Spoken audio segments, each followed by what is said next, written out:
In that moment, you'll wish you could take it back. One choice can change everything.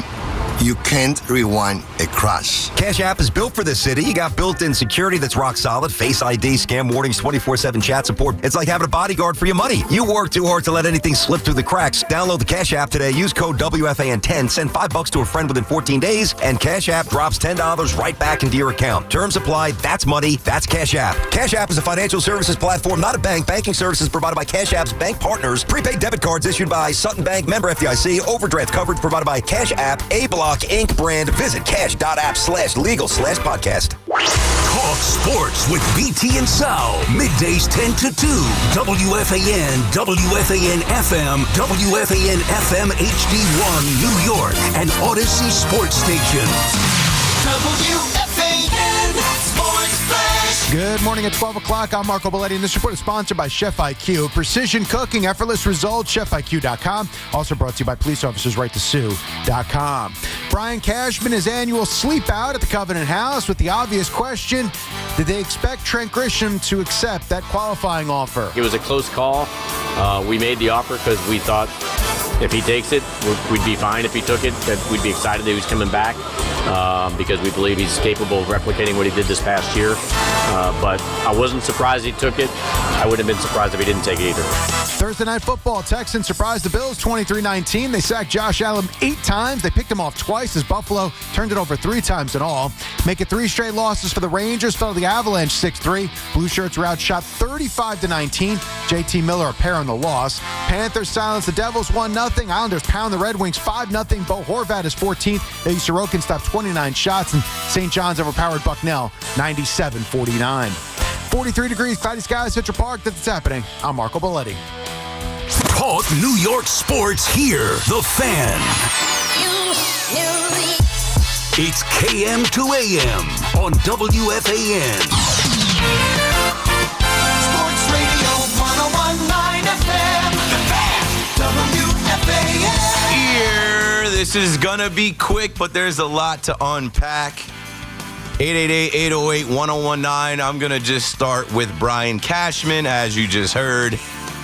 And, we heard it right from the man himself. So after the last couple days of talking about what this means with Trent Grisham, what this means with the qualifying offer, the $22 million, Jason Dominguez, Spencer Jones, Cody Bellinger, I don't know, all the talk about the compensation, the compensatory pick that they were going to get or misreading the market. Like, we'll play more of the clips from Brian Cashman tonight at the Covenant House.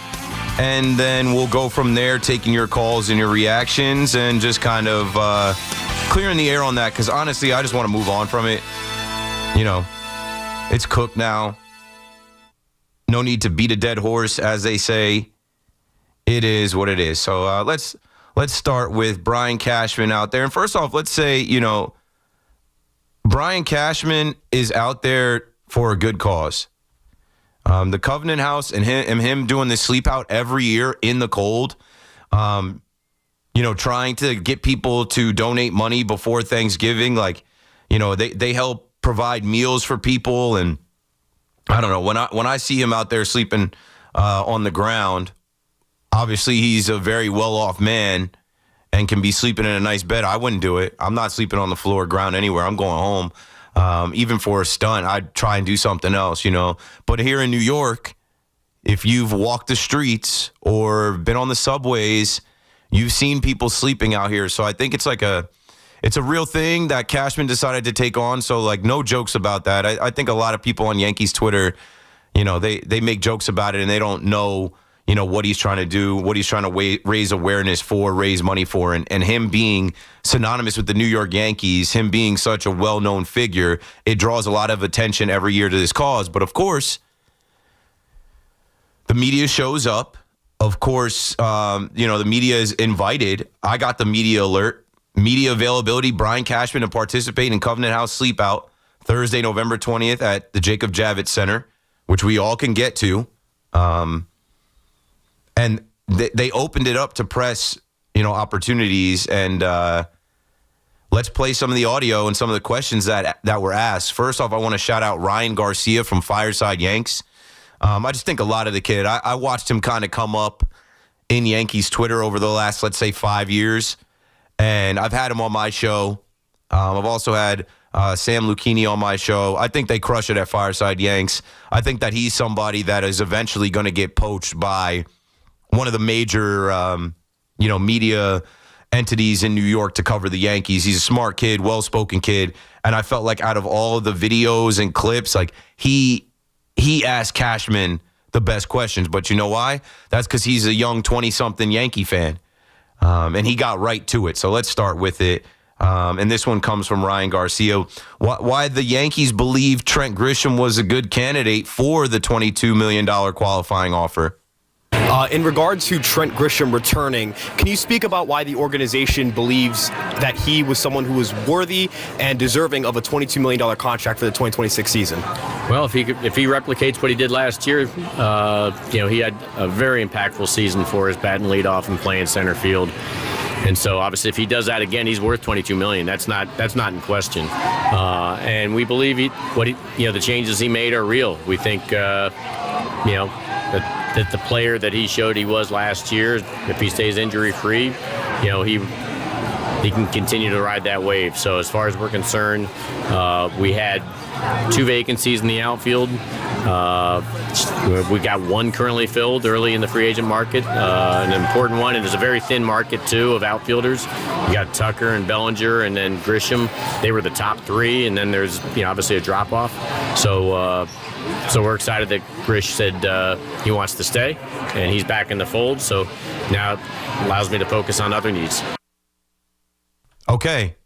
There's a lot to unpack there. I always joke about the N if L because we always come up with these scenarios. If my aunt had, the way that phrase goes, it's a huge gamble. If he does what he did this past year, which I wouldn't put a dollar bet on it. That's a hell of a year for a guy that never had a year close to that. Like, I would take 20 home runs from Trent Grisham. I'd take just a healthy season from Trent Grisham at this point. So clearly the Yankees, right, because he said, we believe the changes that he made are real. Clearly the Yankees know him better than anybody else right now because he's been here for 2 years, going on 3. And I've kind of in my head just chopped it up as, okay, this guy just got a $17 million raise. But when you couple it with last year and the production that we obviously needed and enjoyed as Yankee fans, it's $13.5 million for 2 years. It is what it is. It ain't my money. And let's just keep our fingers crossed that he stays healthy. He had the hamstring injury that he battled all year. Let's hope that this offseason he gets some good treatment, some good strengthening exercises, and really hits the gym and locks in and works. And I hope that he's motivated. Like I said, I root for the laundry. I hope that Trent Grisham is fired up to prove people wrong. You think Cashman didn't see the response? You think Trent Grisham didn't see the response from Yankees Twitter, from Facebook, Instagram, and then obviously on the radio and podcast and everywhere else? Of course they saw that probably 90% of Yankee fans did not applaud this move. But he went on to say there were 2 vacancies in their outfield.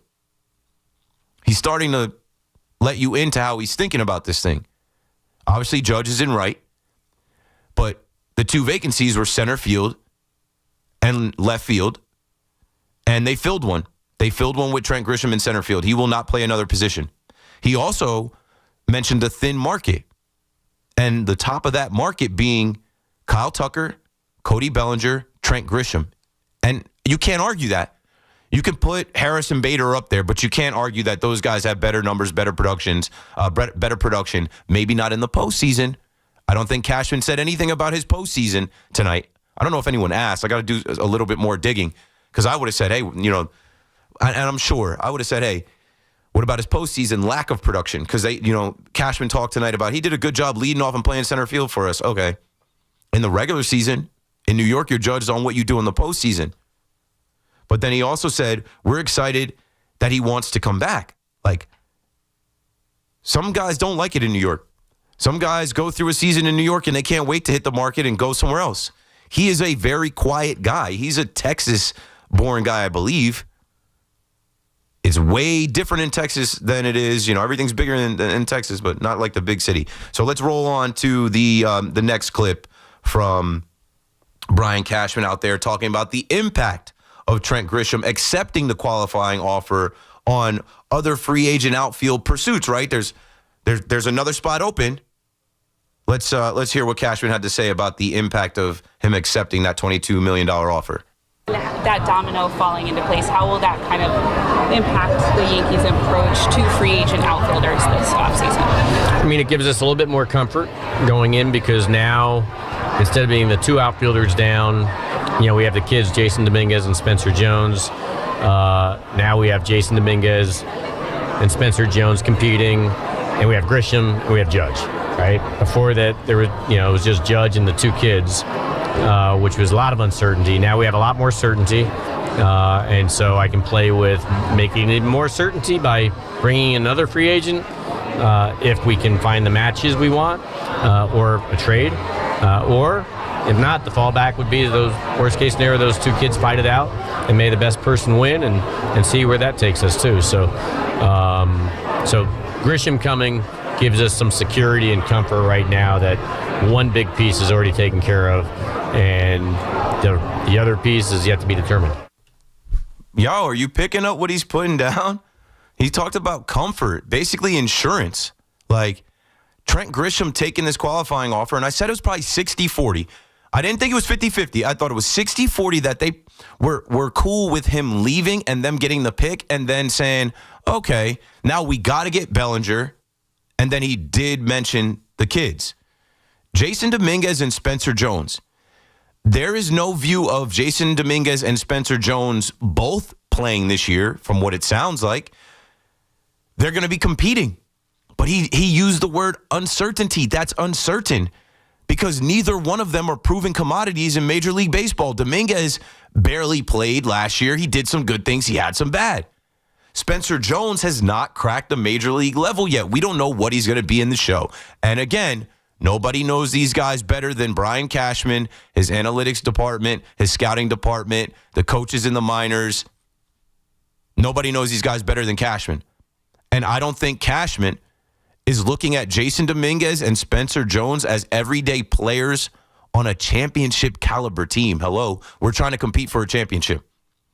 We're looking at the two teams that played to Game 7 of the World Series, the Dodgers and the Blue Jays. Those are two teams that eliminated the Yankees the last 2 years. We're trying to knock them down, and I don't think he looks at a few months from now Jason Dominguez being an everyday player or Spencer Jones. But he said, worst case scenario.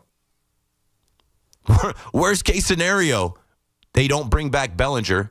Now they have Judge and Wright, Grisham in center, and then one of, obviously you can't play four outfielders. Of course you can, but you know what I'm saying. One of Jason Dominguez or Spencer Jones, worst case scenario, will win the left field job. 888-808-1019. Also in there, he did mention finding the right matches and trades. Cashman better cook. This is what Cashman does. And I dare to say better than anyone else. He makes trades. That's what he did last year. He missed out on Juan Soto. He started to wheel and deal. He started to make trades. So, I remember saying a couple nights ago, it's November 19th. I'm not going to get so mad and upset about the offseason because this first domino has fallen. Okay, here's Brian Cashman saying, what leads him to believe Trent Grisham's 2025 season is repeatable, is sustainable, that production to be who Trent Grisham is now.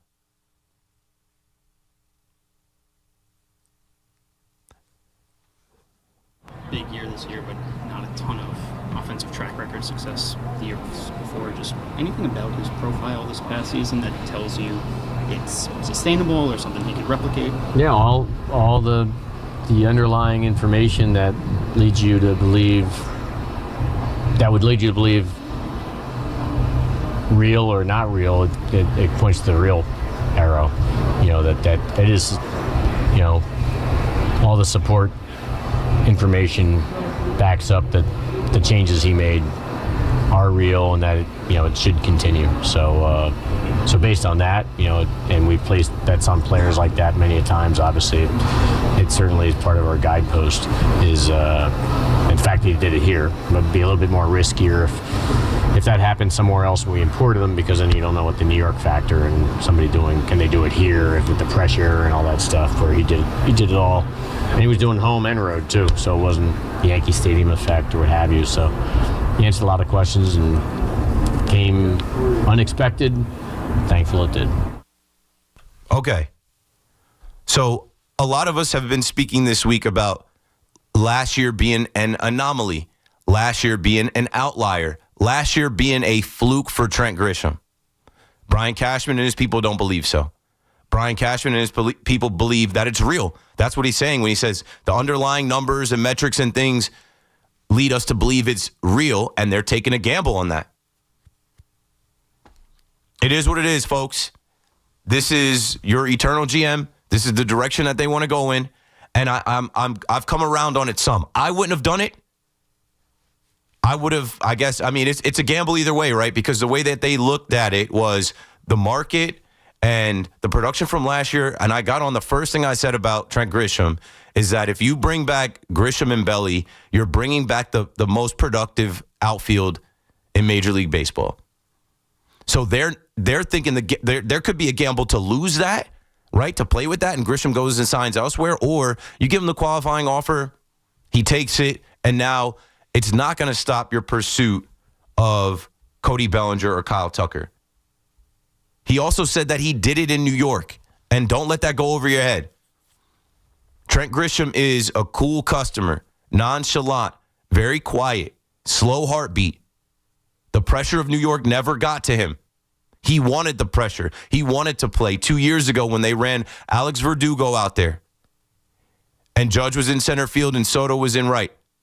All right, the Yankees won the Juan Soto trade with the production that they got out of Trent Grisham, and now they're setting him up with $22 million. They're paying him back for last year. They're making sure he's set for life in one season. And he did it in New York, and they believe he can do it again. Can Kyle Tucker do it in New York? We don't know. You know what I'm saying? And Kyle Tucker playing in that market, that's upwards to like 9 years and a lot more money, $400 million. You know what I'm saying? So like I'm starting to get it. I'm starting to come around on it now. I'm starting to not be just crybaby Yankee fan. I wouldn't have done this. Why are we starting? I'm starting to see more of the logic in it. I don't think it was a mistake. I don't think Cashman misread the market. I thought he looked at it as it's not a lose-lose. It's a win-win situation. And it's a win-win situation because he knows that $308 million, that 300 number capping the Yankees' salary is not real. It's not real. Next, he was asked about pitching. He was about, goal to fortify the Yankees' rotation. Obviously, Garrett Cole is coming back, but not right away. Carlos Rodon had a procedure this offseason as well, so he's going to miss some time. Cam Schlittler is still young. Clark Schmidt is out. So here's Brian Cashman on his goal to fortify the Yankees' rotation going into this season. What might the club do in terms of just bolstering your arms? There's a few Japanese names out there, a few Japanese pitchers. What is there anyone on your radar?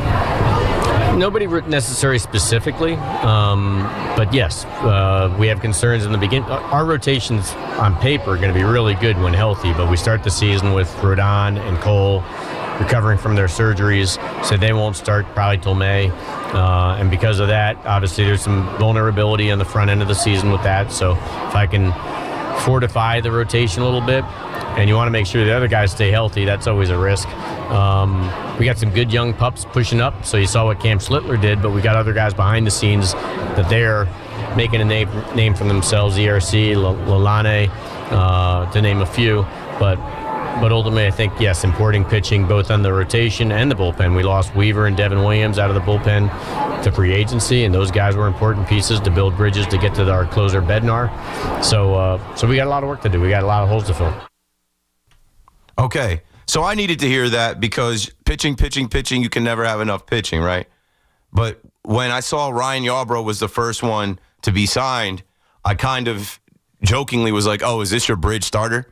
Is this the guy that's going to get us through, right? Or are you just going to add Ryan Yarbrough, who was here last year and made some starts and had some good and then had some bad coming out of the bullpen? But no, I don't think that's it.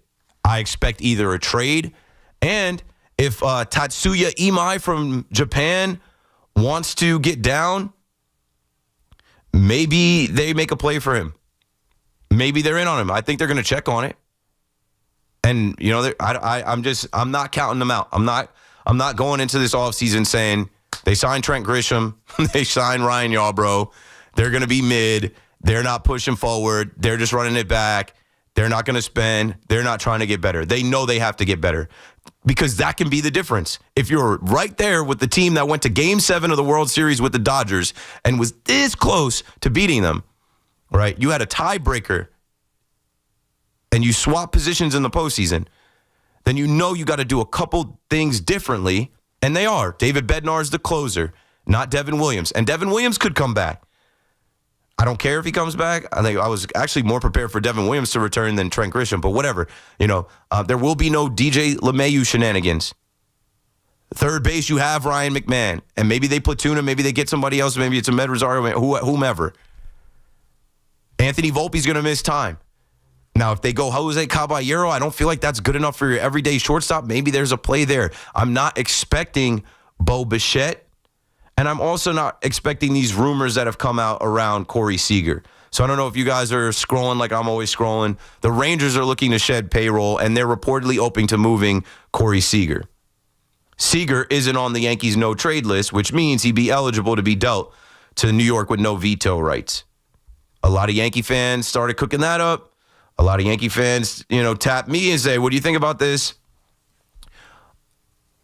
It kind of frustrates me. Two things. And we're going to get to the calls. And I think Fleegs, I got another one I just replied to. So we got two more from Cashman. And we'll go in the reverse order.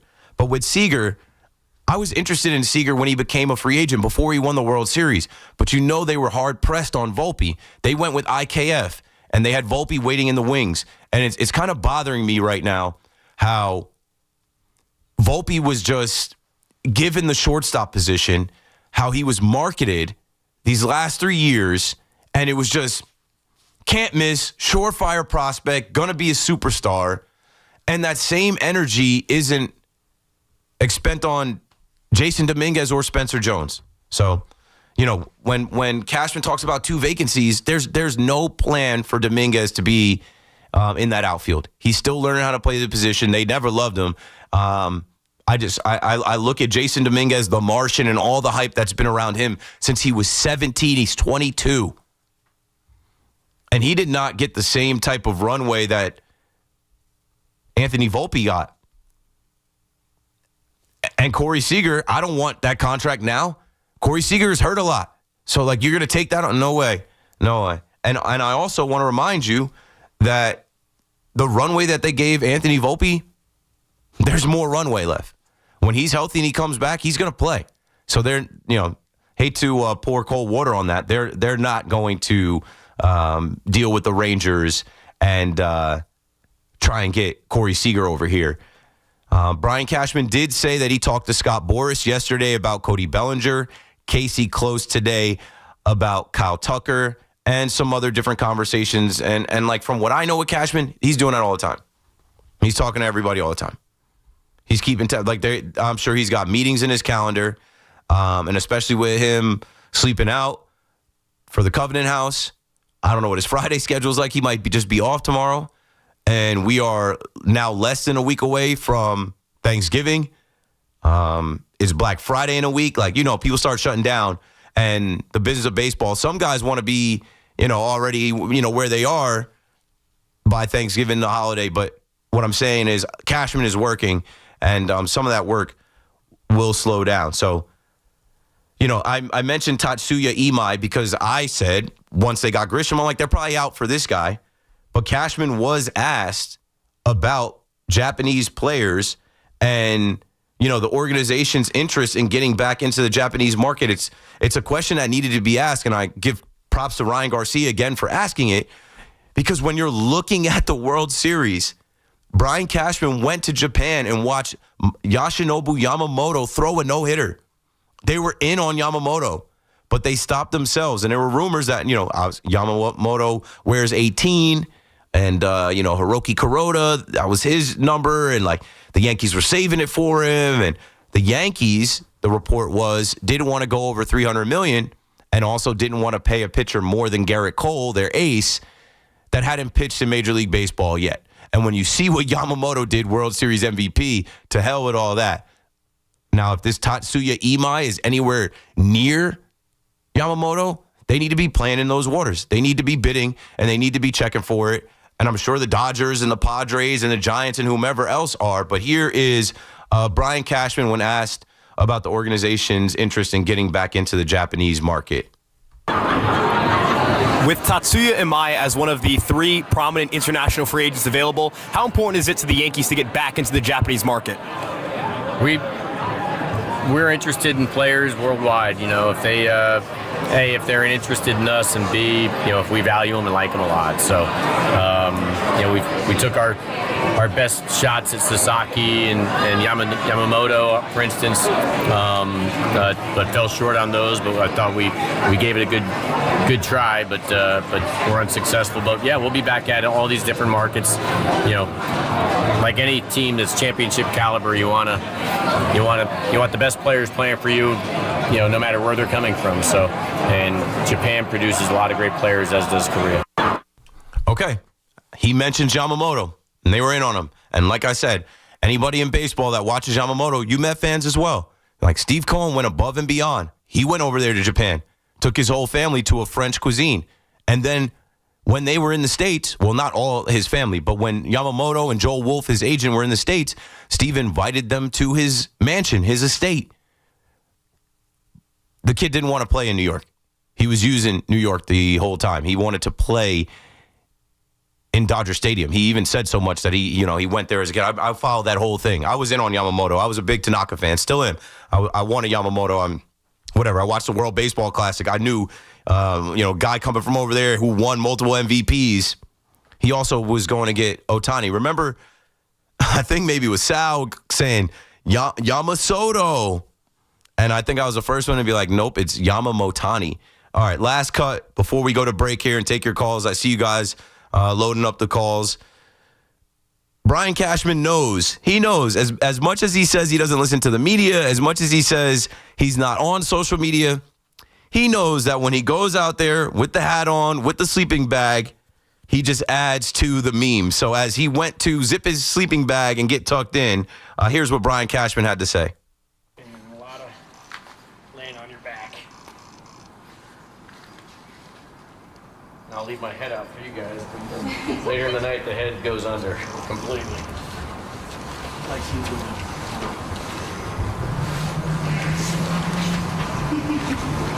This is a meme about Brian Cashman. A what? Sleep on the job and not doing a job. I've seen that all over. I've seen enough turf. Here's some concrete. A meme? Cashman, you're too smart. I know you know it's not meme. I know you know it's meme. But Cashman, he plays into the, I'm not on the internet.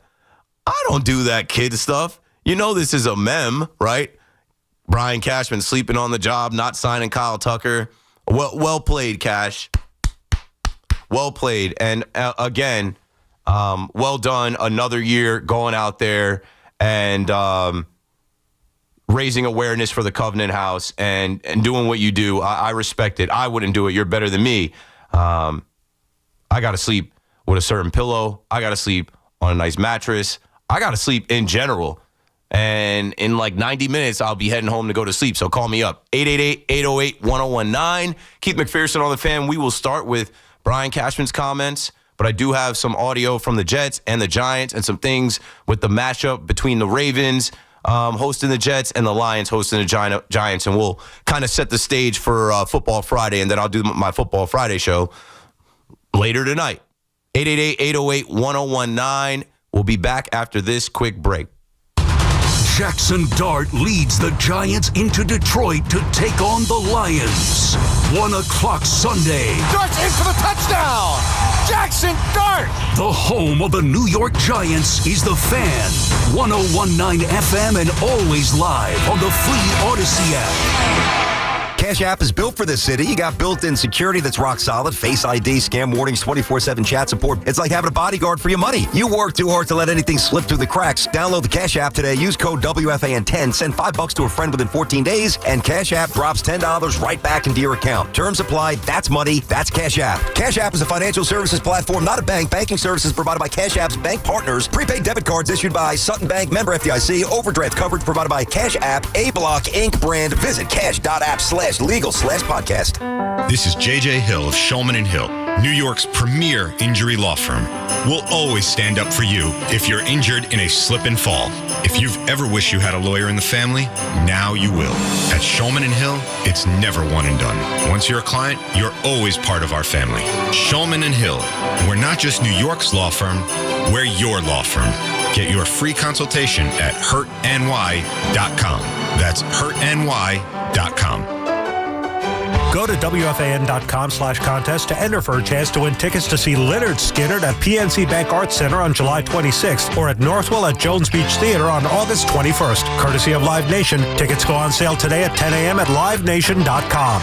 Sullivan Papain is one of New York's best personal injury law firms, according to U.S. News & World Report. As general counsel to the New York City Firefighters Union, Sullivan Papain is New York's team, fighting for New Yorkers and our city's bravest. Sullivan Papain is also a proud sponsor of the St. John's Red Storm. Grab your Johnny's Rally Towel and get fired up with Sullivan Papain at every St. John's home game this season at the Garden. Find Sullivan Papain online at triallaw1.com. That's triallaw1.com. Remember the name, Sullivan Papain. Everybody knows Town Fair Tire is New England's largest name brand discount tire dealer, beating all the local competitors with our guaranteed lowest prices. And now, with over 120 stores throughout New England, we beat all the competition, including the warehouse clubs, the online sites, and the local dealers. Yes, we beat them all with the absolute guaranteed lowest price on name brand tires. Nobody beats Town Fair Tire. Nobody. Name brands at discount prices. Town Fair Tire. Wesley Financial Group is not a law firm, and Chuck McDowell, definitely not an attorney. This is Chuck. Do you feel stupid for buying a timeshare?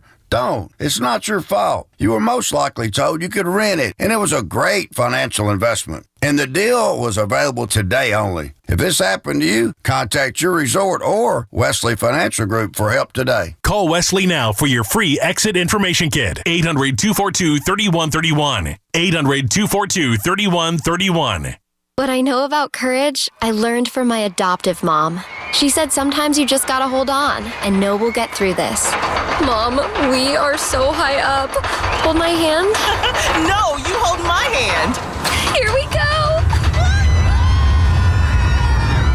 Learn about adopting a teen from foster care. You can't imagine the reward. Visit adoptuskids.org to find out more. This message is brought to you by Adopt U.S. Kids, the U.S. Department of Health and Human Services, and the Ad Council. If you or a loved one has been a victim of nursing home abuse, call the law offices of Kelly and Grossman at 1-800-ELDERLY. If you believe that you or someone you love has experienced bed sores, falls, fractures, or other abuse or health problems as a result of inattention while being cared for in a nursing home or residential facility, call 1-800-ELDERLY. Kelly and Grossman are experienced trial attorneys who are assisted by a legal team including medical experts experienced in nursing home neglect and abuse. The Kelly Grossman team helped others win an $18.75 million verdict in Brooklyn, $3.75 million in compensatory damages, and $15 million punitive damages against nursing homes, and they want to help you do the same. Call 1-800-ELDERLY today. 1-800-ELDERLY.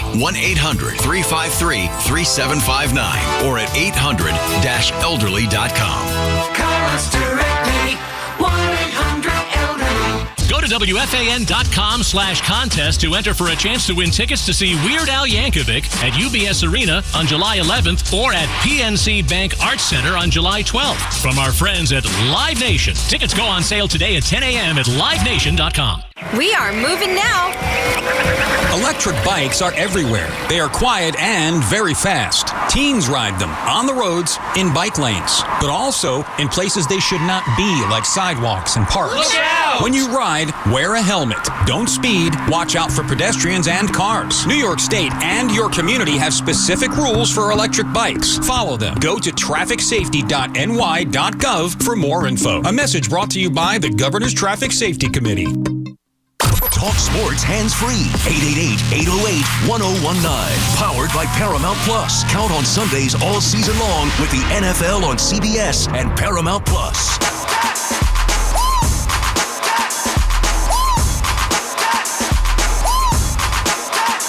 Okay. Let's get right to the phone. I don't have a lot of time. This show will be over in an hour and 20 minutes. My guy Val in the Bronx. I know I could count on Val. What's good, Dunn? Fierce, what's going on, my man? How you doing, okay? I'm all right. Yo, shout out to Fleegs, all right? I'm going to say this because I don't want you to take this the wrong way, Fleegs, but I almost wish Rami was on because Rami was there last night. I tried to call you last night, and I wanted to say some things, and Rami took the call, and he would be able to verify and vouch for what I'm about to tell you right now because he might be listening. I'll text him. Based on what I was going to tell you last night, it might even be on the record if he noted what I was going to say before, you know, like in the screener log or whatever. But, my man, like, especially because of what I was going to say, and now based on that audio you played from Cashman, I am almost now even more firm about what I believe. There are three things about this whole thing since Grisham decided to take that qualifying offer that scared me. Okay? Three things. The first one, the fact that he took that offer and he signed and said, okay, fine, Cashman is now going to use that as, like, if we all notice, and this is the one thing that nobody is saying because everybody's scared to death about it as much as I am. Cashman is going to use that Grisham thing as insurance just in case he can't, because forget Tucker now. Tucker's out the question. Prior to that, I had dreams of maybe Tucker and Belly. But I know Tucker is off the board now, right? Tucker's off the board. But he's going to use that as assurance that if he can't get Belly, he's going to sell us on the fact that he's got Grisham. And just like he said, those two young kids are going to fight out for that other open spot. Mm-hmm. And I was saying that to Rami last night. Rami could also vouch for that too. That's one of the things that scares me the most because it means that we've lost out on Belly. And like I said, Grisham is the insurance that he's going to try to sell us on. The second thing that scares me the most, and this goes back to, well, actually all three of them, but that coined that phrase that you use with hope, hope, hope.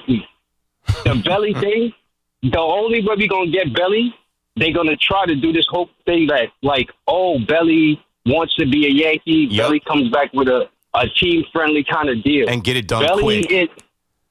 Belly is with Boris. And something tells me, unless Belly is the alpha male in that relationship, Boris is not about trying to do team-friendly deals. So that's hope. Belly is chill. Belly is laid back. Belly don't want to have any confrontations. He's letting his agent do the job, do the work, you know? And Boris is all about the money. So, like, team-friendly deal and all about the money, somehow them things don't equate. You know what I'm saying?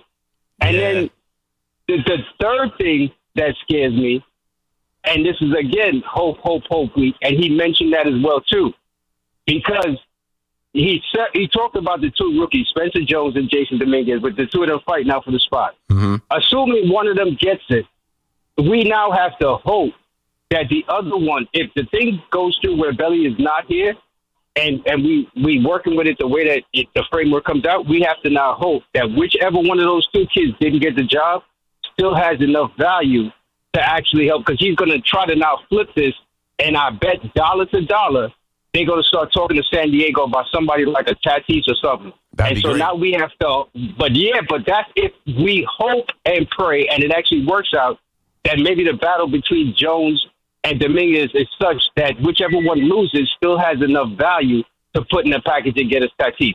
This, all three of them, it's like major hope week, and that's why I'm really scared, man. I know how you heard it, And I understand what you're saying with because the pitching thing I'm not concerned about right now. It's really the line. You know what I'm saying? And I'm looking at that outfield.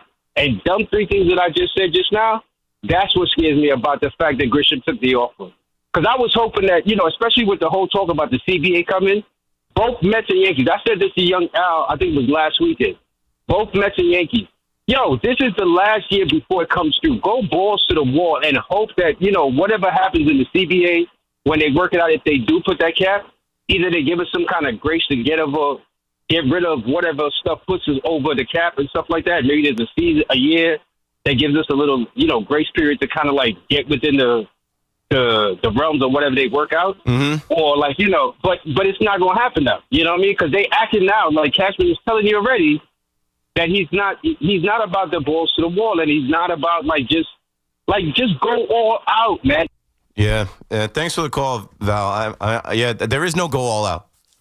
I had some takes last night that all these years of not winning a championship, and I even played you the audio from Tanya, the lady from Fox, that Ether Cashman, and said he's the worst GM in all of sports. Now, I don't think he's the worst GM in all of sports, but what she did was say pound for pound, what you inherited, the resources you have, the money your organization makes, for you to not find a way to win. That's as bad as, I don't know, man. I'm not going to read too much into it until we get there. We still got to get to the winter meetings. We still got to get to spring training.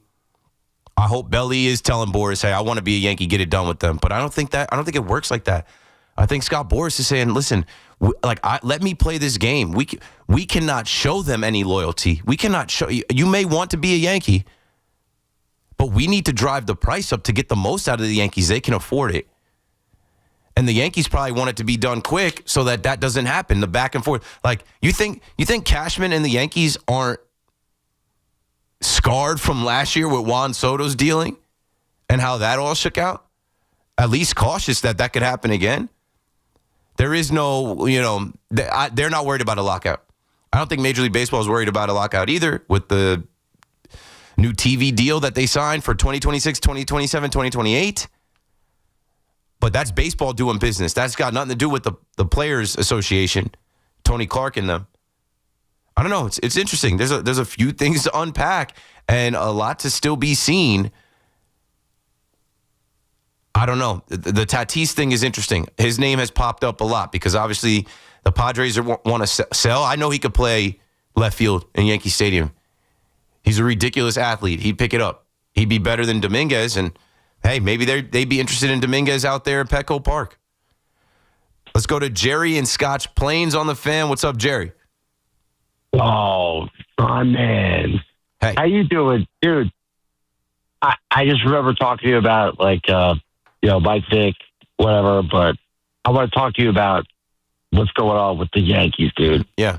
I don't understand what we're doing. We just get Murakami from Japan. Get that guy. I don't know if they're... He's going to change the whole... Yeah. He's going to change the whole team. He's going to change the whole team. I know he plays first base, third base, but they're going to say we have Ben Rice for first base. We have I don't know. I don't know what they're going to say or what they're going to do. And there were rumors 2-3 years ago that he was leaning Yankees, that he didn't want to be a Dodger, that if he comes over here, right, he's not going to do the I'm going to commit to Alabama because everybody's committing to Alabama. He was more I want to beat Alabama type. So, but I just don't think the Yankees are spending. I don't know. No, we had Godzilla. This is the same thing. He wants to be a Yankee. That's the guy. That's the guy who's going to change this whole thing. Another left-handed bat, though. Another left-handed power hitter. They need more contact. Of course, but we shore up the pitching. You get a guy like Murakami. You got a guy like Tucker. You got it. Dude, but they're not. I'm telling you, they're not. We're expecting them to be shopping on Fifth Avenue. They're not. They might buy one thing on Fifth Avenue, which is Cody Bellinger. The rest, they're going to Marshall's. Oh man, why? I'm sorry. The writing is on the wall here. They don't look at it like we look at it. We are all in peril. We're looking at like the longest drought in the history of the Yankees without winning a World Series as like Armageddon, the end of the world as we know it. Like now is the time. We're looking at the lockout like, yo, if there ever was a time to spend it now. They're not looking at it like that. But Murakami is a perfect fit for the Yankees. He's a perfect fit. Like, the guy is a slugger. We've had Japanese sluggers in like before. Like, why not this guy, slate him in, and then just fill in the rest of the lineup? Like, I would take him. I would take him because if he can play, I don't know. I would take him. They're not going to go get him though. Thanks for the call, Jerry. I don't think that's a priority for them at all. They have some holes to fill. Money-wise, I think Bellinger is the big ticket item that they're going to try and get. And then if they don't get Belly, they're going to try and wheel and deal and make some trades. Similar to last year when they didn't get Juan Soto, right? They paid for Max Fried. But you got to understand that where we are with this, $22 million that Trent Grisham picked up, there's not as much more left in the budget this year. They're not blowing the budget. If they don't get Belly, I don't expect them to say, all right, we're gonna pivot to Munetaka Murakami and Tatsuya Imai. They're gonna say, all right, well then we're gonna stay under budget or around our budget, and we're gonna trade some of these guys. But it's gonna be an interesting situation because if you don't get Bellinger, one of Dominguez or Spencer Jones has to be your starting left fielder. You need a fourth outfielder. Who's your fourth outfielder? Oswaldo Cabrera? Like it could turn into a situation where the fans get really mad and loud. And I don't believe the Yankees wanted to get there because their whole business model is we're the New York Yankees. Every offseason they bring in some new pieces, someone to be excited about, someone to promote, someone to post on Twitter, Instagram, sell tickets, sell season tickets, put on all those promos. You're driving, into New York City and you see Yankees tickets and there's a billboard with Max Fried on it. Like they have to do that. You can't put Trent Grisham on that billboard. John in Maspeth. Back on the fan. You're viral. You're famous. You might as well get a overnight spot. You might as well get a hosting spot at this point. I know. I'm running through the fan social media accounts. Yeah, you're everywhere. I've been going viral. I need my bonus check coming up. Yeah, you're about to be on payroll. Did Cashman calm your nerves with what he said tonight at the Covenant House Javits Center sleep out? No, I wanted to go over there and smack him, as a matter of fact. But I'm sure he's got security. I'm sure outside the cameras, there's I'm watching the video and stuff. I'm watching the videos, the pictures. I'm like, dude, this dude's like by himself with like two people that he knows. He ain't sleeping out, man. Put this bum out there in like East New York or something on the curb, if he really wants to sleep out. No way. Charity, No shot. Come on. Never would happen. Exactly. Yeah, man. But I'm just fed up with the Yankees, man. It's like, we got Aaron Judge is 34, Garrett Cole's 35. Cole's got 3 years left on his deal. Judge has got 3 years pretty much in his prime. And we're just like, come on, man. We got to go all in these next couple of years. Screw all these prospects. Why the hell are we giving Grisham $22 million? We got to go all in. Cashman likes the guy. Cashman believes in Grisham. He thinks he's going to duplicate what he did. Nah, he was metrics believing that tell you in that. It's real. It's not a fluke. All those other years were flukes until he put on the pinstripes. There's power in pinstripes. Just like Anthony Volpe is an above-average shortstop too, right? Same analytics. Wait till he kills right? it offensively. Wait till he gets his sea legs under him, and what are you going to say when Volpe kills it offensively? I'm just in the mood where it's just like, I don't care about any like Dominguez and Jones and Lombard and all those other prospects. I just want to trade all of them because our window is right now in the next 2-3 years, and in 3 years from now, we got all this money coming off the books between Stanton and Cole and Rodon and LeMahieu's contract. Man, we're gonna have like $200 million off the books in 3 years. Aaron Judge is gonna be on the tail end prime of his career. and all these prospects will just replenish anyways in 2 to 3 years. We'll have another group of guys. They are content with being close and saying we are competing. Not winning, not being the best. No. They are content with being close. Thanks for the call, John. And that doesn't make anybody fired up. That doesn't make anybody confident. But you know that stadium's going to be packed? Because the brand is built. You know, I don't know how many times somebody says to me, well, stop going to the stadium. I'm like, that's my stadium. My friends are there. That's where I go watch games. I know people that work there inside the stadium, outside the stadium. I'm going to go to the stadium. Oh, well, you're part of the problem. No, I'm not part of the problem. I'm there supporting them, waiting for them to figure it out. But there's also 100 casuals in every section that don't really know all of the ins and outs and stuff. There's also people that are there. They don't care. They don't know about a championship drought. To them, 27 27-time World Series champions banner up there. They think those were all in the last 30 years. You know what I'm saying? Like every night at Yankee Stadium, it's somebody's birthday. Every night somebody's getting proposed to. Every night somebody's bringing guys from their office. They got a group deal. It's like that business is built, man. That brand is built. As long as Aaron Judge goes out there to right field, they're good. But there's a lot of us that sit in that building and we look at Aaron Judge and we're like, bro, we got the best player in the game. Obviously not Ohtani, but you know what I'm saying? Like we've got a GOAT. We got a generational player that just showed us he could do it in the postseason.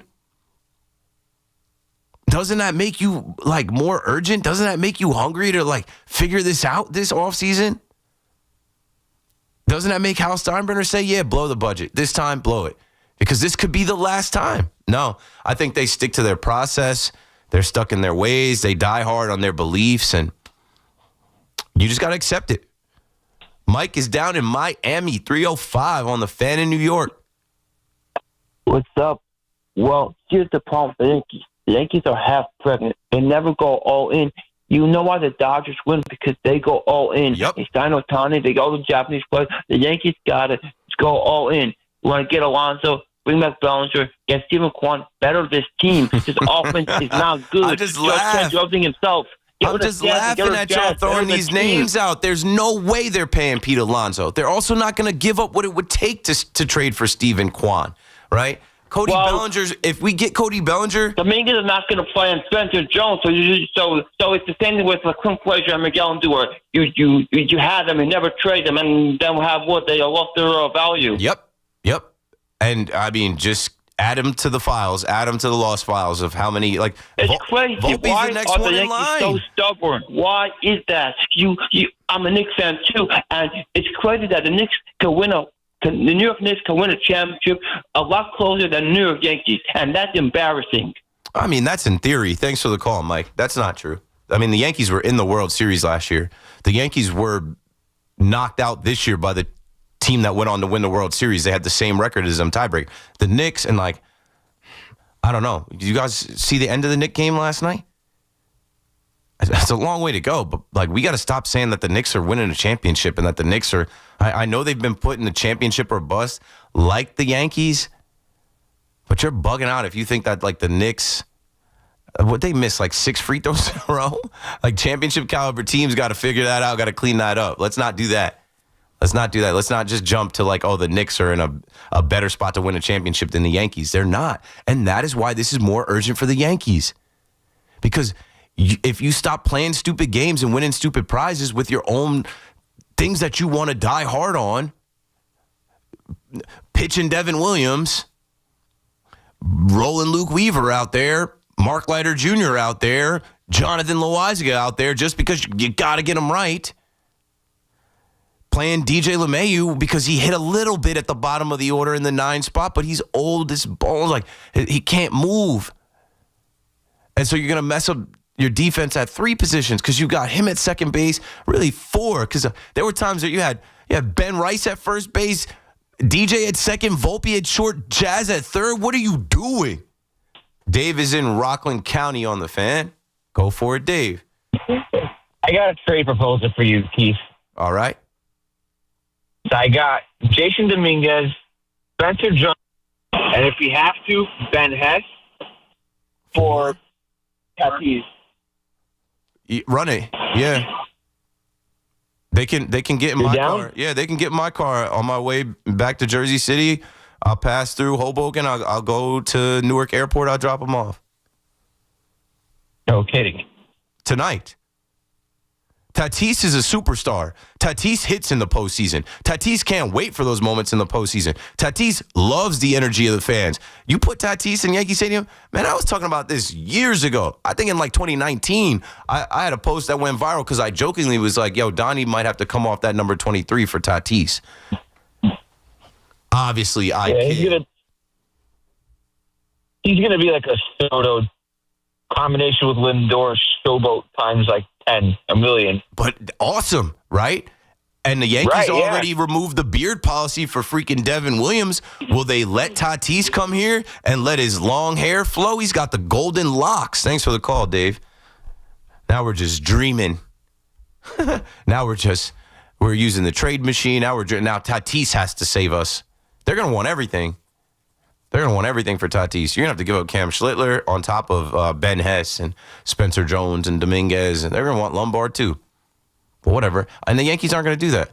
The Yankees are so measured. But then at the same time, they take risks like they just took with Trent Grisham. If Trent Grisham is not healthy, it's going to get loud. If Trent Grisham is a dud, it's going to get loud. And he wasn't healthy last year. There's a chance that hamstring barks up on him again. Usually people with hamstring injuries, they come back. OG Anunoby. And if he reverts to being a 200 hitter, and like if they lead him off, like I will be behind the Yankees dugout screaming.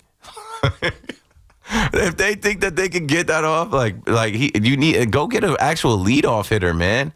Stop cutting corners, shortcuts, cut long run short. This is it. Like this is the window. You gotta push your chips in. Like you gotta no risk it, no biscuit. Go spend the money. You're gonna make it back. You made more money than ever the year you went to the World Series and embarrassed yourself. They gave us the numbers. Just in that playoff run, there was something like $109 million made. What? Get back to the World Series. The money won't matter. Look at the Dodgers, man. They talked about how the Dodgers made Shohei Ohtani's whole contract back already. That's $700 million. They're not worried about that. And what he makes for them with their Japanese market, with the brand deals that they do, with the TV stuff, with the tourism. And I saw something that's like when Japanese fans come over to LA specifically to see Ohtani and the Dodgers, they have this whole care package set up for them. Of course they do. Ohtani's a huge draw. They've already made that $700 million back. Go spend the money it takes to get Bellinger and whoever else, and you'll make it back because the fans will be energized. They will answer those calls and emails to buy season tickets. They will show up to opening day in every season because we want to win. And everybody that's a Yankee fan shows up to the stadium hoping, hey, if this is the year, I'll be able to say I was at that random game in June against the Royals where Judge had 3 runs on the road to the championship. 888-808-1019. We got to break it down. It's already 1 o'clock. We do have Yankee calls, but I want to get into some stuff with the Giants and the Lions and just like injury report stuff. Just some, stuff that comes out obviously Thursday into Friday. Tomorrow night we'll do more of the matchup stuff and what we expect. But I do have some audio from the Jets meeting the media. I do have some audio from one of the Lions defensive coordinator, one of the Giants coaches, little things that I'd like to play to speak on in this next hour. But we'll continue taking your calls on the Yankees as well. 888-808-1019. I got 1 hour left. Keith McPherson on the Fan. I'll be right back. It's BT and Sal, middays 10 to 2 on the Fan, 101.9 FM. It's best to clean house and start over with new blood with a new head coach and a new general manager. We already know new head coach. Well, we assume that's not going to be Kafka, at least at this point. Well, I don't see the counter to that. How can you fight for Joe Shea? Listen to BT and Sal on demand on Apple Podcasts, Spotify, or wherever you get your podcasts. Imagine a gentleman's club with over 200 gorgeous exotic dancers every week. Hey, big boy. From the people who make fantasies come true, Gallagher's 2000 in Long Island City is the place to be. Gallagher's 2000, a gentleman's club for today, gentlemen. Gallagher's 2000 features 2 floors, 3 stages, discounted drinks, VIP, champagne rooms, and dinner specials every night. Gallagher's 2000 offers complimentary lunch Thursdays and Fridays with any drink purchase. Come on down, big boy. Gallagher's 2000 is New York's largest upscale gentleman's club, and Gallagher's 2000's bachelor parties will blow you away. For their bachelor party specials, call 718-361-1348. Gallagher's 2000 is located at 4319 37th Street in Long Island City, Queens, just a half a block north of Queens Boulevard. Call 718-361-1348.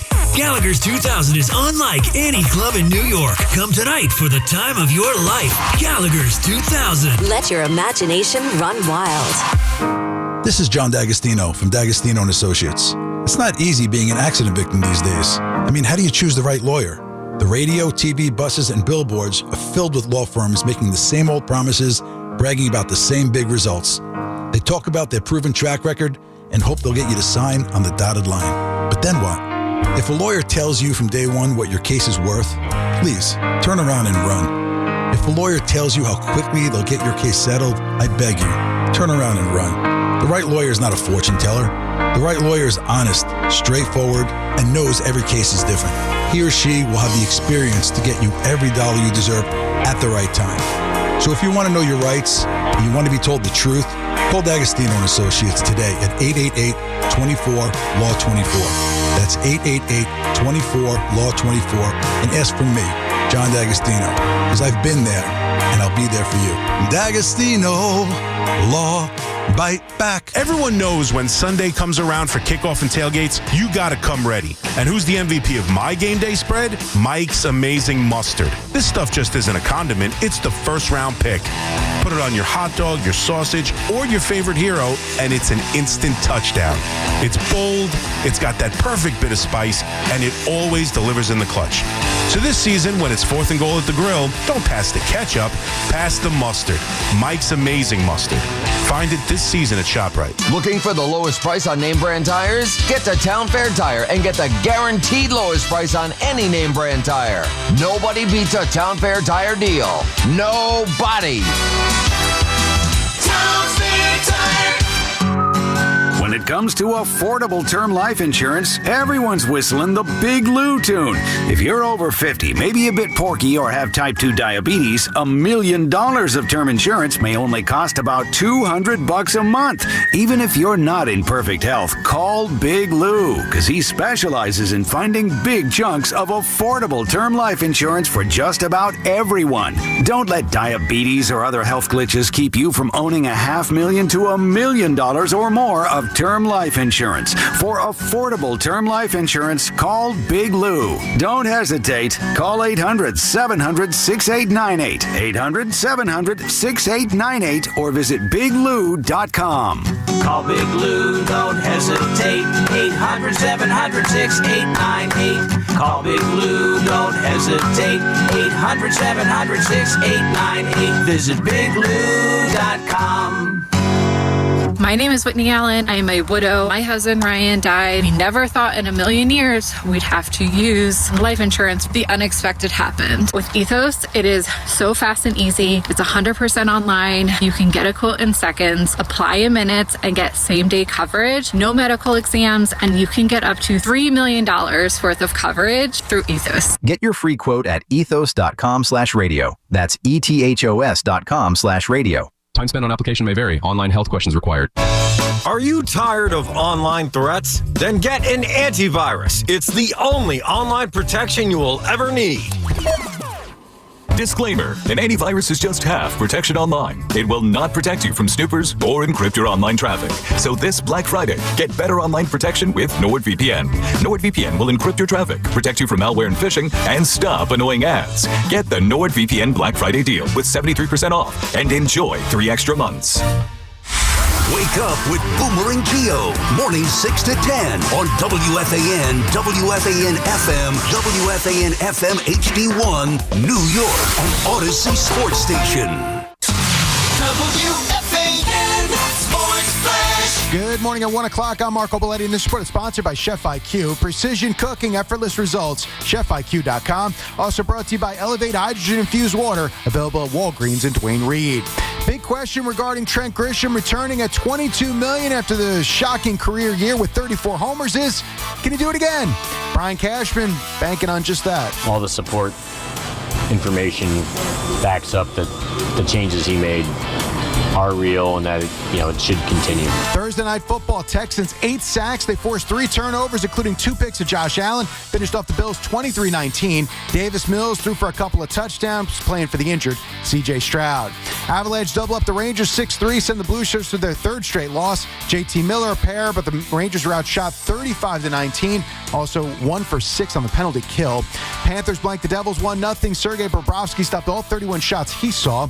Max Shabanov scored twice. Bo Horvat is 14th. Islanders overpowered the Red Wings 5-0. Ilya Sorokin 29 saves. And St. John's rolled Bucknell 97-49. 44 degrees, cloudy skies, Central Park. That's what's happening. I'm Marco Belletti. Get connected with WFAN to talk about your favorite teams. The Fan on the Odyssey, iHeart, and TuneIn app.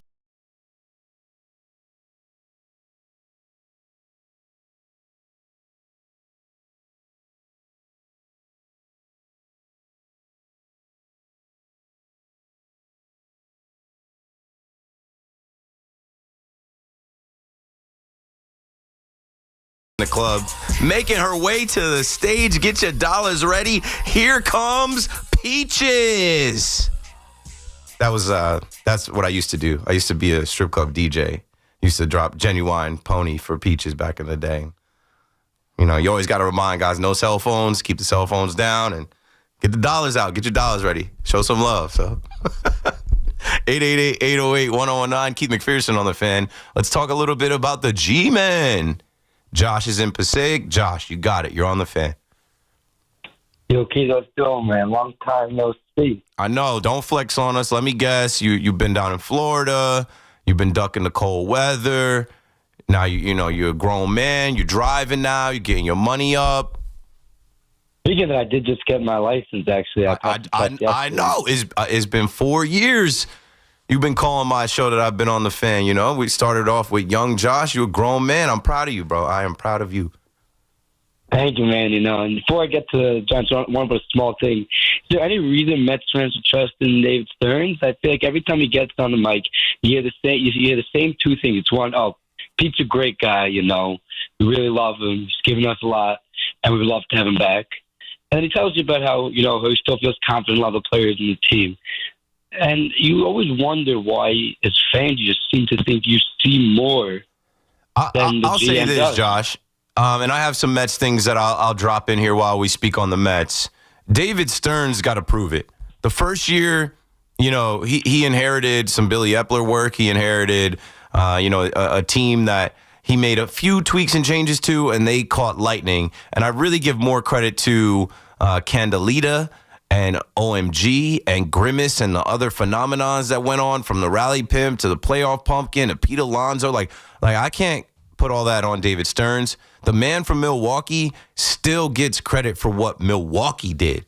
This is not Milwaukee. You got to do it here. And so this year, more than ever, coming off of missing the postseason, and I've been stirring the pot. I'm like, you know the difference between Yankee fans and Met fans? The Yankee fans lost Aaron Judge in 2023, missed the postseason, and were mad as hell and loud about it. Forced Brian Cashman to go out there and give up everything to trade for Juan Soto. Are the Met fans going to demand Pete Alonso come back?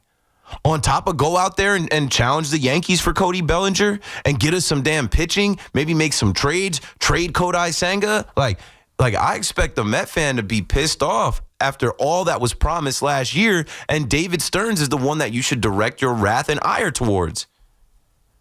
Thank you. And, everyone was putting on, look how much money the Mets spent. You see, money doesn't really win you anything. I mean, even looking for the year last year, you wondered how the Mets roster cost $350 million to build when it didn't look that great.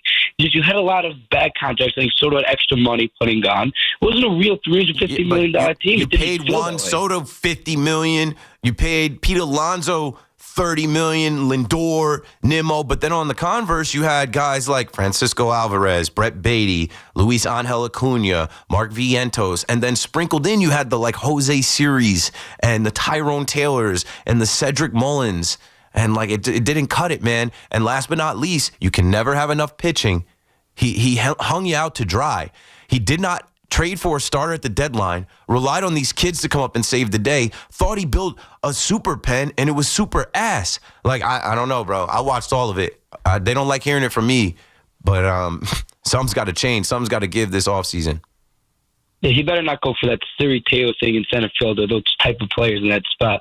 He's like a real player to get in the position. What's the point of having the richest owner in the sport? Like, you're supposed to combine the brains and the bank. And that's supposed to be powerful, right? That's supposed to be the thing. It's like, hey, you don't have to nickel and dime here anymore. You're not in a small market. You're in New York. Take everything you learn from that small market and level up. Your owner will spare no expense if you present him with a blueprint for building out the team. So it's now. It's now because they have to put together a Mets team that's a lock to make the postseason.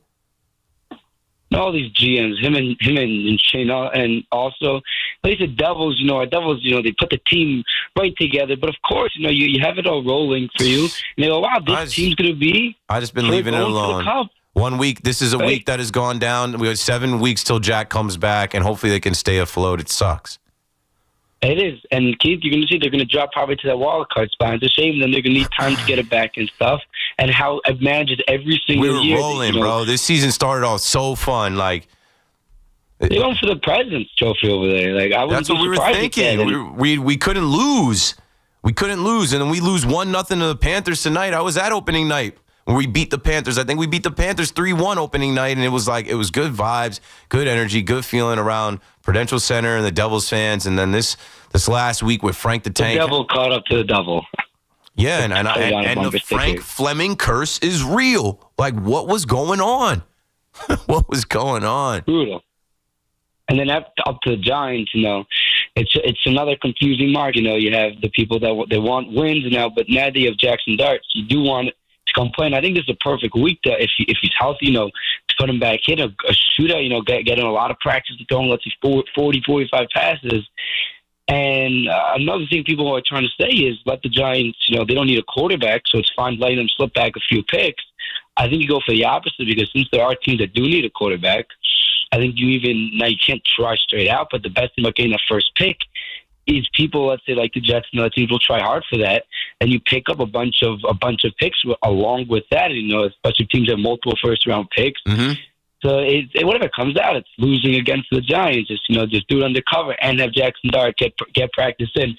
That's all I'm asking for, Keith. Thanks for taking my call. Have a great weekend, man. Thanks for the call, Josh. Yeah, that was a lot, but that brings us into the Giants. I want you to hear new offensive coordinator, week 2 for your Giants' new offensive coordinator, Tim Kelly, when asked about Jackson Dart post-concussion and their game plan, because there was a ton of conversation, and I didn't like this conversation. I pushed back against it. I know Big Mac pushed back against it. When people were trying to say that Brian Daboll was trying to save his job by running Jackson Dart, he wasn't calling the plays, and like that's a crazy accusation to say that he was putting the kid in harm's way so that he wouldn't get fired. So here's Tim Kelly on whether Jackson Dart's concussion is going to factor into their offensive game plan against the Lions on Sunday. Plan-wise, assuming Jackson gets cleared, when you go to put together the game plan, how much do you have to take into account that he is coming off a concussion? Yeah, you definitely take it into account. It's no different than if someone was coming off a sprained ankle. You know what I mean? Got to make sure that you're not exposing people unnecessarily, and again, putting our team, in a position to win the game. And for all our guys, for us, in order to win the game, we're going to need our best players on the field. So yeah, that comes into account. But I would say, that comes into account when we're designing any type of play and making sure again that we're putting our guys in the best spots. Okay, a couple things. I don't expect you to win the game. It's in Detroit, and that they play very well in that dome, Ford Field. They're 10-point favorites, but I do expect you to compete if Jackson Dart is out there because he has competed with the best teams in the NFL. right? He said, like, not putting him in harm's way unnecessarily. To me, it's only unnecessary like they did against the Eagles, where it's like, this game is out of hand. Why are you still running the kid? But if you're in a game and you're close to the goal line, run him, because he's going to house it. He's got great vision as a runner. He's got great feel as a runner. It is a threat. It is a weapon that you cannot take out of his arsenal, out of his game, out of your offensive game plan. It's not a guarantee that Tyrone Tracy and Devin Singletary are going to have the same type of week on the ground like they did last week. You're going to have to get some rushing yards from somewhere. I'm still running him, and I'm also still running him to see if he's learned. I'm putting the onus on him, right? Let's see if he's learned to slide, to get down, to not take a hit. Right? It's not putting him in harm's way. It's football. When you design a run, right, and they're good, I don't expect them to call as many design runs, right? But if it's there, you got to call it. You know? Like, tonight, the Bills needed a play on 4th and 27. They went into their bag of tricks. They called a flea flicker, like, and it worked. And it's like, that's great. And one thing on the Bills when we play this next clip. So here is, and like, you think people don't know that people watch the entire NFL.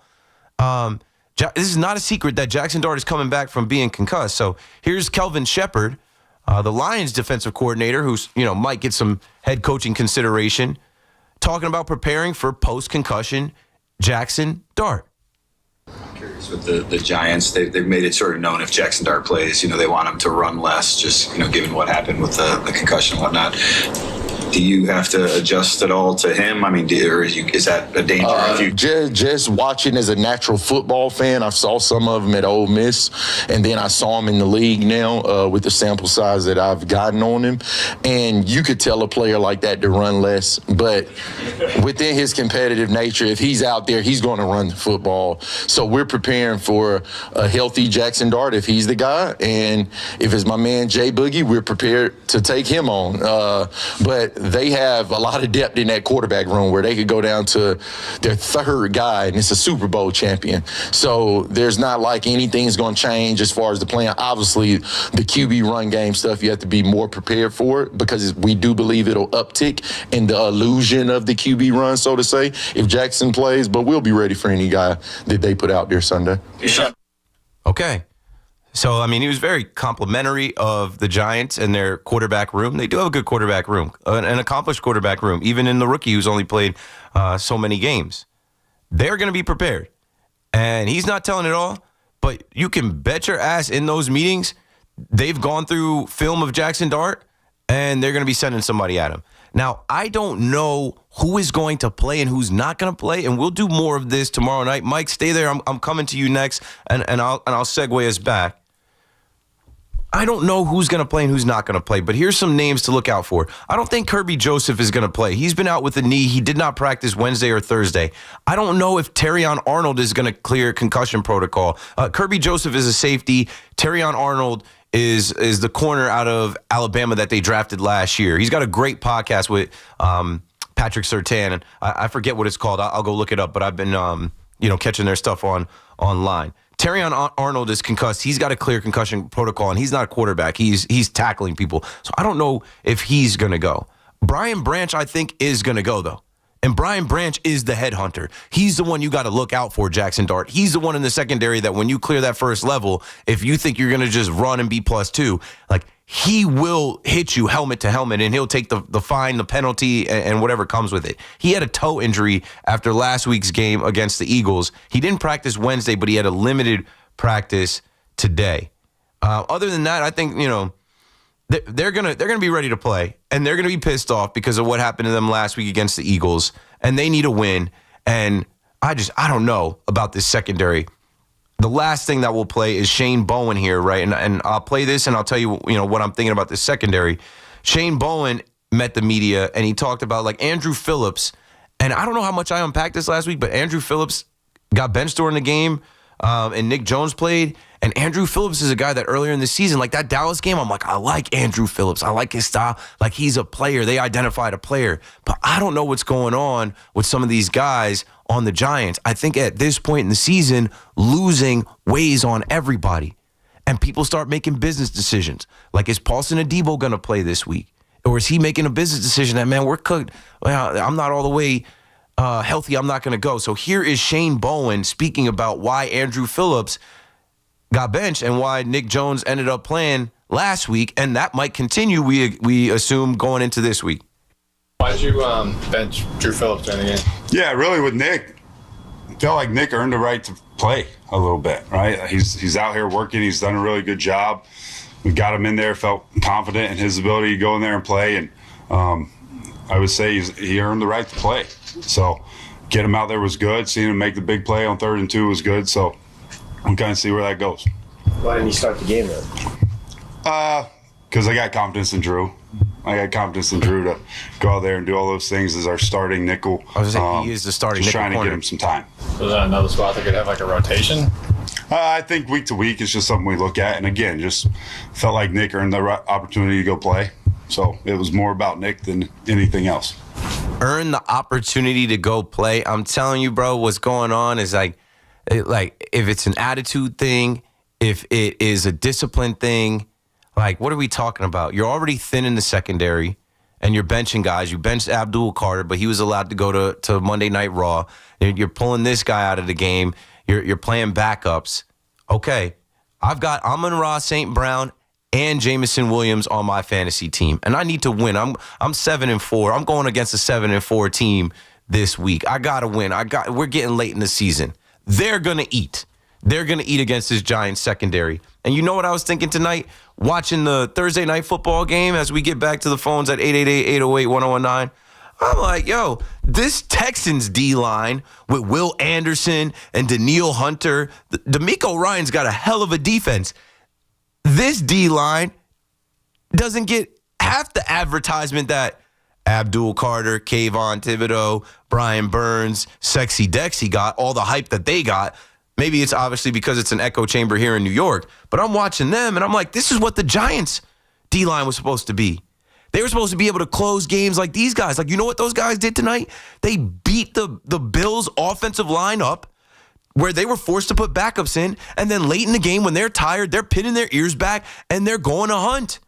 And that's how you close a game. You know what they also did? They beat Josh Allen up. He was banged up. Khalil Shakir, he got off tonight. I was this close, bro. I had a parlay for him. 100 yards, anytime touchdown, Bills money line. If he took that hook and ladder to the house, whatever. I know you don't care about my fantasy team and my bets, but it's my show. Maybe you care about your fantasy team and bets and can relate. But last thing, Josh Allen sure looked like he could use some help from Brian Dable. He's regressing without Brian Dable, who made him, right? They should have picked up Brian Dable over there. I'm joking. But, watching the Bills tonight, it's a rough game. They got beat up. And the Texans are now 3-0 with Davis Mills, their backup, as their starter. They don't need C.J. Stroud or Joe Mixon. It's the NFL, man. Especially these Thursday night football games, these Thursday night games on a short week, right? The Bills' Super Bowl was beating the Chiefs. We all know that. Regular season win against the Chiefs, crown them. If the Bills crap out, the Giants should pick up the phone and call Joe Brady, the offensive coordinator for the Bills. I know you might not want to double back and get another guy from Buffalo, but that guy's not just Buffalo. I talked about him the week that Dable was fired. I talked about him being the engineer of the LSU offense that won the national championship with Joe Burrow, Jamar Chase, and Justin Jefferson. He also was in, I think, Carolina, New Orleans, and now he's there. Might be head coach material. Anyway, 888-808-1019. I set the stage for all the calls about the Yankees and Trent Grisham and Cody Bellinger, and you heard Brian Cashman speak, so let's get back to the phone and continue that conversation. Mike is in Cherry Hill on the fan. What's up, Mike? Hey, Keith, I don't know if you remember, before I get to the Yankees, last week I asked you about you being a free agent. I may know of 6-7 teams that are interested in you, in free agents. Run them by me. I'll tell you if they're off. I'll tell you if they're they're completely off the board for me. Can't do. You're down in Cherry Hill. Eagles, never. The Eagles are my least favorite team, maybe in all of sports. Fans included, stadium included, city included. No Eagles. That's where it's the city of brotherly love. How can it be? It's all connected. We're all one big family. It's an Why? oxymoron. If you ever go there, there's no brotherly love. They're obnoxious. They throw things at people. They heckle you. It's not fun. That's how it's supposed to be. Yeah, they brotherly love each other, but I'm not from there. And I am from the shore area where if you go 30 minutes south from where I grew up, it starts to turn into Eagle Country, and I hate that because it's like once you get into Ocean County and you get further into Ocean County, they start thinking it's Birdland, and I'm like, you guys are delusional. You're not in PA. You're not in Philly. So the Eagles, no. That's one team down. Who else you got? So what are you going to come? You're going to come a Chiefs fan? You're not from Kansas City. No, the Eagles or the Chiefs are definitely off the board. I would look like a child. I would look like a kid. I'd look like I just started watching football in the 2020s. Well, it pretty much does look like you just started watching football because you left the team after they switched Micah Parsons after they traded him. That's why you leave the team. It wasn't just Micah Parsons. Do you see the Dallas Cowboys right now? They're a joke. CeeDee Lamb's talking about how it's disrespectful, people saying that he can't hold his liquor, that he wasn't puking up at the Red Rock Casino. But what are you doing out at the Red Rock Casino the night before the game? The Cowboys are an absolute laughingstock joke. They beat the Raiders, but they're not going to win anything. Speaking of the Eagles will find a way to beat them this week. So Chiefs, no. Right. I'm not going to be a Chiefs fan. That's just stupid. It's like they just went to a bunch of Super Bowls, and all the Chiefs fans are like 15 and under. So maybe Patriots. The Patriots are in the running. Literally tonight, my son said, I want to read the Tom Brady book. And shout out to Steve Clare and the GOAT series. I did a reading for some kids. They have this series of books. And Tom Brady, they have a book for kids about Tom Brady. My son loves it. My wife, Patriots fan. My father-in-law, Patriots fan. My son could go that way. And if they go that way, I got to go that way with them. I would say the most intelligent thing is to become a Patriots fan. It's only intelligence. I think we should only say intelligence, that it's the most intelligent thing is to become a Patriots fan. Because they're not going to spend too much time being down. They had 1 year down so they could draft Drake May, 1 year of his rookie year being down, and they're back on top. All right, now back to the Yankees. I don't understand why the Yankees didn't sign Bregman by now. You remember the banging on a trash can, strumming on a street light, like Brian Cashman? It doesn't make a difference. At the end of the day, it's all about winning that World Series. Brian Cashman goes out of his way. If anybody talks about the Yankees World Series drought, he goes out of his way to remind people about 2017. The Astros cheated, so we'll never know what would have actually happened that year if all things were equal and fair. And he's not paying $40 million, which that's what it took for the Red Sox. He was not going to give Alex Bregman the same amount of money as Aaron Judge and bring him into that clubhouse. Listen, so instead we're going to have Ryan McMahon, and we'll just have a terrible... Don't get me wrong. I know all about Bregman. I've watched him in the postseason every year of his career. He's a dog. He's like that. From when he was at LSU to coming into the league, he's a hitter. He's postseason proven. As a player, I would love to have that player on my team, but I'm telling you why they won't sign him, why they didn't sign him. They're not about to sign him this offseason either. And what do you think about Bellinger? You think they'll sign him?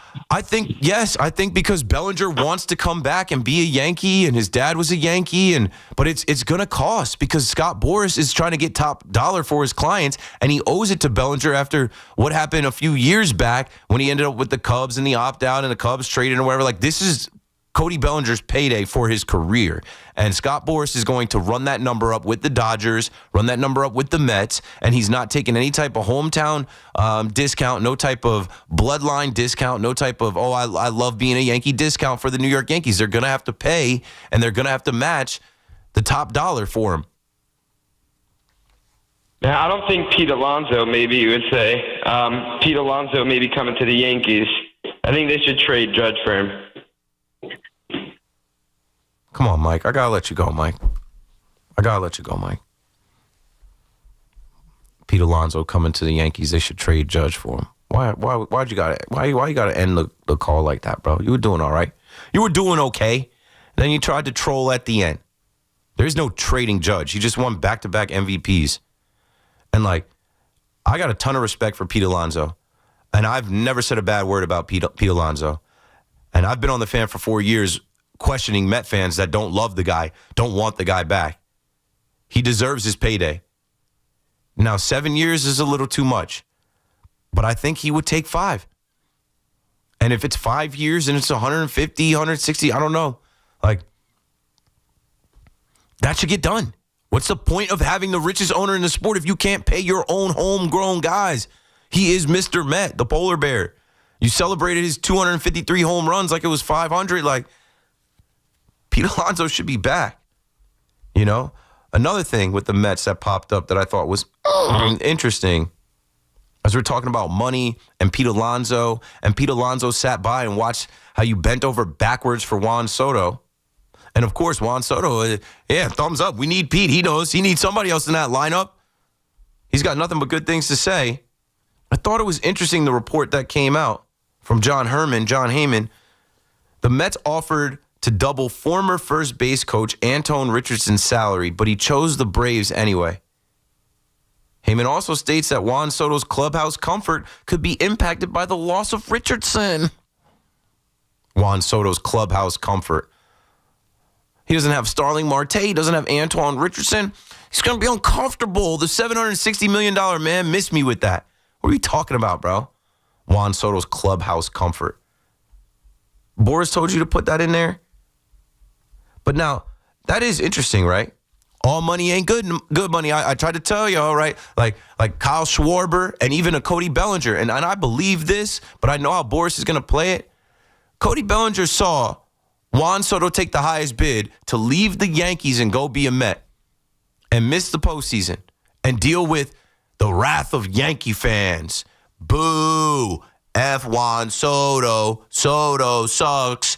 Juan Soto, you're a bozo. You know, those type of things that were being said in Yankee Stadium. And Juan Soto struggled. You know, he missed the All-Star game and, he didn't get his bonus. And I said, this is a cautionary tale. I don't think Cody Bellinger is going to do that. I don't think he's going to make that same mistake. I think a lot of people in baseball looked at Juan Soto and they said, all money's not good money. And sometimes you just want to win. And there's this cosmic negative energy over the Mets where they just find a way to lose. That's what I said. Say less about winning the World Series. Say less about exterminating the negative Met fan. They're all back. It's infested now with negative Met fans after last year, Steve Cohen. You got some work to do. But for Anton Richardson to say, I'm out, bro. After he is the reason we think that Juan Soto doubled his stolen base total way more. Right? Had 30 stolen bases plus. I think he had like 12 with the Yankees. And Antoine Richardson helped him out. Was in his corner, was in his ear, helped him out. See what Juan Soto does this year. But I think it's funny if they said he was offered double, the Mets offered close to double his salary. And I think the offer I read somewhere was for a 2-year deal. But why do you think Buddy left to go with the Braves? He said, this is a losing operation, bro. I don't want to be a loser. There's no money you could pay me to be a loser nerd Met. I'm sorry, I took that too far. We got to go to break. It's jokes. I'm joking. I love you guys. I don't hate the Mets. These are my Mets. What would I do without the Met fans? And the Mets, like, it's fun. It's a back and I don't mean it. But it is interesting that Buddy was like, keep the money. I'm going to the A. I'm going to Atlanta. The weather's better. They could pay me half down there. Cost of living in Atlanta is nothing. Every time I go to Atlanta, I'm like, I went to Atlanta, I think, last August, and it's a joke. When you go out to eat and drink and they give you the check, you think you got to check the check. Like, did they miss something? So, double the money to stay in New York in the cold weather and take L's with the Mets, or half the money to go to Atlanta and get you a big-ass house for nothing, and it's hot and it's warm, and the Braves are a winning operation. They find ways to win. Congrats to Anton Richardson for making the right decision. How will Juan Soto ever recover? Keith McPherson on the Fan. I'm running out of time. 888-808-1019. Don't go anywhere. We'll be right back. The Emirates NBA Cup is on WFAN. Is up, and it's in, and the Nets have the lead. The Nets are going to Beantown, taking on the Celtics. 7:30 tonight. The home of Brooklyn Nets basketball is The Fan. 101.9 FM and always live on the free Odyssey, TuneIn, and iHeartRadio app. At Town Fair Tire, New England's largest name brand discount tire dealer, you get it all. The guaranteed lowest price, the most free services, and we accept all valid rebates from any manufacturer and from our competition. Yes, we accept them all, even competitor rebates. Town Fair Tire, New England's largest discount tire dealer, now with over 120 stores from Connecticut to Maine. Nobody beats Town Fair Tire. Nobody. Name brands at discount prices. Town Fair Tire. With over 90 years of combined legal experience representing the law enforcement community, Decolator Cohen & DePrisco, LLP, continues to strive to educate police officers of their civil rights to sue in line-of-duty accident cases. The 2025 Police Officers' Right to Sue newsletter can be viewed on policeofficersrighttosue.com and provides successful results in varying line-of-duty accident cases. These results include damages recovered from RMP accidents involving the City of New York and civilian motorists, station house defects, ricochet injuries from the range, private premises slip and falls, sidewalk slip and falls, construction defects, snow and ice cases, and injuries emanating from defective RMPs. In any LOD accident, it is important for the officer to take photographs of any defects, injuries, or damage. It is also essential to draft the line-of-duty report and detail the cause of the accident in the paperwork. Remember, there's a 90-day time limitation to file a claim against a municipality. If any law enforcement member has a question regarding a potential lawsuit, contact Decolator Cohen & DePrisco, LLP at policeofficersrighttosue.com or call 1-800-901-1529. Embrace the spirit of the season in comfort and style. The Mercedes-Benz Holiday Love Celebration is here. Your moment to make dreams come true at Mercedes-Benz of Edison. With over 500 vehicles to choose from, including the versatile GLC and GLE SUVs, there's the perfect holiday gift for the one you love. Enjoy legendary Ray Cattina customer service and see why Mercedes-Benz of Edison was named the 2024 Mercedes-Benz Dealership of the Year by Cars.com. Celebrate the season in true luxury at Mercedes-Benz of Edison. Hey, neoyorquinos! Fast, reliable internet puede ser tuyo when you switch to Fios. Por tiempo limitado, combine Fios Home Internet and a line of mobile por solo $69.99 a month. Get unlimited welcome for $50 a month with autopay, plus taxes and fees when you bring your phone. And add Fios 300 Mbps for $19.99 a month with autopay, mobile plus home discount, and bonus discount. Visit your tri-state area Verizon store hoy mismo to get this limited time offer and switch to our reliable red 5G 100% fibra óptica for eligible new Fios internet and mobile customers. Both the 15 monthly discounts for Fios and bring your phone apply over 36 months. Mobile and home discounts enrollment required. 99 Fios setup charge applies. For unlimited welcome, unlimited 5G and 4G LTE might be temporarily slower than other traffic in times of congestion. Domestic data roaming at 2G speeds. Are you tired of online threats? Then get an antivirus. It's the only online protection you will ever need. Just a quick question. Does it encrypt your online traffic the same as NordVPN? No, but it protects your device. Just pop that CD in and you're good to go. But it will stop your internet service provider and other snoopers from monitoring you online, right? Oh, no, not really. It won't stop online snoopers or block annoying ads. In fact, forget what I said at the beginning of this ad. This ad is now about NordVPN. I just realized that an antivirus is only half protection online. So get better online protection with the NordVPN Black Friday deal. It will encrypt your traffic, protect you from malware and phishing, and stop annoying ads. This Black Friday, get NordVPN with 73% off and enjoy 3 extra months. Yeah! This is JJ Hill of Shulman & Hill, New York's premier injury law firm. We'll always fight for you if you're injured at a construction site. If you've ever wished you had a lawyer in the family, now you will. At Shulman & Hill, it's never one and done. Once you're a client, you're always part of our family. Shulman & Hill. We're not just New York's law firm, we're your law firm. Get your free consultation at hurtny.com. That's hurtny.com. Go Go to WFAN.com/contest to enter for a chance to win tickets to see Lynyrd Skynyrd at PNC Bank Arts Center on July 26th or at Northwell at Jones Beach Theater on August 21st. Courtesy of Live Nation. Tickets go on sale today at 10 a.m. at livenation.com. Looking for the lowest price on name brand tires? Get to Town Fair Tire and get the guaranteed lowest price on any name brand tire.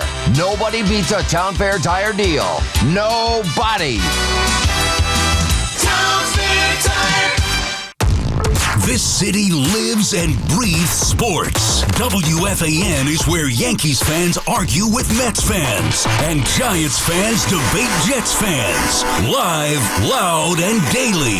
The Fan, 101.9 FM, and always streaming on the Odyssey, iHeartRadio, and TuneIn apps.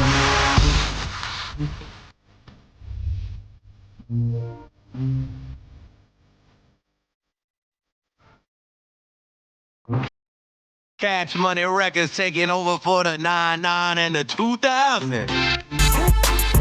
You already know. Your boy KM on the Fan, you heard? Another quick one, easy. 888-808-1019. Hit my line one time. I got no calls, whatever you guys want to talk about as we proceed to give you what you need. Big Mac is warming up for his last show of the week before his Saturday show. I'll be back later tonight to do a little Friday shaboing boing, a little shabang bang, a little football Friday. Let me sprinkle in a couple things that I had from my notes that I did not hit on. You know, coming off the Mets talk, Kodai Senga trade market is shaping up. Ooh, just trade him to the Mets or trade him to the Dodgers. I'm sure they'll turn him into an ace. Trade him to the Dodgers. I bet you he's healthy. I bet you he's back to a sub-2 ERA. Yeah, just trade him to the Dodgers. The Dodgers will give you whoever you want. You know how they move. They'll love the idea of trading Kodai Senga. Oh, do that. You know, Kodai's got a relationship with Ohtani and Yamamoto, those guys. So, yeah. But what are you getting back for him? Doesn't matter. I think you need pitching, but I think you'll part ways with the Kodai Senga experiment. He's not a David Stearns guy. David Stearns, I remember when David Stearns first came in, I was like, yo, the D and D Stearns stands for destroying. He's destroying what you think of the New York Mets and building the Mets out in his own image. We're waiting. we're waiting for that, but that's all I'll do with the Mets. Because in the chat, they're like, oh, you going hard on the Mets. I said, I'm just playing, bro. I'm just kidding. It's late. It's fun and games. Met fans don't call my show. But then I do get a couple people like, you know, somebody hit me on Twitter today. I actually got to go find him. I got to respond to him. It warms my heart. It's actually like one of the more proud things that, like, you know, I don't have shtick. Like, really, what you hear on the radio is me. You know, I laugh when people like when they meet me in person, like, your voice sounds the same on the radio. I'm like, I don't play it up. It's like, this is how I talk. But like, one of the things that I leaned in and played up over the years, when I just saw it glimmering in the distance, I'm like, oh, I don't think there's ever been a Met hater like this on the Fan. I don't think there's been anybody to cook these Met fans. Like, I'm like, oh, that's my lane. I'm taking it. And it just fell on me so many times. There were just so many. Like, I remember I was on the night after Hawk Tour. I'm telling you, I was in tears laughing that day, getting ready for my show. I'm like, of course I would have a 5-hour show tonight after Hawk Tua girl throws out the first pitch and the Mets blow the game against the Oakland A's. Anyway, Gorilla NJ at NJ Gorilla says, even as a Met fan, you are one of my favorite voices on WFAN. And that's, I appreciate that. I appreciate that. And there are some Met fans I meet in person. They're like, I'm a Met fan, but you kill it, bro. And I'm like, good. Then you can understand that, like, it's shtick. Like, you guys don't really think Positive Tommy is like, you know, when Tommy does all of his Positive Tommy and his, I don't know, bangs the drum of positivity and so some of this other stuff, he's playing into his shtick, his almost like his wrestling personality, his character. And I remember Craig always used to talk about how, like, if you watch Craig's documentary and stuff, he's talking about, like, the radio, and that was in the past, really not anymore, but the radio used to give you this ability to be someone that you weren't really because it was audio only. They couldn't see you. They could just hear you. So you could kind of, like, that light goes on, you could be this persona. You could talk in this way. Like, you know, and shout out to Craig. Craig's the man. He's a radio legend, icon, and master of the craft. But see, I knew coming in 2021, 2022, 2023, 2024, now 2025, I'm like, oh, this is digital, baby. This is social media. I am going to be seen. They're going to identify me, so I got to be who I am. Anyway, speaking of being who you are, ABCDTD Lamb. CD Lamb said he and George Pickens missed curfew before the game in Las Vegas. The two were having dinner and a few drinks at Red Rock Casino. Lamb denied he was throwing up at the casino. He says it's disrespect to even suggest that. Lamb says he knows how to hold his liquor. America's team to laugh at. When I saw that come across, I'm like, okay. That's kind of like, it's like Abdul Carter. I wasn't sleeping. I was in a red light therapy. Okay, but the point remains, like, you missed walkthrough. It doesn't matter what you were doing. You missed it. You weren't there. You weren't where you're supposed to be. You're a professional athlete. They run you millions. And like CD Lamb, okay, whatever. Maybe you weren't throwing up. Maybe you were, I don't know what. Somebody saw you spitting. Maybe, I don't know what you were doing. I didn't see it. There's no video or images. Remember CJ Abrams was in the casino? CJ Abrams, he was in the casino, there was a game at 1. He was in the casino at like 4 a.m. Posted up, sitting there letting people take pictures of him. I remember seeing that picture of CJ Abrams. And he turned it around. But yeah, I laugh at CeeDee Lamb getting upset about, the story of him puking and throwing up. Because I'm like that too. I don't drink like that anymore, but that used to be one of my main things. Like, nah, I'm not about to be pukey McPukes in the night. I used to hate calling Ralph. I used to hate it. I used to just be like that was my thing. Like, I'm going to take shots. I'm going to drink beers. I'm not going to puke. And sometimes the puking helps. Not for nothing. That's what I honestly thought with CeeDee Lamb. I'm like, maybe he was puking. He's like, yo, let me get this out of my system so I can go to sleep, not wake up hungover, and then all my rowdy friends are here for Monday night. 888-808-1019. What else was in my notes? Oh, NFL related. The NFL international games rank as the most watched games in NFL Network history. They went to Berlin. They went to Spain, Madrid. They went to London. Most watched NFL international games this season on record. An average of 6.2 million viewers. Like, we have gotten used to it now. Also, because of fantasy implications and the opportunity to gamble, like, I'm not going to hold you. Like, I usually go grocery shopping on Sunday morning because I'm here Friday into Saturday morning. And by the time Daddy wakes up on Saturday, I'm cooked. I'm like, I'm not trying to go to the grocery store and fight people. I'll be rushing my wife and son. Like, yo, we got to get back. 9:30 game. 9:30 game. Let's get in the grocery store at 8. Let's be back home by 9:30. Like, we've gotten conditioned to it. It isn't like so early anymore. It's like, nah, I'll get up and watch. It's up 32% versus 2024. The Commanders-Dolphins game averaged 5.9 million viewers. So good for the NFL. The NFL is king. They own us. They could do no wrong. The NFL can put games on anywhere. Did you guys hear A.J. Brown? I'm not going to play the audio. You can go seek it out yourself. But they asked A.J. Brown about not being the same player this season, and he had the answer prepared. His delivery was so on time, smooth, and quick. He said, I guess Saquon ain't the same player either then. Ooh, I like that. I like that. Saquon's not the same player. 2K say was last year. He's not rushing for 2K this year.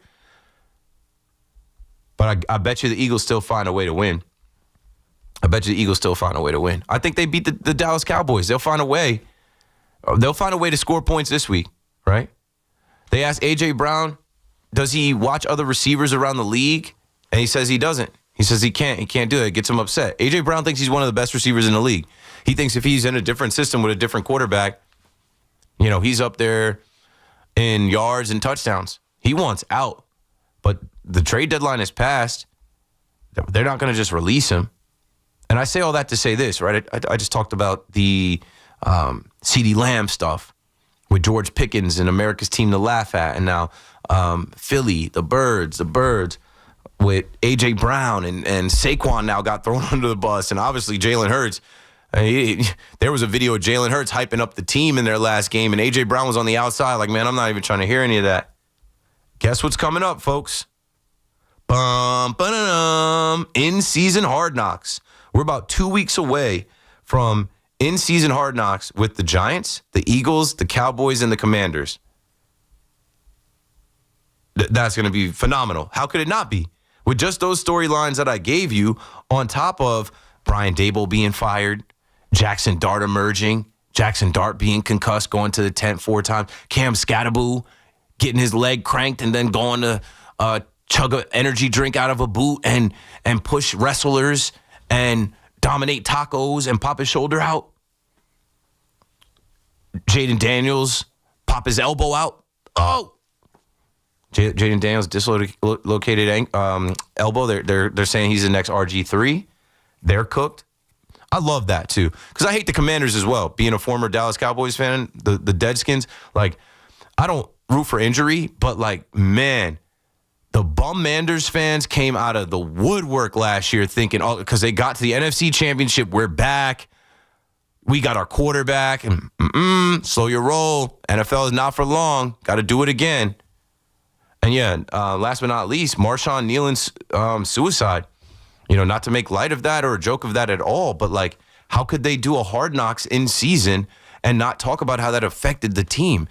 The kid scored a touchdown on Monday Night Football.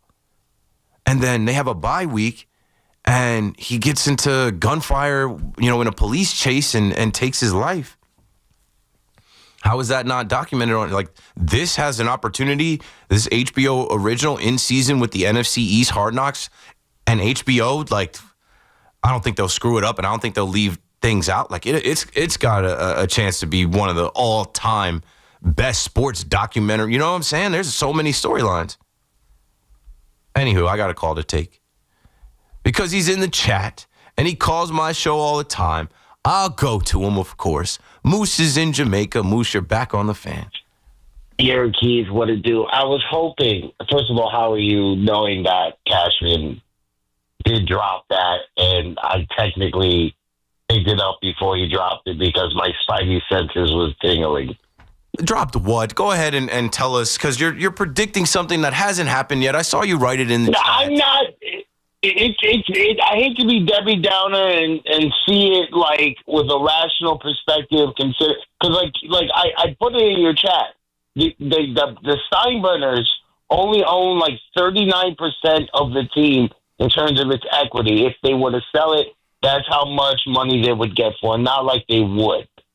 So that being said, whatever things that are being leaked by reporters or reported on about budgets and contracts, and John Heyman got it horribly wrong how hilarious that is to say that on your show. But at the same time, that's not the point of my call. Like, the Yankees are going to transition to more of a conglomerate where performance of the team is no longer the backbone as opposed to the brand dictating what they do with the team to improve its performance. Okay. Sounds like a mouthful, but that's what I'm trying to articulate. Yeah. So and if so they that, see nothing is wrong. With that being said, you predict that they do what this offseason in regards to their offseason signings? Almost nothing. Trent Grisham's the big offseason qualifying offer accepted. That's who we're going to put on the billboard. Come see Trent Grisham play center field and hit home runs at Yankee Stadium. They're going to, like they said in the press conference, Cole was down, Schmidt was down. They're coming back. New young players that have been promised will get their opportunity. All the old school sort of pitches to sell the team and sell the brand, but they have Judge. Back-to-back MVPs. 4-year stand. But Judge is 34. Judge is 34, and thanks for the call, Moose. His elbow was an issue last year. And I don't ever like to say Judge is injury prone, but he's going to be another year older. And like, if Judge goes down, the team is down. Like, they can't bank on, our brand is built, we're going to sell tickets because Judge is out there. You need to build the team around Judge. You need to build a team that can win without Judge. If he's on the IL, if he misses time, you need to build a team that can come through in the postseason if Judge is performing like he did this postseason but had nobody to back him up. My guy Chris in Bergen County back on the fan. What's up, Coach? What's going on, Nate? How are we doing? Bringing it home. Another quick one. After Monday night, Thursday night, these are 2-hour shows. I just try to hit on everything and get out the way. I got you. Real quick,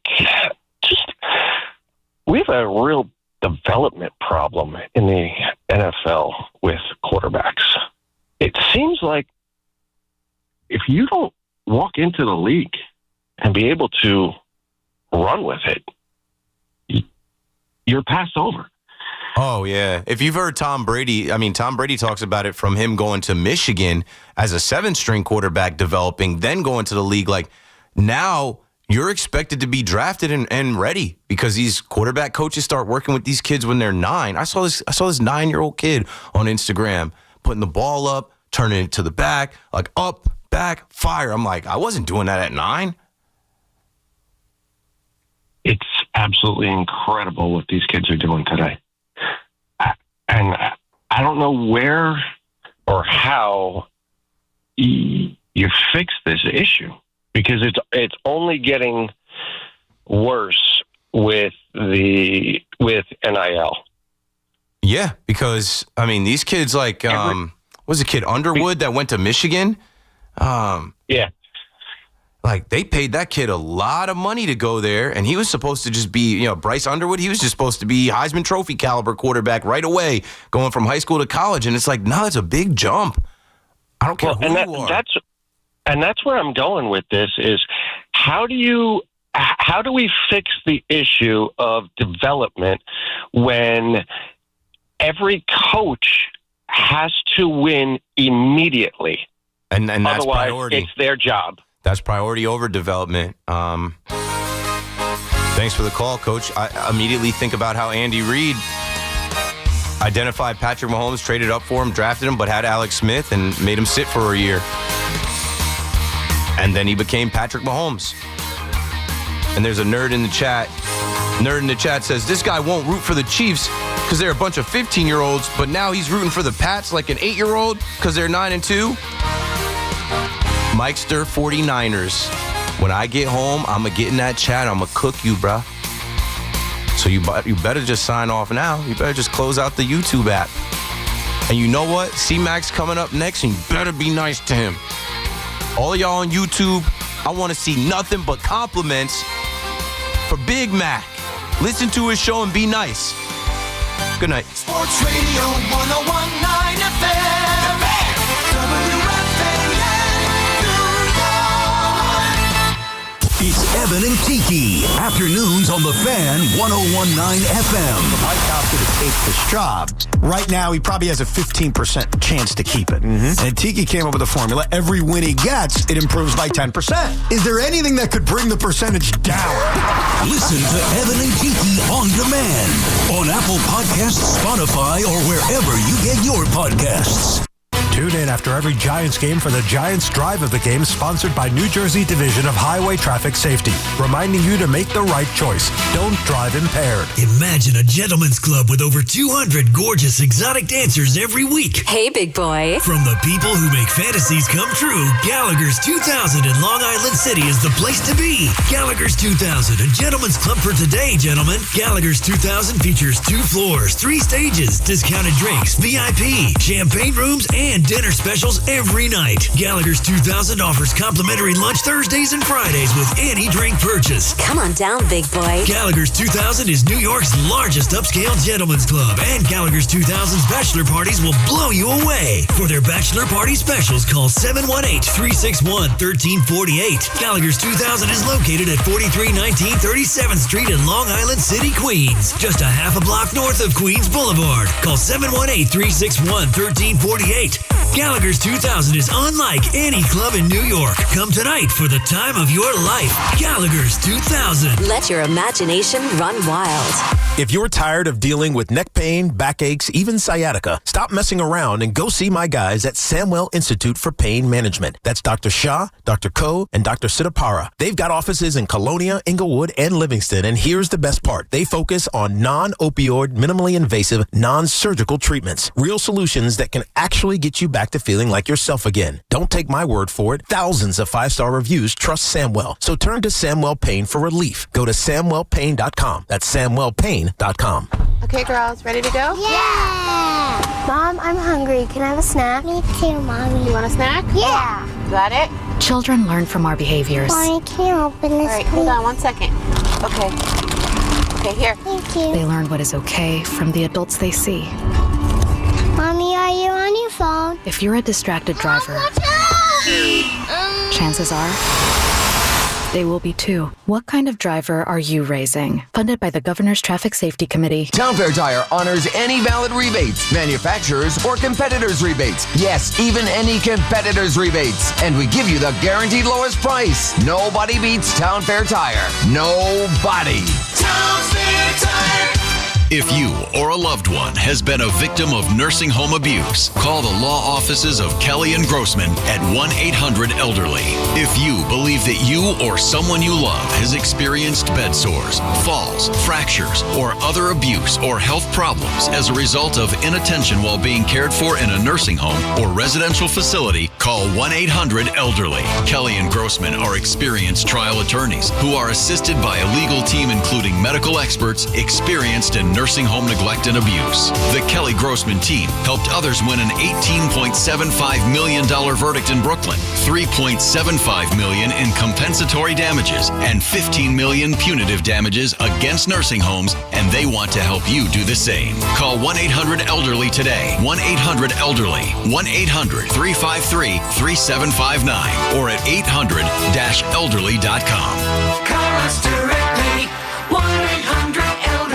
We all hear the radio ads about the IRS. They tell you to be afraid, to be scared, and they try to frighten you into calling. I'm not here to do that. Tax Relief Advocates is different. TRA is here to tell you that if you owe money to the IRS, whether it's $5,000, $50,000, or $500,000, we have a solution. It doesn't matter if you're sitting in your car, at work, or with your kids. No matter where you are, call now. 800-575-9834. Don't lose hope. TRA can eliminate or reduce what you owe to the IRS. Generous programs are now available that can give you a fresh start. Our passion is taxes and helping individuals fix their IRS problems. We have over 1,000 5-star reviews on Google and an A+ with the Better Business Bureau. You don't need to be afraid of the IRS any longer. End your tax nightmare today by visiting us online at TRA.com or call 800-575-9834. That's 800-575-9834. Tax Relief Advocates. Real solutions for real people.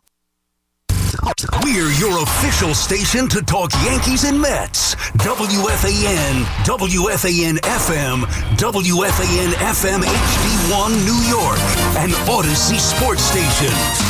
WFAN Sports Flash. Good morning at 2 o'clock. I'm Marco Belletti, and this report is sponsored by Chef IQ. Precision cooking, effortless results, chefiq.com. Well, the Yankees still have work to do this offseason, but with Trent Grisham returning, Brian Cashman feels much better about his outfield situation.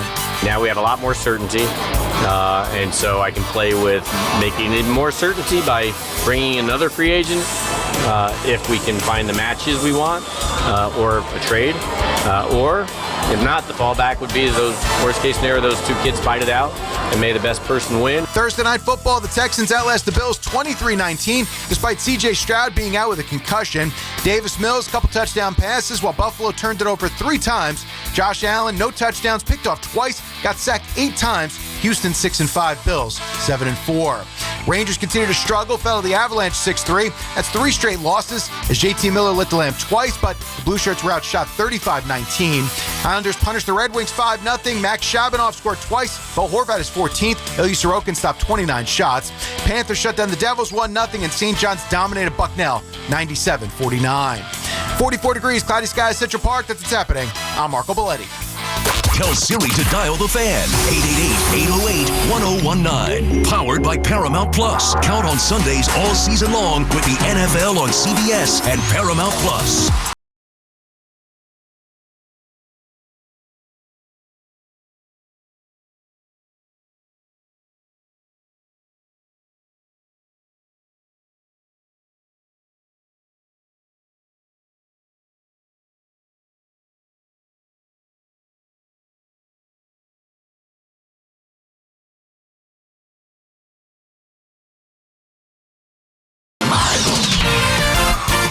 Sports Radio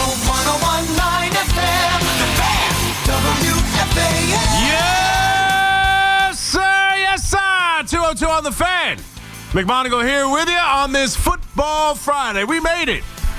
It's Friday. Friday is here. The weekend is here. Football is here. I am here. I'm not sure which one's better. Probably the weekend in football, but I'm not half bad. 888-808-1019. We're taking your calls till 5 o'clock and the warm-up show. We got Fleegs on the other side, and we're going to start our Football Friday morning with Thursday night. We'll get to the Giants here in a second, but a couple things about, that was this Bills team. And I know they're not a New York team. And apparently we got a call to the control room about all we do is talk New York sports. Newsflash! But that Houston defense last night was absolutely ferocious. 8 sacks. They turned him over twice, Josh Allen. And I just can't help as we get ready for a Football Friday. And we get ready to see Jackson Dart again, hopefully. Hopefully he's cleared. Hopefully he's healthy. We're going to do a lot on that this morning. We're going to see Tyrod Taylor for the Jets. This Bills team, and really the AFC, because I can't help but think about it, but this, that Texans defense last night and what the Bills have been here. And you look at now Kansas City, for example, who's 5-5. And those two teams, along with the Ravens, who, they're 5-5 as well, and it feels like they're surging to the top of their division, and they'd probably be better if Lamar Jackson didn't miss all that time, and he practiced fully on Thursday, and we expect him now to play against the New York Jets. But this Bills team that started off with that win against the Ravens in a, that 41-40 kind of classic open to the season and started the year 4-0 against lousy teams, the Jets, the Dolphins, the Saints. They have been so up and down. They give you wins like against Kansas City at 28-21. They give you wins like against the Buccaneers where they're down late and somehow still win the game by 12 points. And then they give you no-shows like against the Dolphins and against last night against the Texans where, they were just completely overrun by what is becoming one of the more dominant defenses in the NFL, if not the dominant defense in the NFL. And there's a handful of really good defenses in the NFL right now. You look at what the Texans have been able to do. 8 sacks last night, 2 turnovers against this Buffalo team, again, who's coming off a really good win against the Bucs. You look at what Seattle's defense has been able to do. They play a Rams team last week that's been as good offensively and have the MVP of the league, a quarterback in Stafford. They throw 4 interceptions, and they're still right there to kick a 64-yard field goal to try and win a game against the Rams because that defense has been incredible. You look at how good the Browns defense is at home in their building. You look at the Patriots defense and what they've done against the run. There are a lot of good defenses in the NFL this year. And the Texans right now, who are in that division with everybody's, favorite team, the Colts, they're going to make a case again to go to beat the Buffalo Bills and dominate them in that manner and have Davis Mills be the quarterback. No Stroud. Davis Mills to go beat the Buffalo Bills 23-19. And you thought for a second when they pull off the hook and ladder and get that 4th and 27 that you thought maybe they would end up blowing the game. But they don't. They get 8 sacks. Anderson with 2.5. Hunter has 2 sacks. That defense has completely taken that next step to dominant. Davis Mills, who isn't good in this game, he does throw 2 touchdown passes, but 16 to 30 for 153 yards. But you look at it right now, the typical class of the AFC has been the Bills, the Chiefs, the Ravens. Right now, the Bills can't put back-to-back good performances together. Josh Allen is having the most up and down season he's had since before Brian Dable. They're 7-4 in a division where they're being outclassed by the Patriots. The Kansas City Chiefs are 5-5 at home this week against the Colts as a 3.5-point favorite. But, they've really struggled. They've lost.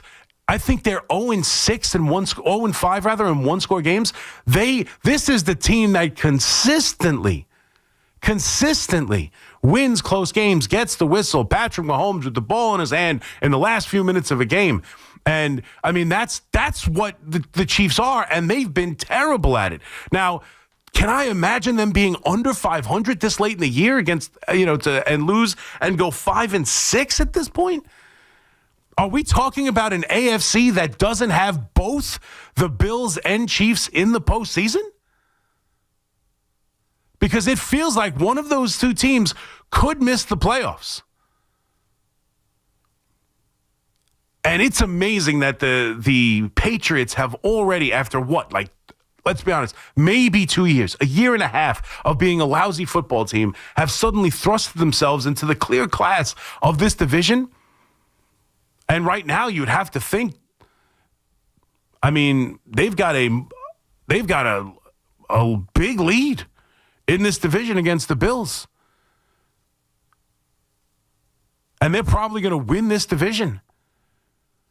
I still think the Ravens are probably going to find a way to win that division, and the Chiefs last week losing that game against the Broncos, that's a game the Chiefs haven't lost since Patrick Mahomes got there. And you got the Colts playing the way they're playing, and this is going to be a big week and a big game. You've got, against Kansas City, you've got the Buffalo Bills up and down, tops and turvy. Hideous losses against Davis Mills and the Houston Texans last night. A hideous loss, a no-show loss against an absolutely, up until that game, falling apart Miami Dolphins team, where everybody expected the coach fired. They've already fired their GM. A game that a brutal, disgusting no-show loss against the Falcons, and the Falcons haven't played haven't won a game since practically, or just have been god-awful, and they've fallen apart, and they're one of the worst head coach teams in the league. So you've got a Bills team that is completely up and down, a Kansas City team that doesn't win close games anymore, and a Ravens team that's dealing with the injury of their quarterback, while probably still going to surge and win that division, don't feel like the force anymore. And this AFC is completely up for grabs. The NFC has kind of been that way. We know the Eagles have been the class, are the class. The Lions are good. The Rams, as long as Stafford is healthy, how good they're going to be. But this AFC is completely turned around. And watching that game last night, it was just never more obvious that this Bills team is just not it. You've got the coach making head-scratching decisions to kick a field goal, with 5 minutes left, where they would still need a touchdown anyway. I understand it was 4th and 10. Go ask your star MVP quarterback to go make a play. This is going to be a very fascinating AFC down the stretch the rest of the way here. And we'll see if the teams that have surprised us are going to be the class. Are the Colts? Are the Patriots? Is this the class of the AFC? Is this a year where we're not going to see Kansas City? Because let's be honest, the Chiefs, you look at their underlying numbers, and offensively, I watched the Chiefs for the most part, and despite making critical mistakes, and despite me not being able to win these close games like they always normally do, you look at the offense, they look better than the team that was, 14-15-1 last year? At times, they looked better than that team last year who went to the Super Bowl. And yet they're 5-5, and it feels like they're a bad performance against the Colts for possibly being on the outside looking in. So it is a up and down, topsy-turvy AFC where, you are looking at teams like the Patriots and the Colts as the class, and heading in with Daniel Jones as the Colts quarterback, which was really, sort of a last-minute decision as he beats out Richardson. A Colts team that was awful down the stretch of last year, starting Daniel Jones, a Denver Broncos team that, yes, made the playoffs last year, and I haven't mentioned them just yet, and we're talking about the win they had against the Chiefs. The Denver Broncos last year, who, yes, were a playoff team, but relied heavily on their defense. They still do. You're not sure about this young quarterback. You're still not. But they find ways to win with Sean Payton and Bo Nix. A Patriots team that you knew would be much improved. You knew Vrabel would come in and change the culture a little bit. But this is the new class of the AFC this year. And we'll see if that changes down the stretch and we end up having the same type of, Kansas City versus Bills or Kansas City versus Baltimore or Baltimore versus Buffalo. Like, will we still have those same games we expect year in and year out? Or is this going to be a different looking AFC playoff picture? And on this Football Friday, then we turn our attention to the New York Giants. And I know I did a lot on it yesterday, but another good day of a full practice for the quarterback. And it feels like, although he hasn't been announced yet, it feels like we are going to have a reason to watch a game on Sunday against the Lions, as Jackson Dart will hopefully most likely play. And that's exactly what the Giants should do. We talked about it yesterday. I still can't believe how many people hit me up after the show all day yesterday. You're lost if you think if he's cleared that he shouldn't play against the Lions team. This is critical. I reflect and turn back to 2004 all the time. And Eli's first year. And think about that stretch of games that he played. Now, he ended up being the Iron Man and never missed a game and everything, so it's not necessarily the injury, but the idea of every one of those games mattered. And ultimately, leading down the stretch of that season, they win that Dallas game heading in, and that set them up for next year. This team, despite being a dumpster fire right now, and I get it. I get the record. I get all of the nonsense circling and swirling around this team with a coach who most likely, and I still want to see what Kafka can do. And that's going to be a talking point for me today into this game on Sunday and probably in my show on Saturday. Like, I'm still interested to see if Kafka can handle this situation because it's a tough one. They're going into Detroit coming off a tough loss against the Eagles. You know what they do when we get to the pick segment. We'll go over, what they do against bad teams in their building as, heavy favorites. Like, this is a bad spot for the New York Giants. Just traditionally, in Dan Campbell's era of the Detroit Lions, awful loss at home as a more than field goal favorite. It's dominance. It's dominance. And that's where the Giants find themselves. They're heading in to go play a very good Detroit Lions team as a 2-digit underdog, as they're coming off an ugly loss against Philadelphia, where the offense, the offense now that has been the play calling taken over by the head coach, looked kind of inept and lost and disjointed. They're going to try and find themselves against this Giants team and a defense who can't stop the run, a defense whose young rookie has been under the spotlight, the red spotlight, whatever you want to call it, as he's missing walkthroughs and being punished and going WWE, and forget about Scadaboo for a second, but that whole situation with Abdul Carter, a defense that can't stop the run, one of the worst defenses in the league. Shane Bowen, the defensive coordinator, everybody wants fired. Every other word out of every other Giant fan's mouth is, when are they going to fire this disgrace of a defensive coordinator? You're going to have Jackson Dart playing his first game without his compadre, without his best friend, without the man who would run into a blue tent for him, and Brian Dable, despite having the same play caller in Kafka. This is still a spot for me as we are debating who's going to be the next head coach of the New York Giants, where, as crazy as I am, I think Kafka has an opportunity to go out there and impress us all. Because this would be one hell of a game to go out there and keep competitive and, dare I say, win the game, which nobody expects. But if they're going to do it, and if it's worth watching, it's Jackson Dart. And this game doesn't mean anything. Right? Even if they win it, right? I could tell you Kafka, he's probably gone anyway. And we know it means nothing for the standings, and it probably ends up hurting them in the draft and all that nonsense that I like to talk about sometimes. But this is about building with this quarterback. And that's why it's so important that he plays if he's healthy. Because games like this on the road against quality opponents, this is what builds towards next year. Without him, it's meaningless. Jameis Winston going into Detroit and playing a good game and putting up 25 to 30 points and keeping it close and losing by a last-second field goal does nothing for me. It does nothing for them. It does nothing for us as fans. It does nothing. But if Jackson Dart goes and has that game, if Jackson Dart goes toe-to-toe with this Lions defense, if Jackson Dart puts up points without any weapons, without his guy Scadaboo, without Neighbors, with a defense who can't stop the run, if he goes toe-to-toe on the road in a building where this offense traditionally puts up massive points, they have big wins. Again, 8-0 in the last 8 tries against teams they are more than 3-point over favorites against at home off a loss. This is what Dan Campbell lives for. This is where you get your kneecaps bit in these games like this. And it's important, like it was important to see Eli Manning do it. It's important to see him go on the road and see how he performs in these spots. It's important down the stretch of this season to see Jackson Dart, and he shouldn't be sitting, and he shouldn't be in bubble wrap, and they should run him if that's a game-winning play. If they're at the goal line and their best option to get into the end zone is to run Jackson Dart, then that's exactly what they should do. That's exactly what they should do.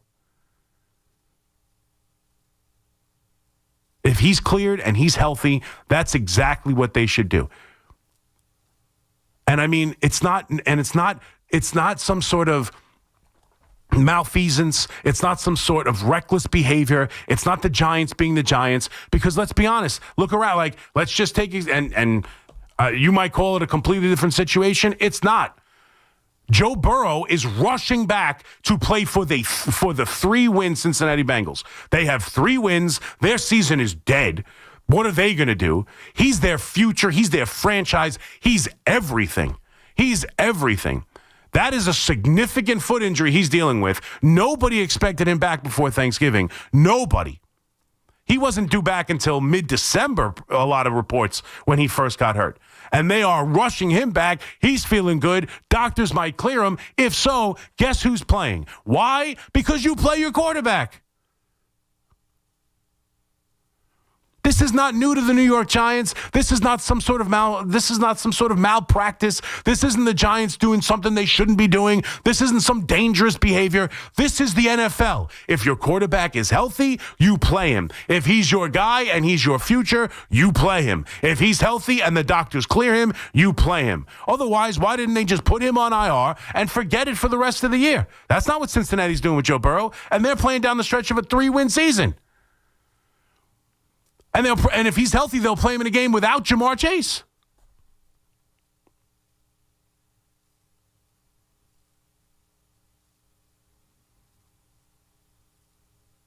This is what you do. This is who they are. This is who they're trying to be. This is who they're trying to show they can be next season, when there should be, as much as it's a dumpster fire right now, if they get the right head coach in here, you're talking about a team that has Jackson Dart, that has Cam Scadaboo, that has Malik Neighbors, that has an offensive line that's gelling and playing much better, that does have Abdul Carter, who we do expect, despite his concerns right now, and despite his immaturity, and despite his lack of sacks, and despite not being worthy of being the 3rd overall pick, an extremely talented kid who's still winning and beating the man in front of him more times than he's losing, and someone who should be an impact player next year. At least you're hoping. You do have Burns, who's right there at the top of the league in sacks. You do have an opportunity to have a winning team next year with a cheap, inexpensive rookie quarterback. What every team strives for, what every team wants, the dream of every losing franchise in the NFL is to be in the position the Giants are in.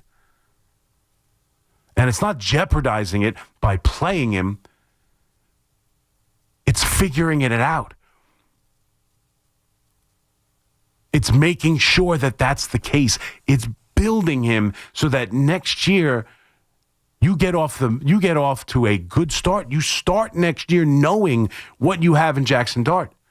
You start off next year where nothing is going to surprise him because he's already went to Detroit and played the best. He's already went to New England and played a 9-win team, a possible 10-win team.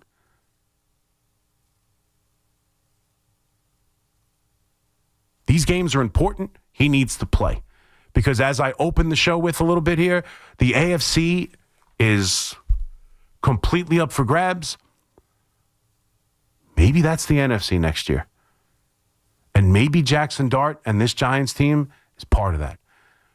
Because if you could look at the Colts and you could look at the Patriots and tell me those two teams are now the class of the AFC, and it's not the Kansas City Chiefs, and it's not the Buffalo Bills, who can't put good weeks together, or the Kansas City Chiefs, who can't win close games anymore, or the Baltimore Ravens. If it's not them, and it's teams that last year were losers giving up against the Giants at MetLife Stadium, the possibilities are endless, and the future is bright for this Giant team next year. But it does still take growth. It does still take Jackson Dart going and figuring it out and playing more games, getting more reps and getting more snaps and seeing more quality teams and being put in tough positions and being asked to do things. That's what needs to happen. And hopefully he's cleared. Hopefully he's ready to go against the Lions. And hopefully as Giant fans, we get to turn on the television and watch our future star quarterback go out there and take on a very difficult task. And let's see how he responds. 888-808-1019. McMonigle here with you on the Fan. So a little bit of just NFL in general on this Football Friday. A little bit of Jackson Dart and the New York Giants and the importance of him getting out there. We'll get to all the stuff Brian Cashman had to say, including mispronouncing memes. And him doing his annual sleeping outside. In a couple weeks, he'll be climbing down a building dressed as an elf. But no one cares about that. It's how are you going to improve this Yankee team? So we'll get to all the different angles on that. Obviously, hot stove baseball, the Mets, the Yankees, the Islanders cap off a very successful road trip. The Rangers lose their third consecutive game. The Knicks get ready for Orlando over the weekend. All on the table for the next 2.5 as we take you to 5 o'clock in the warm-up show. McMonigle here with you on the Fan. We'll be right back. The Scarlet Knights strike first. The Scarlet Knights head to Ohio to take on the defending champion and current #1 team in the nation, the Buckeyes. High noon tomorrow. Goes up top and pulls it down for the Rutgers touchdown right at the goal line. Rutgers football, powered by RWJ Barnabas Health, the official healthcare provider of Rutgers Athletics. Let's be healthy together. And the Fan, 101.9 FM, and always streaming on the free Odyssey app. Everybody knows Town Fair Tire is New England's largest name brand discount tire dealer, beating all the local competitors with our guaranteed lowest prices. And now, with over 120 stores throughout New England, we beat all the competition, including the warehouse clubs, the online sites, and the local dealers. Yes, we beat them all with the absolute guaranteed lowest price on name brand tires. Nobody beats Town Fair Tire. Nobody. Name brands at discount prices. Town Fair Tire. D'Agostino, Law Bite Back. I'm injury attorney John Ryan D'Agostino, nicknamed The Closer, continuing D'Agostino and Associates' legacy of helping the injured for over 35 years. My father, John D'Agostino, built this injury firm to help accident victims. This is John D'Agostino, and this is a family firm. For us, it's about doing what's right and making sure somebody pays for your pain. Call us first at 1-800-BITE-BACK. That's 1-800-BITE BACK. They call me The Closer because big or small, in court or out, I'm fighting to get the job done, to win, to get you every dollar you deserve. D'Agostino and Associates has offices throughout New York and New Jersey and will come to you. I've been there and I'll be there for you.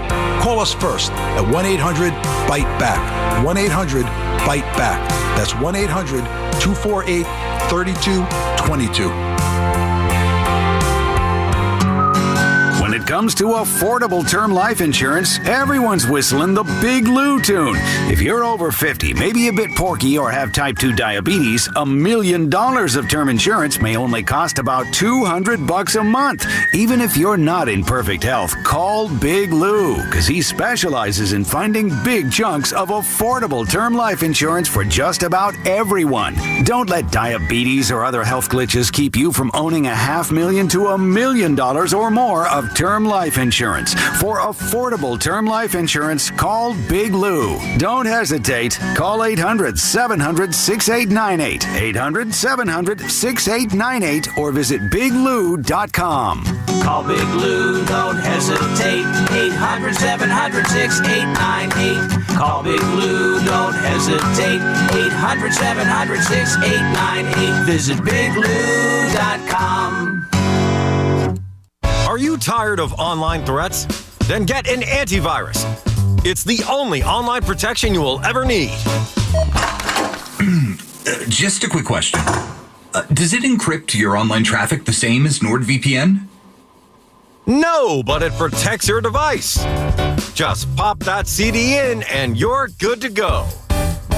But it will stop your internet service provider and other snoopers from monitoring you online, right? Oh, no, not really. It won't stop online snoopers or block annoying ads. In fact, forget what I said at the beginning of this ad. This ad is now about NordVPN. I just realized that an antivirus is only half protection online. So get better online protection with the NordVPN Black Friday deal. It will encrypt your traffic, protect you from malware and phishing, and stop annoying ads. This Black Friday, get NordVPN with 73% off and enjoy 3 extra months. Yeah! At Town Fair Tire, New England's largest name brand discount tire dealer, you get it all. The guaranteed lowest price, the most free services, and we accept all valid rebates from any manufacturer and from our competition. Yes, we accept them all, even competitor rebates. Town Fair Tire, New England's largest discount tire dealer, now with over 120 stores from Connecticut to Maine. Nobody beats Town Fair Tire. Nobody! Name brands at discount prices. Town Fair Tire.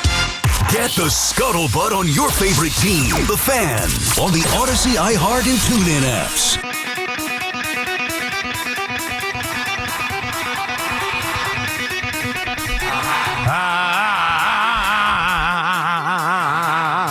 All right, 2:29. McMonigle here with you on the Fan on this Football Friday. Let's go. Need the weekend this week. Needed it more than most. The sleep has been all over the place. I know you don't care, but was having some work done in the house, having it painted, and just, these inconsiderate people who want to work in the middle of the day. Like, would it kill them to, work when I'm working? Would it kill them to work at 1 o'clock in the morning and paint the house? No. They want to do it at they want to do it from 9 to 5. Right in my prime time sleeping. So inconsiderate. So the sleep's kind of been all over the place this week. I need the weekend. Not that I sleep much with the weekend anyway. 888-808-1019. But we are here, Football Friday. And I just mentioned the Patriots. And I kind of started with a little bit of a generic NFL open. Went into the Giants. Talked about how the Giants could be next year's Patriots. Well, we'll get into it in a little bit. The another reason that I'm pissed at myself that I haven't gone over in more detail on why the Giants absolutely could be next year's Patriots, and what the Patriots did last year is exactly what the Giants should do this year. 888-808-1019. Let's get to the calls, though. Rich in South Orange. What's up, Rich? Thanks for taking my call, Chris. You got it, buddy. I'd like to make 2 points, and I'd like you to hear me out. Okay. First off, you're absolutely spot on with the Texans, and I'd like to give kudos to their general manager and their coach because they have built the best defense in the NFL. It has been this year, yeah. And that is exactly how most teams succeed, by having a very good general manager and a very good coach, as well as the skill position players, etc. Mm-hmm. But my second point is this. I've been a Viking fan since 1967. I watched the Bears game. Now, I'm very happy the Vikings have O'Connell and Flores as coaches, but this year, they have been horrendous. I mean, O'Connell, what the Vikings did on that last drive is what they should have been doing all game, and they would have won by 3 touchdowns. I mean, he's relying on a game management quarterback at best to make pinpoint throws 30, 40 yards down the field when it's 3rd and long. I don't know what he's doing this year. And Flores, with the pass defense, the linebackers and the secondary are playing 20 yards off the receivers. What the hell is going on in Minnesota? Thanks for taking my call. Yeah, no, I don't disagree with you. Their run defense hasn't been as good. Their defense in general hasn't been as good. I know Flores is kind of still a very hot head coaching candidate, and rightfully so. I don't think he's done a great job in his career. Last year, they did a tremendous job. He did a great job with that defense. And he is as good at disguising blitzes as anybody else. But this year, that defense has not been nearly as good. And yeah, listen, J.J. McCarthy, he is a young, inaccurate quarterback. He's had the propensity to make the big play at times, whether it's to win a game, like we saw in his first start this year, after a miserable first half, what he did in the second half. So he kind of has a little bit of that in him where he'll make plays, even if they don't win, he ends up making plays that just make the game respectable and kind of turns it on late in the game. But sometimes we see defenses kind of change their game plan late in the game, so that could be part of it too. But there is no doubt it has been a frustrating go of it from the Vikings. And last year with Sam Darnold feels like night and day. It feels like night and day. Now, they regressed at the end of the year. And I think Sam Darnold is, again, I think that is as fascinating a question as there is in the NFC right now. Because I think that Seattle defense is as good as there is. I think it's right there with the Texans as one of the better defenses if not the best defense in the game. I think that Seattle defense is ferocious, especially on the road. They've played just just a excellent brand of football, and I'll get into that because that little hint that could be one of my picks this week. I don't think you can make that number high enough for me. Coming off that loss to the Rams, the way the Seahawks play. But is Sam Darnold a good enough quarterback to win you big games? I think that is one of the more interesting questions in the NFC right now. Because they've got the defense. He's got his partner. I mean, JSN is right there right now, statistically is the best wide receiver in the game. And that defense is excellent. And when the Seahawks have it rolling, they are a dominant football team. They impose their will and they dominate as much as any other team in the NFL. They are right there with any team in the NFL as far as just dominating football games once they get it rolling in their direction. But you saw them play a big game against a good opponent, and Sam Darnold was awful. We saw what happened at the end of the year last year for Minnesota. I mean, we can go all the way back to seeing Ghost against the Patriots with the Jets. Sam Darnold on a Sunday-to-Sunday basis has proven, it's not up for debate anymore. Sam Darnold is a proven Sunday-to-Sunday NFL quarterback. He will put up numbers. He will throw touchdown passes. He can win football games, the whole bit. Sam Darnold on any team. Like you have a decent football team, Sam Darnold's your quarterback, you're going to win 10 games. He's that kind of quarterback. I think he's proven it. But every time there is a big game, they line up against the Rams last week to see who's the best team in the NFC, or right there with the Eagles as the best teams in this NFC, and he folded. Last year at the end of the season against the Lions into the playoffs, folded. I'm very curious. That's one of the biggest question marks in the NFL right now. Is Sam Darnold is talented? Sam Darnold is damn good. That Seahawks team is dangerous. But is he the kind of quarterback who wins you big playoff football games? Can you go win a Super Bowl with Sam Darnold? That's going to be a fascinating question. And that Vikings team, look, this is an interesting game against the Packers this week. I kind of like them as dogs at -6 because the Packers are kind of just right now. I don't trust them. But yeah, I agree. J.J. McCarthy, there's been some reports, right? I think Dan Orsini put out a report that you could see the future of J.J. McCarthy in Minnesota isn't guaranteed.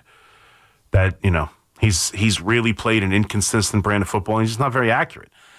And it's not surprising, J.J. McCarthy, and I think the other thing, too, and I don't mean to constantly defend Brian Daboll, but a lot of us, myself included, were open. I didn't really pound the table for J.J. McCarthy. He was never my guy, but I was open to it at one point because I wanted to draft a quarterback. I'll take it. And if it failed, I draft another quarterback. You know me. I want young quarterbacks here.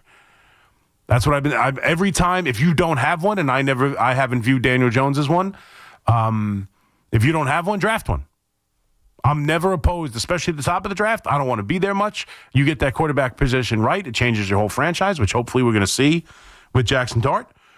But, give it to Brian Daboll. There was a lot of talk. His name, he wasn't viewed as a first-round quarterback. He wins the national championship, still not viewed as a first-round quarterback. All of a sudden, combine, talking to coaches, has his pro day, and all of a sudden he is thrusted right to the top of the conversation about quarterbacks going to be drafted.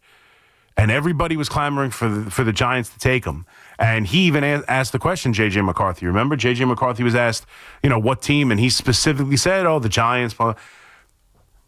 Word came out after the draft, and they passed on him. And they passed on Bo Nix, who I think last year felt like was a mistake. This year, he's 9-2. You can't argue it. But you watch him play. I mean, he did just beat the Patriots. The Chiefs. He's 9-2. He did put up 33 points in the fourth quarter against the Giants. So you can't kill Bo Nix. He's a winning player right now. He made the playoffs his rookie year. He's got the best record in the AFC right now. But you watch him play, I don't know. And not to, continue to beat the drum for Brian Daboll, but someone has to. I guess no one has to, but I will. Apparently, McCarthy was the last quarterback they would never considering McCarthy. Never. They passed on Bo Nix. I don't love what I see despite the winning. They passed on J.J. McCarthy. Good decision. They passed on Shedeur Sanders. We'll find out this week, now that he's got a full week of practice with the team. I think he'll probably be better than he was in just the, coming in the second half after the injury and playing, but I still don't know. I wouldn't expect much from Sanders, and obviously fell all the way to the fifth round and everything, but they tried to trade up to get May. We see what he is. They tried up to get Daniels. They love Daniels. We see what he is. They took Jackson Dart. We see what he is.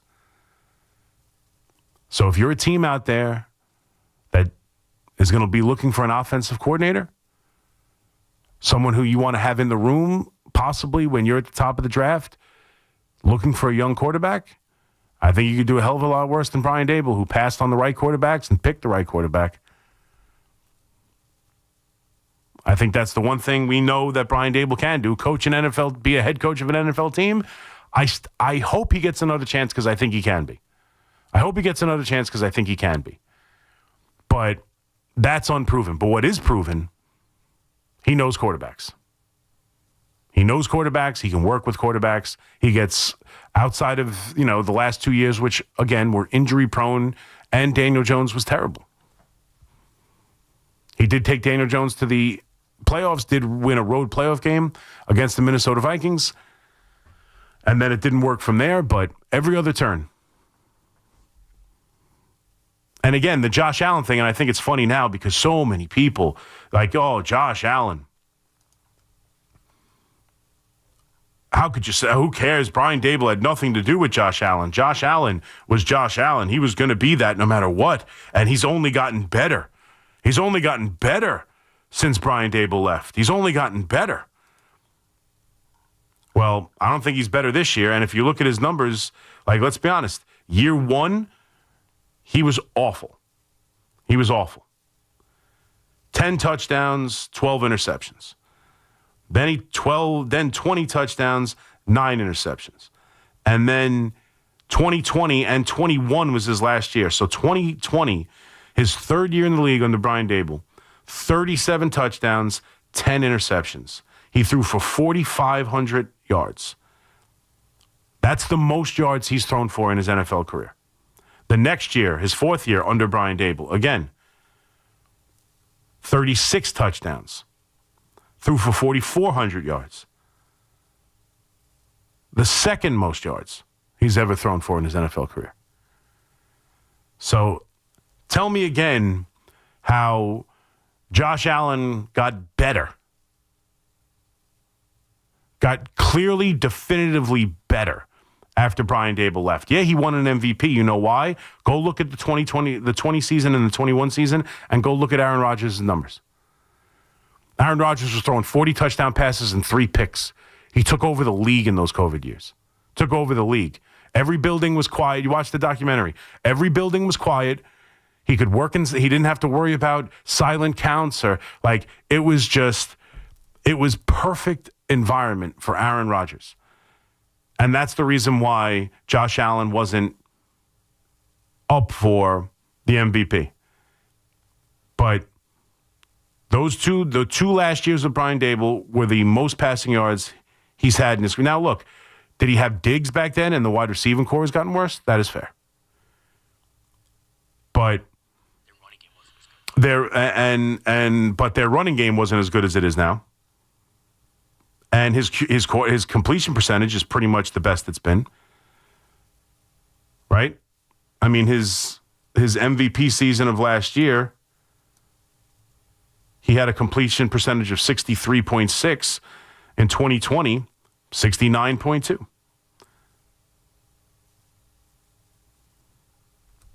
So, again, I don't know why this just became a Brian Daboll thing. I guess I'm just having fun with it. But I'm just saying. Someone else brought up J.J. McCarthy. But Brian Daboll, again, you can't tell me, I heard a call or two to the afternoon show today asking, do you think the Jets should hire him as a quarterback coach or something? I think any organization, the Jets, it would be a absolute slam dunk home run to bring in Brian Daboll in some aspect to get ready for this draft process and drafting a quarterback. I don't think there's any doubt. And then to work with that young quarterback, whether it's quarterback coach, whether it's some sort of, special assistant, whatever it is.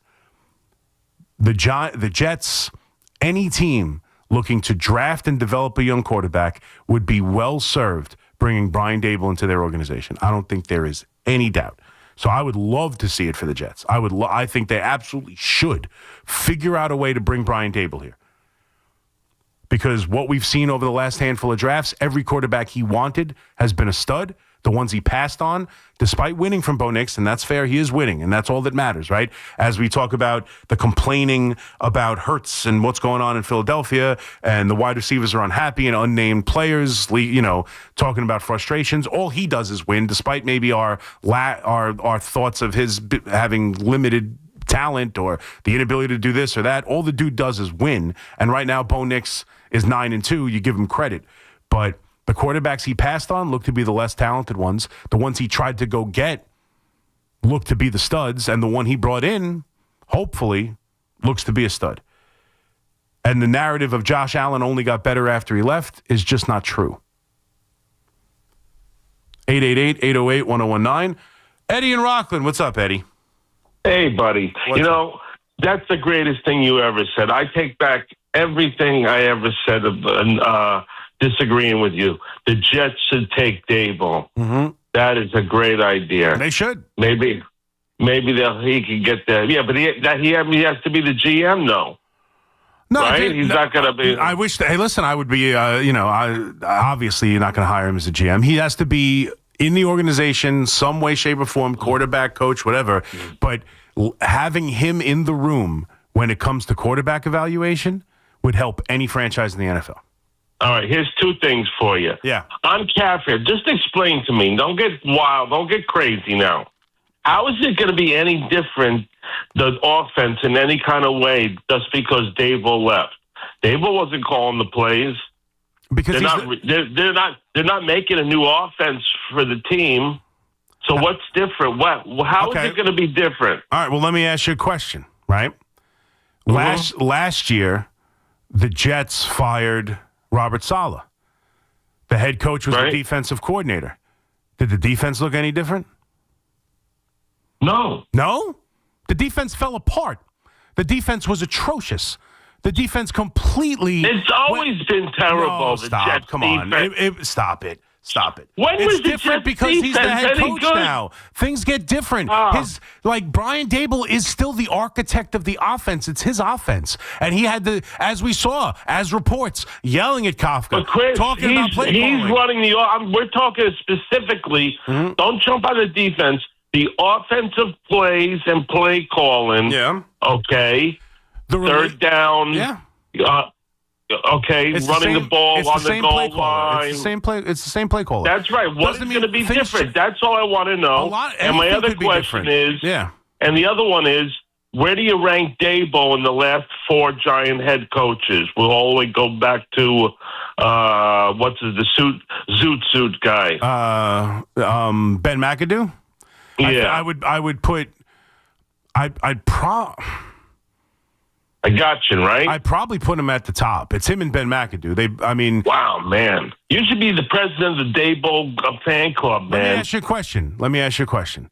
Ask me a question. Of those 4 coaches, and again, you didn't ask me where does he rank with, I would put Pat Shermer 1. How? Pat Shermer 1, Joe Judge How last. in the world? How in the world could you put Pat Shermer over him? What's the crowning achievement of any of those, all those quarterbacks, all those Pat coaches? Shermer has success. No. Shush for a second. Stop talking. Answer this question. You're constantly asking me to answer questions. Answer this question. In the time period of all of those head coaches, which is the best season and what's the crowning achievement? Get Eddie. What's the best moment in any of those 4 coaches' time period? The best moment is probably the McAdoo first year playoffs. Okay, and what happened in the playoffs? I can't remember that. Yeah, My memory. I'm sorry. They got run over by a Green Bay Packer team. The Giants won a playoff game under Brian Dable. He's not better than... What did Pat Shermer do? Shermer was 9-23. Brian Dable won 9 games his first year. 10 if you include the playoff win. Sorry, to make it try and put me on a spot and say I'm the president of the Brian Dable fan club when you said, where's he rank with this crap? You didn't say where does he rank compared to Bill Parcells, Bill Belichick, Dan Reeves, and any other Giant related coach. You asked me which one of the 4 worst head coaches they have had in the last 40 years. Where do you rank them? I rank him over Joe Judge, who was atrocious. I rank him over Pat Shermer, who won 9 games in 2 years and did nothing. And I rank him over, and I put him right there with Ben McAdoo, who let the team fall apart and benched Eli Manning. It's right. I put him tied with McAdoo. That's just you trying to twist the narrative, my friend. That's all that is. I don't know what to tell you. You asked me where do I rank him on the list of crap of the last 8 years? He happens to be at the top of the list of the crap. And I don't know how you could say different. I honestly don't know how you could say different.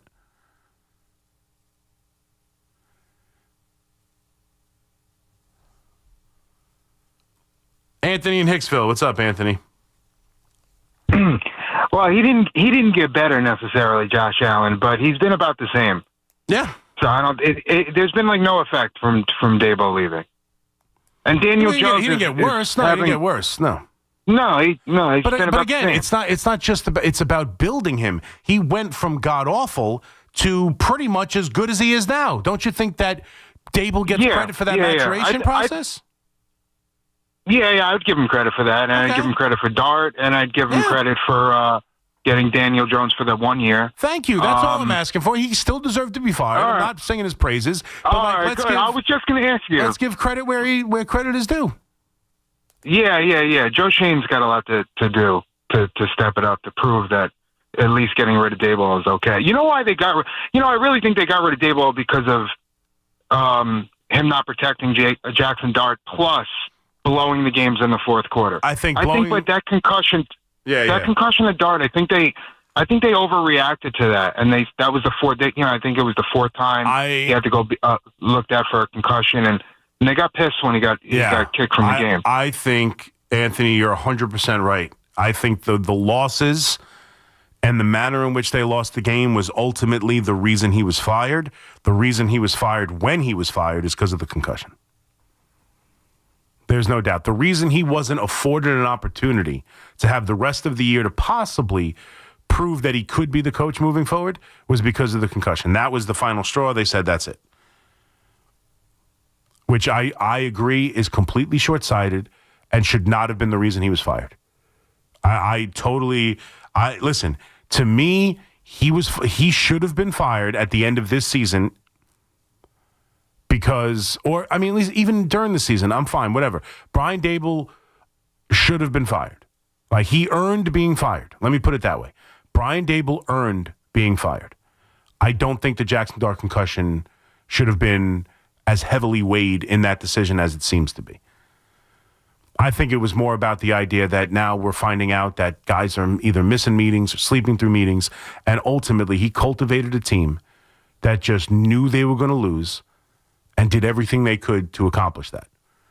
Like, it just became too abundantly clear time and time again. They were going to make the critical mistake. They were going to do whatever it took. And the second the momentum of a game switched, they could be dominating the football game like they were against the Denver Broncos. The minute the momentum switched, they knew they were going to lose, and they made sure it happened. And it's that simple to me. It's that simple to me. Despite how well he was working with the quarterback, despite all the stuff I'll tell you, and that I firmly believe, and that I think is fair to mention, the fact of the matter is that team, it just felt like they were a group that knew they were going to lose. And he's the head coach, and he cultivated that atmosphere. And it was just too many losses, too many terrible losses, too many losses with, 95% win percentage or whatever else. It just became unsustainable, it became unacceptable. And I was fine with it. I understood it after the final one against the Bears. Like, I don't think the Jackson Dart concussion is what should have been the final nail in his coffin. I don't. And after the update, we'll take your calls still. Ray, Kevin, I'm going to take your calls. But at some point in the next hour, I talked a lot about the Patriots and the connection, and hopefully what the Giants can be next year is what the Patriots are this year with May.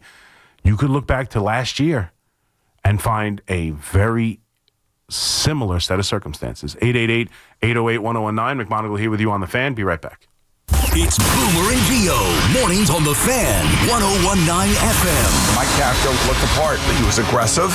Sure. He basically, I don't want to say threw caution to the wind. I thought everything that he did was right, and I felt like they were a little bit more aggressive on defense. Listen to Boomer and Gio on demand on Apple Podcasts, Spotify, or wherever you get your podcasts. Sullivan Papain is one of New York's best personal injury law firms, according to U.S. News & World Report. As general counsel to the New York City Firefighters Union, Sullivan Papain is New York's team, fighting for New Yorkers and our city's bravest. Sullivan Papain is also a proud sponsor of the St. John's Red Storm. Grab your Johnny's Rally towel and get fired up with Sullivan Papain at every St. John's home game this season at the Garden. Find Sullivan Papain online at triallaw1.com. That's triallaw1.com. Remember the name, Sullivan Papain. Green.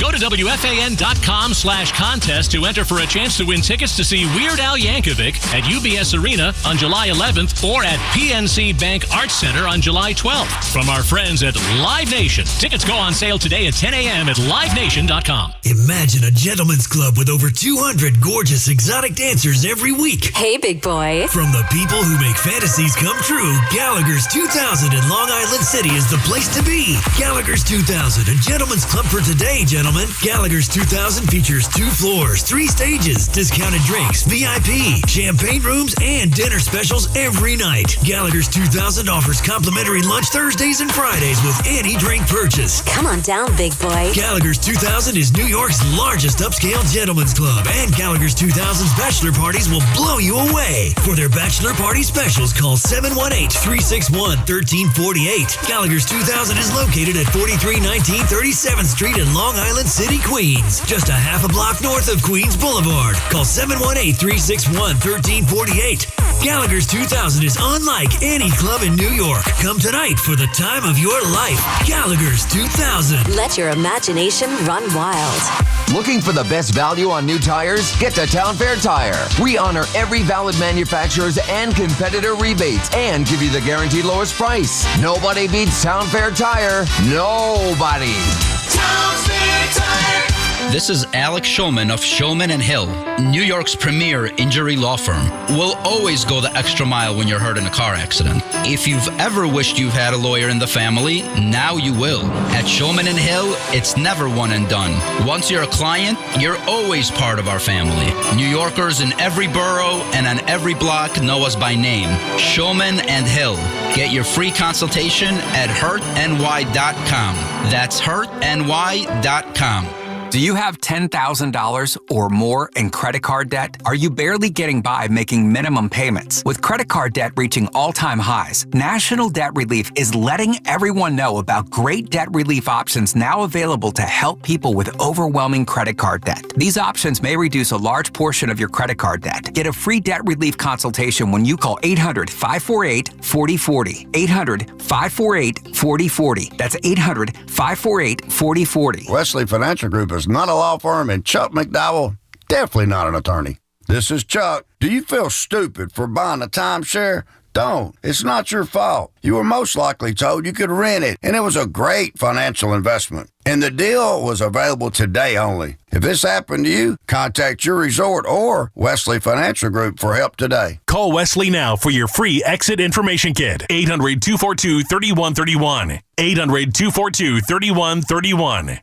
Hey, I'm Mike Slater. My dad passed away at the age of 63. It's out of nowhere. Had a stroke. Super hard, obviously, for the whole family, but my dad had life insurance. This is why I have life insurance for my family, for my wife and 4 kids. And the best place to get life insurance is ethos.com, because you can do it in 10 minutes. And there's no medical exam and no blood test, just a few health questions. Get life insurance in 10 minutes so your family is protected. Ethos, ETHOS, ethos.com/life.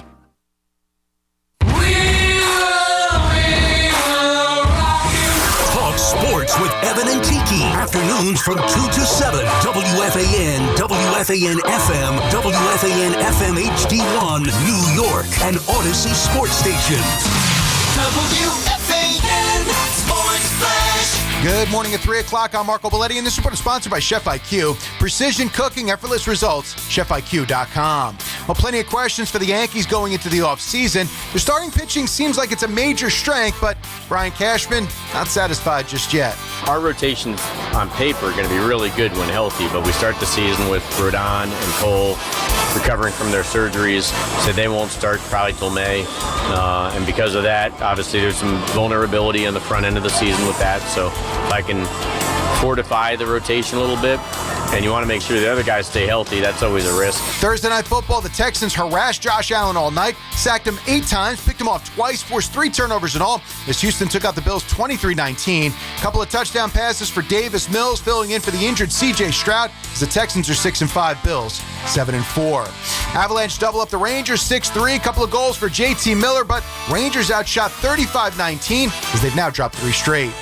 There's just critical moments in the games where, you know, we've got to just do a better job managing, I thought our penalty kill was really good against their power play most of the night. That's head coach Mike Sullivan. Islanders, they got 2 goals from Max Shabanoff. Bo Horvat is 14th as they dismissed the Red Wings 5-0. Ilya Sorokin, 29 saves. Panthers blanked the Devils 1-0. Sergei Bobrovsky stopped 31 shots. And St. John's punished Bucknell 97-49. 44 degrees, cloudy skies, Central Park. That's what's happening. I'm Marco Belletti. New York sports is more than a game. It's a lifestyle. WFAN is the only place where Yankees, Mets, Giants, and Jets fans come together and sound off. The Fan, 101.9 FM, and always streaming on the Odyssey, iHeartRadio, and TuneIn apps.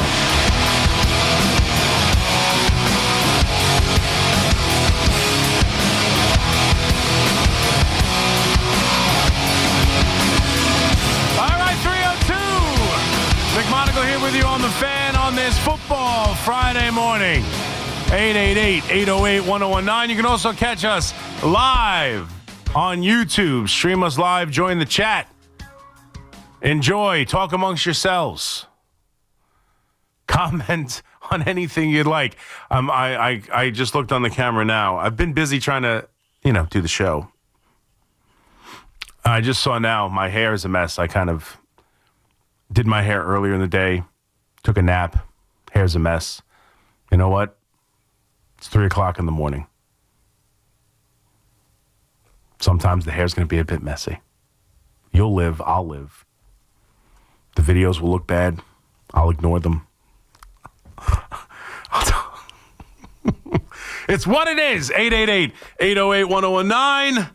Let's get to the calls a little bit, talking a little bit of football. And again, we'll do it in a little bit. I want to create a comparison, as I did in the open a little bit, about the AFC and specifically the Patriots and whether or not the Giants can be the next year. Can they be the Patriots of this year? And specifically about Jackson Dart. 888-808-1019. Let's get to Ray in Brooklyn. What's up, Ray? D-Mac, my boy, one of my favorites. What's going on, brother? Well, I think you know that because, listen, I've been fighting this whole Dable battle as respectfully as possible with you for the last couple years and then the last several weeks leading up to his firing. And I haven't called because I was very, obviously very pleased with what occurred. And so here's the thing, C-Mac. With all due respect, the gentleman who called earlier, and, he might have said it in a way that wasn't flattering, but it's, it is kind of true. You're going all out to defend Dable. I wish you would do that more for a head coach that's worked more of your time and energy and actually has a resume like Tibbs. I know that's already, it's not necessary. It's not necessarily a thought. Listen, if you want to, I defended and argued about Tibbs firing for months. It's over. I know. I can't continue to do it. I've been defending Tibbs forever. It's not necessarily over. It's not necessarily because we see the flaws with Tibbs. And I was tough on him. The season started. The next year has started already. They've got a new head coach. I know. But C-Mac. And let me, now that we're on this, let me just go here. Every single little thing that Tibbs was criticized and fired for, essentially, this guy has been more egregious. He gets Jalen Brunson hurt with 2 minutes left in a 16-point lead. He had Cat and Anunoby in the game, like 3 games prior. We were up 32 in the fourth quarter. He took 3 starters out the game and left the 2 most vulnerable ones in there. I almost fell out of my chair, and thank God nothing happened that day. But we see Anunoby is now compromised because he's always off injured anyway. Why the hell would you have him in the 32-point game? Look it up. We were up 32. I forget the opponent. Cat and he were both in the game. And then everybody said, but Tibbs sucks at the end of the game, devising plays, getting the ball inbounds. Excuse me, but I just saw the Knicks struggle to get the ball inbounds twice to Jalen Brunson. The first time, they couldn't get it in. They were about to get a 5-second violation. They had to call a timeout this previous game that we just about. Then the second time, he does call a timeout, does nothing to get him the ball because Jalen Brunson literally is stepping on the sideline when he gets this damn ball. So I get you. We're getting off a little off topic. I would say. Yeah, but let me go back to Dable a little bit. Go ahead. All right. So with Dable, right, the Josh Allen thing, I keep telling you, it coincides with the with the arrival of Stephon Diggs. It does. This is factual. And then when it also coincides with the teaching of Brian Dable. Yeah, but no, listen, he had Josh Allen for a year or two where Josh Allen was bad, and then Stephon Diggs arrives on the scene and he becomes a superstar that minute, that season. So that's more Stephon. And I'm going to tell you this furthermore, C-Mac. Yeah. You were just complaining. What do you expect Dable and Dart to do when they don't have any wide receivers? A quarterback can't do anything without a wide receiver. The head coach, you were saying that. No, I never said that. You were saying that. No, I talked about he doesn't have enough weapons, but I never said, look what he's doing. He's winning football games and having a great start to his career. He's doing it despite no weapons. I never said what do you expect him to do. I was pleased with the offense, weren't you? No, with Jackson Dart, you weren't pleased with the offense? I was pleased with the offense. No, it was okay, but see, it was pretty damn good for a rookie quarterback. It was pretty damn good for a rookie quarterback with no weapons. Listen, I love Jackson Dart. I just don't like Dable, and Dable had a worse record than Rich Kotite. And every other Rich Kotite. How many years did Rich Kotite coach? Of course, he lost more games. I don't know if he had a winning percentage as bad as Rich Kotite. And he won a road playoff game. You want to count how many coaches in Giants history have road playoff wins? You want to count? And again, I'm not trying to defend him as far as the head coach anymore. I'm talking about him working with quarterbacks. And I heard a caller asked if today in the afternoon show if they think it would be a good idea to hire Brian Dable for the Jets, and I think it would be a great idea. I think any team looking to evaluate and develop a young quarterback, Brian Dable would be a tremendous addition to that organization. I don't think there's any doubt. And I hope he gets another opportunity to be a head coach because I think he can be. Same thing with Robert Saleh, who probably is going to be a head coach again. And I said the same thing about Robert Saleh. I was defending Robert Saleh as the head coach with the quarterback play he had.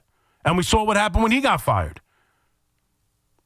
And we'll see what happens to the Giants after Brian Dable got fired.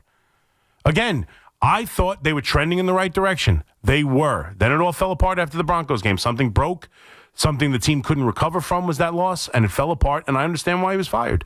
But again, I was just Thursday Night Football led to a Josh Allen conversation. Someone called, which led to a J.J. McCarthy conversation, which led to the draft conversation. And yeah, I think Brian Dable got a little bit of a raw deal. I do.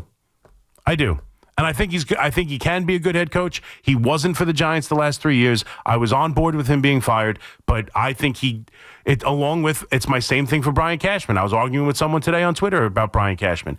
You can think whatever you want about Brian Cashman. Maybe we'll get to him today and his comments, about the team, although he didn't really break any news necessarily.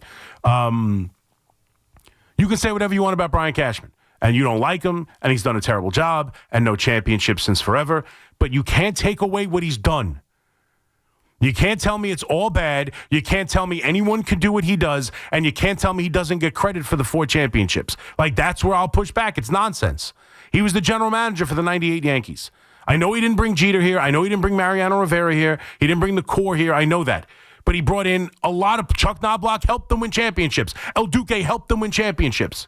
Roger Clemens helped them win championships. David Justice helped. They don't win the 2000 World Series without David Justice. It's unfair to just say he had nothing to do with those championships because Derek Jeter was on the team before he became GM. It's nonsense. And the same thing with Brian Dable. He lost too many games. Cultivated an atmosphere of losing eventually. No doubt. Can't argue it. But he won a road playoff game. He turned Daniel Jones from a turnover machine into the least turnover quarterback in the NFL, won a road playoff game with him, turned around and wanted Jackson Dart, pounded the table for Jackson Dart, got Jackson Dart, and immediately Jackson Dart becomes the franchise savior. He gets credit for those things. And I hope it turns out and works out in the scenario where at the end of this, in 3 or 4 years, when Jackson Dart's one of the best quarterbacks in the NFL and the Giants are winning championships or, competing for championships and being a legitimate championship contender, I hope we could all look back and go, you know what, Brian Daboll at least got us Jackson Dart, because I think he has a lot to do with it. Kevin in Hartford. What's up, Kevin? Good morning, Chris. A long time no speak. What's going on? Just out here ripping goods and services up the New Jersey Turnpike, but let's just take a gander at this for a moment. Imagine it's the last week of August, first week of September, and we're going into the NFL season. And we're sitting and we're an Eagles fan, or we're a Patriots fan, or we're any one of these other fans where we have hopes and dreams every year of making the playoffs. Us in this town, we're Giants fans, Jets fans. You and I are Giants fans. All we play for is draft picks. And it's getting old. Yeah. It's getting very old. I would like to not be trick-or-treating with my kids. Well, my kids are big now, so we don't really trick-or-treat anymore. Right. But I like to get the Halloween. And this year, the way it was going when we with Daboll and Dart, it was looking all right until the Denver game, like you said. Yep. Now we got to go through the whole process again. And I don't know. I want a coach with experience, but what I'm afraid of is if you bring in one of these retreads, a Belichick even, a Gruden, maybe the game now, the way it is, might have passed these guys by. And we've already proven that the hot coordinator doesn't really work either. So where the hell do we go, Chris? Thank you. I'm going to listen. You got it. They go to the right guy. I don't know. There is there is a proven head coach who has had sustained winning in the NFL at times, who, has had coaching experience and had wins, who is the right guy. And then there's that exact same guy who is the wrong guy. And there is a young, hot coordinator right now who is ready to make the leap into head coach and will lead this team into that kind of scenario. And then there's the young, hot coordinator who's going to be an absolute disaster. Those guys are out there. The same resumes, the same reason to have positivity or doubt exist in multiple candidates throughout the landscape of who they're going to look through. And there's going to be someone they speak to, someone they interview, someone who's up for this job is going to be good for it. And probably many of the guys that they will talk to and interview are going to be bad for it. Guys with success, guys with first time with no head coaching experience, all of it. It's the matter of just finding the right guy. I prefer right now, considering the track history of hiring those coordinators, I want someone with some experience. I think that's what they need at the moment. That doesn't mean if they hire someone with none that he can't be successful. Nor does it mean if they hire someone with experience that he'll be successful. I think of the names given so far that are available and that have been talked about with the New York Giants, I think Mike McCarthy is the best name available so far. I don't love it. It doesn't make me overly excited or confident. It doesn't make me want to run through a wall for Mike McCarthy, but compared to some of the other names that are out there that Jay Glazer has reported, I think that's as good a name as we've heard. Now, we'll see what the coaching, what opens up with it, but I do think you kind of need someone with experience. I think Mike McCarthy brings a level of success with him everywhere he goes. It ended up not being what Dallas wanted, and they fired him, and you're seeing what a bad hire is with Dallas right now, and we'll see. A lot of people think Dallas has a good chance to win this football game against the Eagles this week. We'll see. And certainly at least like them against the spread and like the number. But I think he worked with Dak very well. I think the offense was good, and they won 9-10 games at least, bare minimum, every year, and sometimes better than that. Now, I think Dak has had the reputation, even before he got there, of being a guy who folds in the biggest moments. But Mike McCarthy hasn't been able, outside of the one championship. He had Aaron Rodgers for all those years, and ultimately only one championship with one of the greatest quarterbacks in the history of the NFL isn't good enough with all the teams they had. losing games like, off of that, the second year after that, the year after that Super Bowl, having a 15-1 team and losing to the Giants at home in the playoffs, or losing to the 49ers. Some of the bad playoff losses, they stand out. The Green Bay Packers beating Dallas that year. That's an unacceptable loss for the Cowboys. They were the better team that year. So does he guarantee you the ultimate success? No, but I do think he provides a floor. And right now, they kind of need that. Ray mentioned Thibodeau.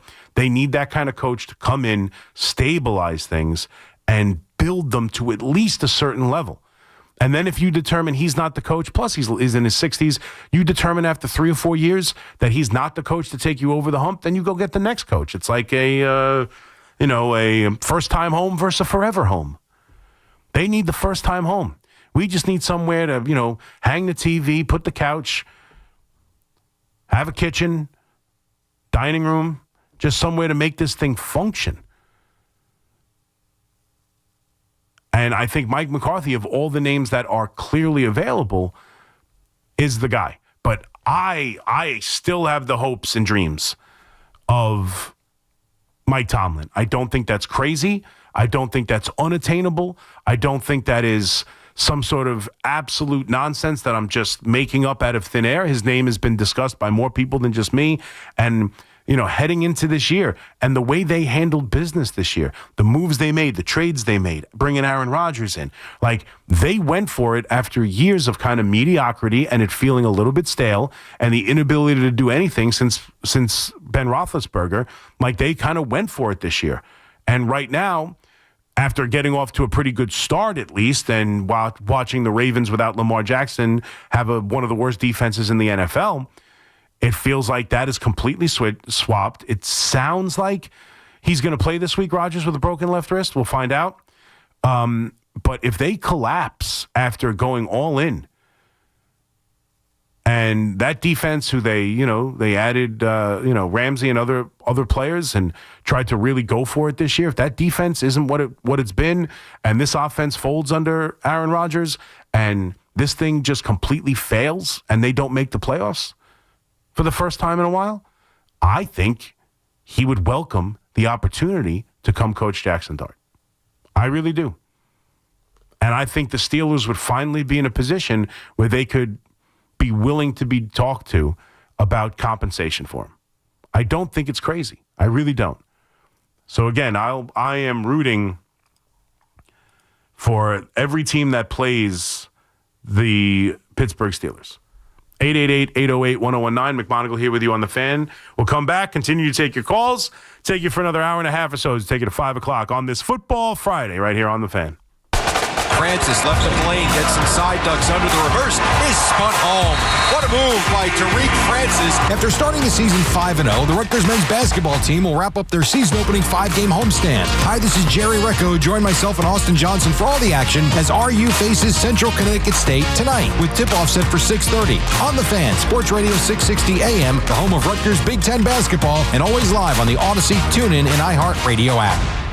Are you searching for a warm and welcoming community for mom or dad? River Spring Living just may be the right option. Set on a 32-acre campus right there along the beautiful Hudson River, there are plenty of chances to engage in activities, wellness programs, and so much more. From independent living to assisted living and memory care, specialized teams are dedicated to making everyone feel right at home. I've seen firsthand what makes life at River Spring Living so special. Visit riverspringliving.org today. John Ryan. Yeah, Dad. I think I came up with a killer slogan for our law firm. D'Agostino and Associates, bite back. Bite back? Yeah. When someone hurts you, you bite back. We'll be the law firm that bites back. Dad, that's brilliant. Accident victims, call D'Agostino and Associates and bite back. Hey, we could even put a big vicious dog on billboards everywhere. Yeah, and Rottweilers on buses. Hey, how about a toll-free number? What are you thinking? Like 1-800-BITE-BACK. 1-800-BITE-BACK. That's brilliant. But what if people hear fight back? Easy. I'll spell it out for them, like 1-800-BITE. Back. 1-800-BITE-BACK. That's 1-800-248-3222. Love it. Hey, Dad. Yeah. All this talk about biting back got me hungry. Me too. Want to grab lunch? Sure. Hey, how about a jingle? You mean like D'Agostino, Law, Bite Back? Hey, New Yorkers. Fast, reliable internet can be yours when you switch to Fios. For a limited time, combine Fios home internet and one line of mobile for just $69.99 a month. Get unlimited welcome for $50 a month with autopay plus taxes and fees when you bring your phone. And add Fios 300 megabytes per second for $19.99 a month with autopay, mobile plus discount, and bonus discount. Visit your tri-state area Verizon store today to get this limited time offer and switch to our reliable 100% fiber optic 5G network. Fios, for eligible new Fios internet and mobile customers. Both the $15 monthly discounts for Fios and Bring Your Phone applied over 36 months. Mobile and home discount enrollment required. $99 Fios setup charge applies. For unlimited welcome, unlimited 5G and 4G LTE may be temporarily slower than other traffic in times of congestion. Domestic data roaming at 2G speeds. At Town Fair Tire, New England's largest name brand discount tire dealer, you get it all. The guaranteed lowest price, the most free services, and we accept all valid rebates from any manufacturer and from our competition. Yes, we accept them all, even competitor rebates. Town Fair Tire, New England's largest discount tire dealer, now with over 120 stores from Connecticut to Maine. Nobody beats Town Fair Tire. Nobody. Name brands at discount prices. Town Fair Tire. For 70 years, we've been known as the Humane Society of the United States. But as the challenges animals face have grown, so have we. We are now called Humane World for Animals. And with you on our side, we are going to end animal cruelty around the globe. Humane World for Animals, the end of animal cruelty.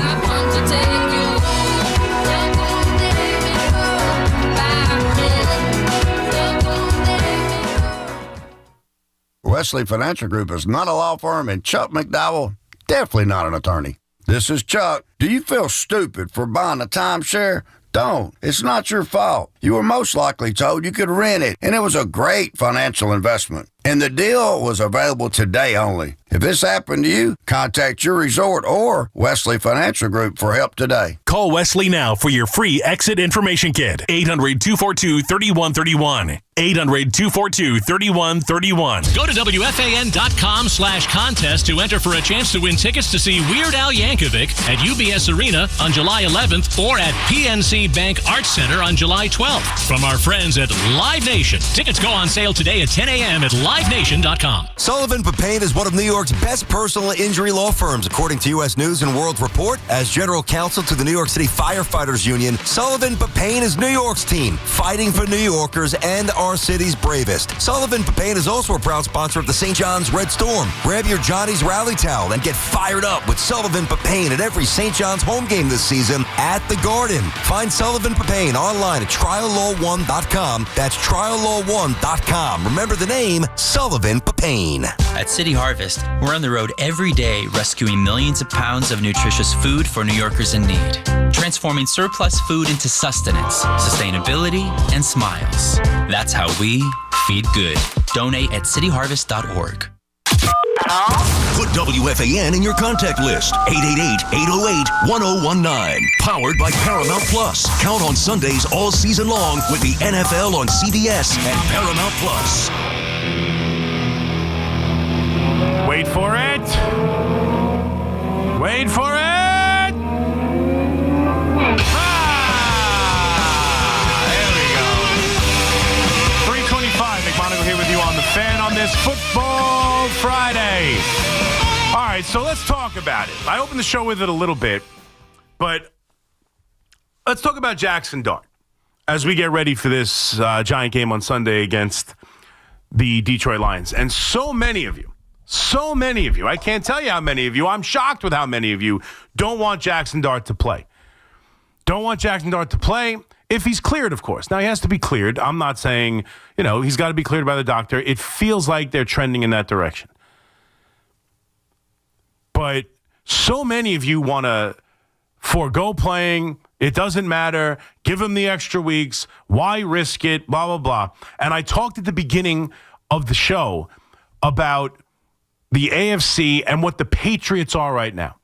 And if you look at Drake May and how he's playing, and I talk about how important it is for Jackson Dart to continue to play these games, to go on the road against the Lions, to go on the road against the Patriots who have 9 wins, to go against these really good football teams and start to build something with your young quarterback. That's different to me than going to do it with Jameis Winston. It's different to me than doing it when you don't have your future franchise quarterback like the Jets do or like so many teams, unfortunately, do not have. The Giants have that guy.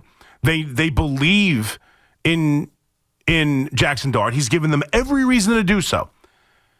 And I'm hopeful, and what we're trying to do here is become the New England Patriots, and Drake May and Jackson Dart become that next year. And I want to point specifically to Drake May. Because if you look at the Patriots, and so many people want to talk about how it's okay when Brian Daboll got fired. See, they would point to the Patriots. Oh, look, you could fire a head coach, hire another head coach, and still have the quarterback play. Look at Drake May. Look at Drake May. Okay. I mean, I think that's a different situation.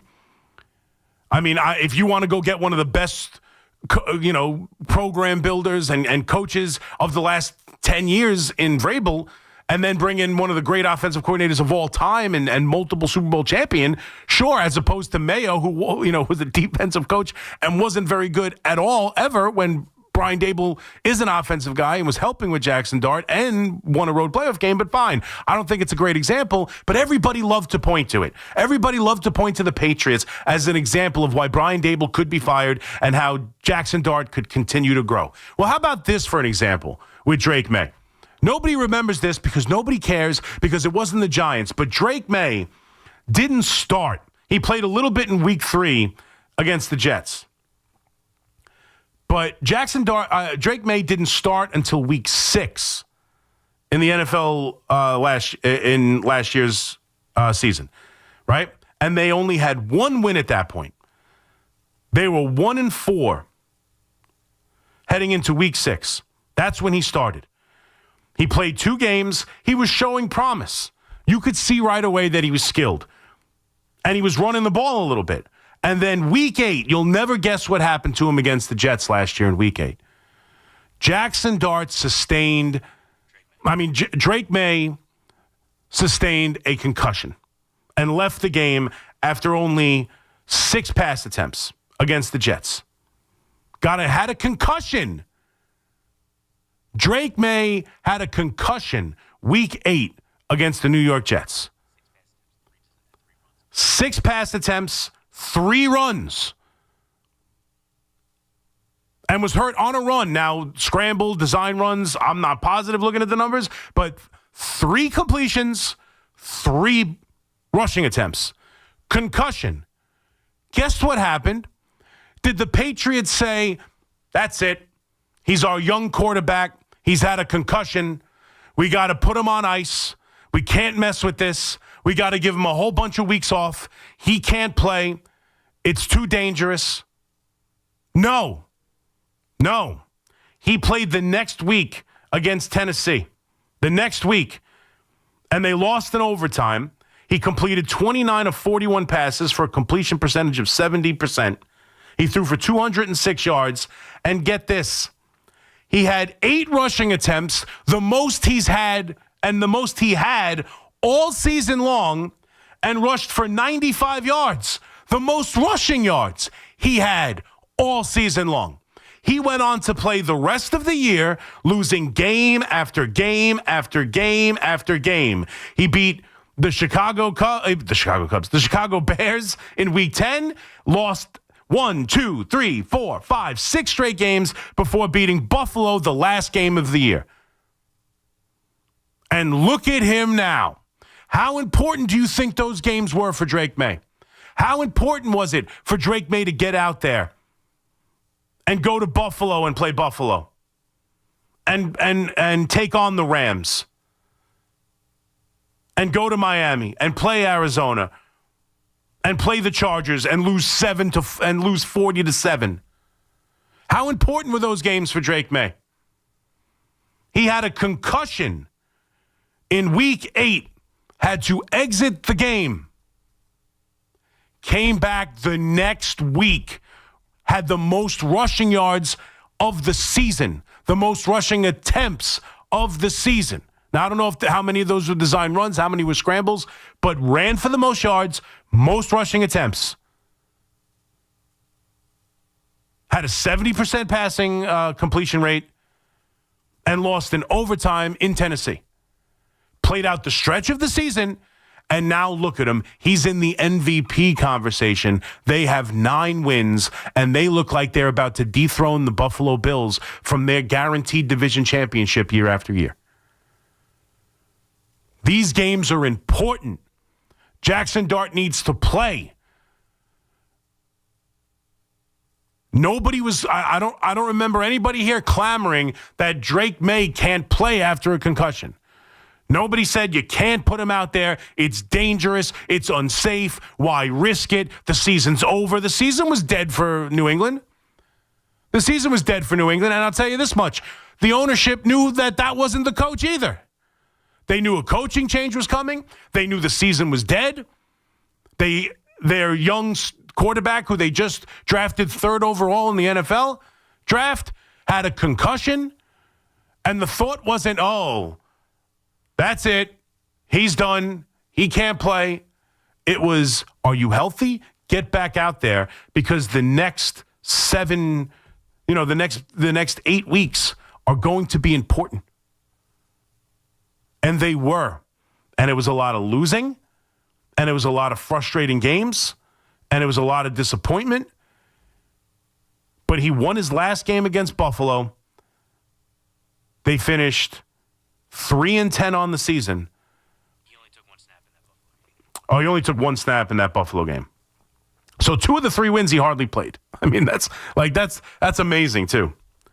Actually, all 3 wins he hardly played. He didn't play the first game of the year they won. He got knocked out in the win against the Jets with the concussion, and he hardly played against Buffalo. The only win he had was against the Bears. So he played down the stretch of the season. He came back from a concussion. He finished his rookie season on a dead year with a new coach pretty much coming. Almost the exact same scenario. Dead season, down the stretch of a year, new coach coming next year, not a lot of weapons. And yet he was out there after a concussion and for the rest of the year, and they built something with him. He built confidence. He went out there and played tough games against tougher opponents. He learned. And this year, he's playing like an MVP, and they are 9-2, and they are leading their division, and they are the 1 seed currently in the AFC. That's the hope. That's the belief. That's what you're trying to get. That's why these games are important. That's why Jackson Dart needs to play. I don't remember any hand-wringing or screaming or complaining about Drake May coming back the week after a concussion. And he had more rushing yards than he did at any other time in the entire season. That next week against Tennessee, he ran for 95 yards. And he was, if you remember last year, he ran the ball. That was part of what made him exciting. He had that athleticism. Jackson Dart has to play. This is important. And you could look to Drake May and the New England Patriots, and that's the hope. They are the exact hope. They are what the Giants are hoping to be. Young franchise quarterback going into year 2, new coach, more talent, another top pick, and changing your destiny within a year. And it didn't just start when they hired Vrabel, and it didn't just start week 1 of this year. It started week 6 of last year. It continued week 9 when he returned from a concussion. It continued week 10, 11, 12, 13, 15, 16, 17. He played all of those games down the stretch of a dead season, and that's where this 9-2 season began. And hopefully we're talking about a winning football team next year, and the conversation will start with Jackson Dart week 4 against the Chargers. And it will continue, hopefully, when healthy, Jackson Dart returning from injury and playing games down the stretch. I don't put much stock in playing out a dead season and acquiring wins and building a winning culture when you don't have the young quarterback. I really don't. But when you do, it is a different story. You want to instill confidence. You want to instill just repetition. You want him to see as many different defenses as possible. You want him to learn. You want him to grow. He can't do that sitting on the bench. And he hasn't played enough and hasn't shown me enough where I can just, coast the rest of the year and say, let's just pick it up next year. These games are important. And look no further than the best team in the AFC and a young quarterback who took the leap from promising young kid to MVP caliber quarterback in 1 year. Look no further. The exact same scenario. Let's turn these Giants into the Patriots. 888-808-1019. Let's go to Maury in Belmore. What's up, Maury? Tonight is your night, bro. Tonight is your night, bro. How you been, Chris? Good. How are you, buddy? I'm good, man. I'm good. I think as a Giant fan, I love the future. The future is bright. And I think you're right. People want to put this little doll in a box and only take him out when he wants to play. The reality is he's an athlete. He got there for a reason. Get him out there and play. I like the comparisons to May. What's interesting is we try to trade up for May. So we saw the value, at least Abel and the team saw the value in that kid because he is definitely going to shine. I mean, who would ever think that Patriots in first place now? I mean, it's crazy. But it's all about the quarterback and the coach, I think. That's why we have to make the right decision moving forward. I don't want to retread. I want somebody that could grow with the group, that could be here for a bunch of years. But I don't see that person right now, Chris. I don't know who that could be. I don't want a college coach. No. Who are we going to go with? Who is it? Everyone wanted to interview our guy. I think it's someone with experience, to be honest with you. I do. Yeah, and you don't think you don't think we would go with a retread. You think it's somebody that's like, I don't like the guy from Dallas. I'm just trying to figure out who would the right guy is the guy either. Listen, I think, look, again, my guy is Mike Tomlin. I'm going to say that until it's not feasible. If I got to come up with someone who's going to be readily available, I haven't heard his name mentioned around it too much. If I were going to go coordinator, and he's had coaching experience, I kind of like the name Cliff Kingsbury. I think he, was able to recognize the game of Murray. He came in, they had a young quarterback already there, decided to jettison him. They recognized that he couldn't play.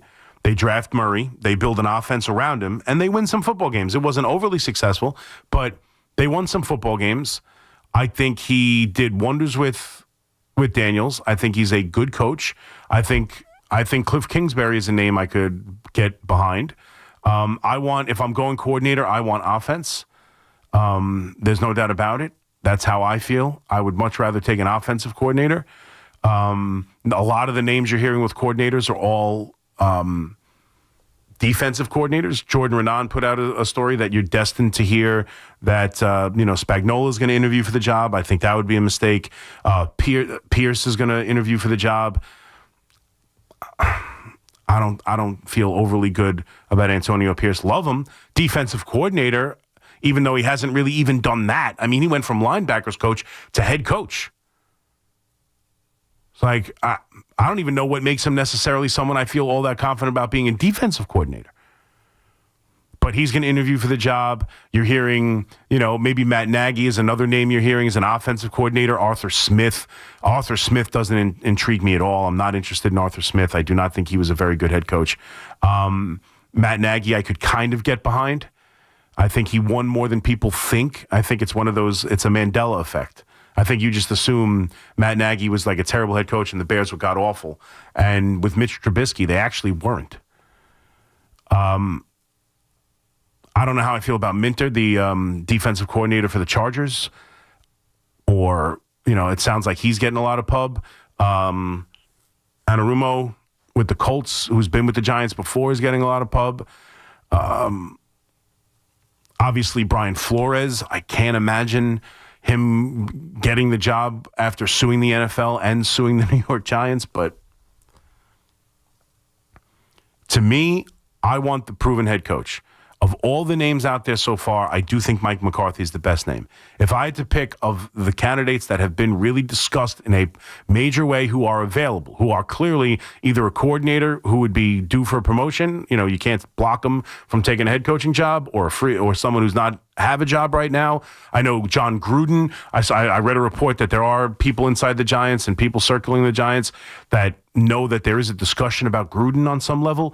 Like, Gruden doesn't intrigue me that much. Lane Kiffin doesn't excite me all that much.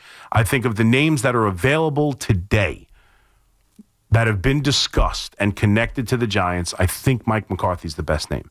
But even that doesn't excite me all that much. I'm with you. Chesky in Queens, what's up? Yes, hi. Hi. 2 points. 2 points. I know I heard you say that you didn't think that the concussion warranted him getting fired.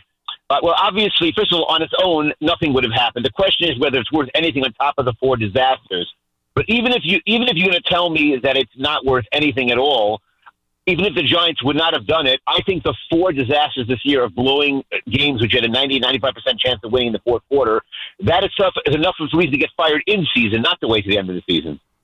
Yeah, I mean, I guess. I don't know what it does for you firing him in season, but okay. No, I'm saying, isn't that that's off the charts? Meaning, I'm not saying that the other coaches I know the earlier call talked about the earlier Giant coaches who were disasters. I'm not saying he might not be better than some of those coaches. Right. But I don't know. I don't have the stats in front of me, but my impression, I remember hearing on the fourth one, I think it was Carl Banks saying he thinks this is the first time in NFL history that something like this happened. I mean, that's off the charts. That's an immediate firing deserved. I mean, those things can't happen. I agree with you. I don't think, like, the idea of he needs to be punished for this and needs to be jettisoned. Well, I don't even say punished. Well, I don't think it helps. Well, punished meaning it keeps happening. That's an indictment. Meaning that you yeah, but what I don't. Confidence. Again, and then the game looked exactly the same this week. The exact same thing. Played the game close, played the game tough, had a lead in the fourth quarter. Defense couldn't hold. They made just the right mistakes to lose. Well, no one knows what's going to happen. I hear what you're saying, but I'm saying, but you said yourself, it does rest with the head coach. The fact that a similar thing happens afterwards, you don't know what's going to happen afterwards. All you know is that it's definitely happening with him. So I know, but the season's, if you want to do, I just show me the instance where it really made a major positive impact on the team, firing the head coach midseason. That's my only point. I'm not saying you don't deserve to be fired off of that. All I'm saying is I don't know how it benefits the team all that much. And I didn't scream and cry and say you can't fire him now. They fired him. That's fine. But I don't think it. I don't think it impacts the team in a major positive way. I'm assuming, but this is the thing I think that might be debatable. I'm assuming that you think that the concussion issue should be worth 0 points, because even if I understand that you yourself said really he was fired because of the other reason, that just made him fire him now as opposed to waiting to the end of the year, which I think that you're correct as far as what the Giants did. But I could see that even if you think that it's not enough reason to be fired, you don't even think it's worth even the difference between waiting to the end of the year and doing it now. You think it's worth 0? Do I think him getting the concussion is worth firing him? Is that what the question is? No. I'm asking that even if 99% of the reason he's getting fired is because of blowing those 4 games, which was. I don't think the concussion. Like, I mean, we see again. Drake May had a concussion. I just told you Justin Fields had a concussion. Right. But the difference is if this is only concussions, then and not the other reasons, then there'd be no reason to fire him altogether. But the question is. That's what differentiates this between any of the other examples. I think it had a lot to do with him being fired in the moment, and I don't think it should have. I don't think what he did was egregious. I think the narrative that he was doing anything to save his job is ridiculous. He was doing things to win football games. That's what every coach does. The best way to win football games for the New York Giants was to run Jackson Dart. Every coach would do it in every scenario. Plain and simple. You're out there trying to win football games. That was their best chance of winning football games. He either had 4 or 5 design runs, right? I thought the reports immediately after the game it was 4. I'd have to go back and watch the whole game. Schefter said 5 in his report early Sunday morning last week. 4, 5, whatever. I know that means either half or 2/5 of those design runs were touchdowns. Touchdowns. I know one was a naked boot that he ran for a first down and slid untouched. And even the one he got a concussion on was a major successful play, and they were about to go in and win the football game. They were about to go in, put up another touchdown, and cement that football game before the fumble and concussion. I don't think what Brian Daboll did was egregious. I don't think what Brian Daboll did was reckless. And I don't think it should have been as impactful in him losing his job as it clearly was.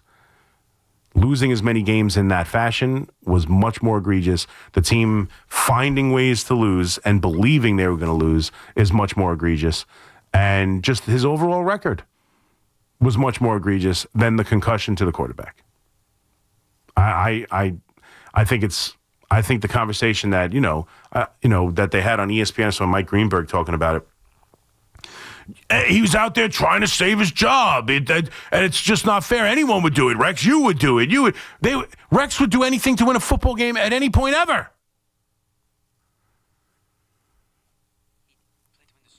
I mean, yeah, right. He put Mark Sanchez back in to win the Snoopy Bowl.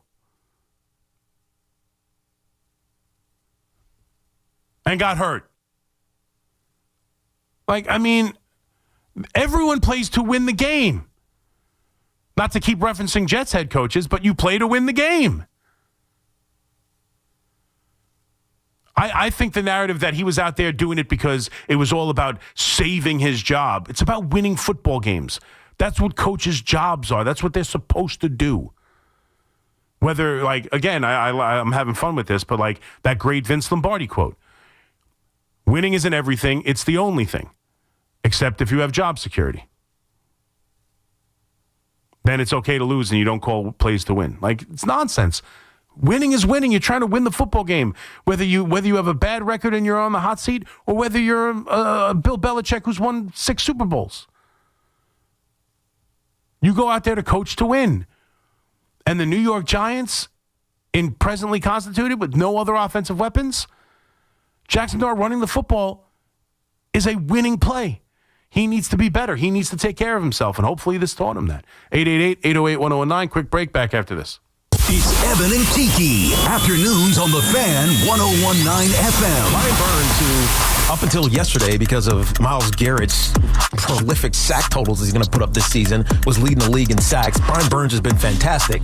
Dex actually, the earlies in these games, is getting pressure. Kayvon Thibodeau, when he was healthy, and Abdul Carter, they're supposed to be dominant. But it's hard to be dominant when offenses know exactly what you're going to do.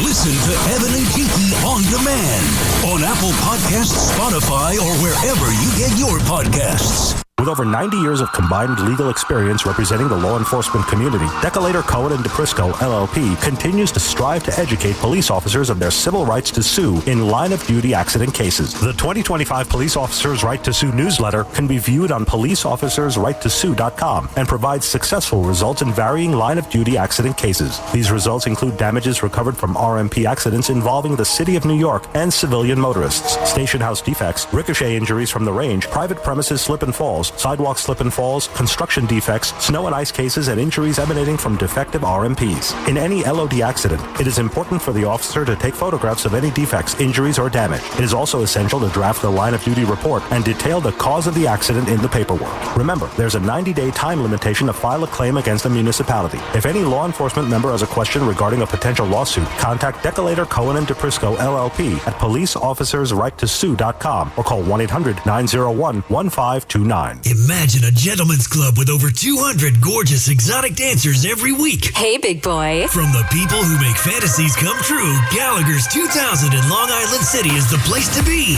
Gallagher's 2000, a gentleman's club for today, gentlemen. Gallagher's 2000 features 2 floors, 3 stages, discounted drinks, VIP, champagne rooms, and dinner specials every night. Gallagher's 2000 offers complimentary lunch Thursdays and Fridays with any drink purchase. Come on down, big boy. Gallagher's 2000 is New York's largest upscale gentlemen's club and Gallagher's 2000's bachelor parties will blow you away. For their bachelor party specials, call 718-361-1348. Gallagher's 2000 is located at 4319 37th Street in Long Island City, Queens. Just a half a block north of Queens Boulevard. Call 718-361-1348. Gallagher's 2000 is unlike any club in New York. Come tonight for the time of your life. Gallagher's 2000. Let your imagination run wild. Hey, let me ask you something. Would you seat your 3-year-old child on a windowsill? Would you seat them beside a lit fireplace or by the deep end of a pool? One last question. Would you seat your child in a car seat that's not correct for them? Car crashes are a leading killer of children ages 1 to 13. Secure their future. Seat them in the correct car seat. For more information, visit safercar.gov/the right seat. Sponsored by the New York State Governor's Traffic Safety Committee. This is Alex Schulman. And this is JJ Hill of Schulman & Hill, New York's premier injury law firm. We'll always fight for you when you're injured at work. If you've ever wished you had a lawyer in the family, now you will. At Schulman & Hill, it's never one and done. Once you're a client, you're always part of our family. We'll always go the extra mile for you. New Yorkers in every borough and on every block know us by name. Schulman & Hill. Get your free consultation at hurtny.com. That's hurtny.com. Looking for the lowest price on name brand tires? Get to Town Fair Tire and get the guaranteed lowest price on any name brand tire. Nobody beats a Town Fair Tire deal. Nobody. Name brands at discount prices. Town Fair Tire. This is Commissioner Idanis Rodriguez from the New York City Department of Transportation. Every time you're driving or riding, you make choices. They may feel small, like speeding or trying to beat the light. But the choices you make can have life-changing consequences for yourself and others. And in that moment, you'll wish you could take it back. One choice can change everything. You can't rewind a crash. Go to WFAN.com/contest to enter for a chance to win tickets to see Leonard Skinner at PNC Bank Arts Center on July 26th or at Northwell at Jones Beach Theater on August 21st. Courtesy of Live Nation. Tickets go on sale today at 10 a.m. at livenation.com. We all hear the radio ads about the IRS. They tell you to be afraid, to be scared, and they try to frighten you into calling. I'm not here to do that. Tax Relief Advocates is different. TRA is here to tell you that if you owe money to the IRS, whether it's $5,000, $50,000, or $500,000, we have a solution. It doesn't matter if you're sitting in your car, at work, or with your kids. No matter where you are, call now. 800-575-9834. Don't lose hope. TRA can eliminate or reduce what you owe to the IRS. Generous programs are now available that can give you a fresh start. Our passion is taxes and helping individuals fix their IRS problems. We have over 1,000 5-star reviews on Google and an A+ with the Better Business Bureau. You don't need to be afraid of the IRS any longer. End your tax nightmare today by visiting us online at TRA.com or call 800-575-9834. That's 800-575-9834. Tax Relief Advocates. Real solutions for real people. Talk New York sports here. The Fan. Football Sunday. So good to me. Oh, that's right.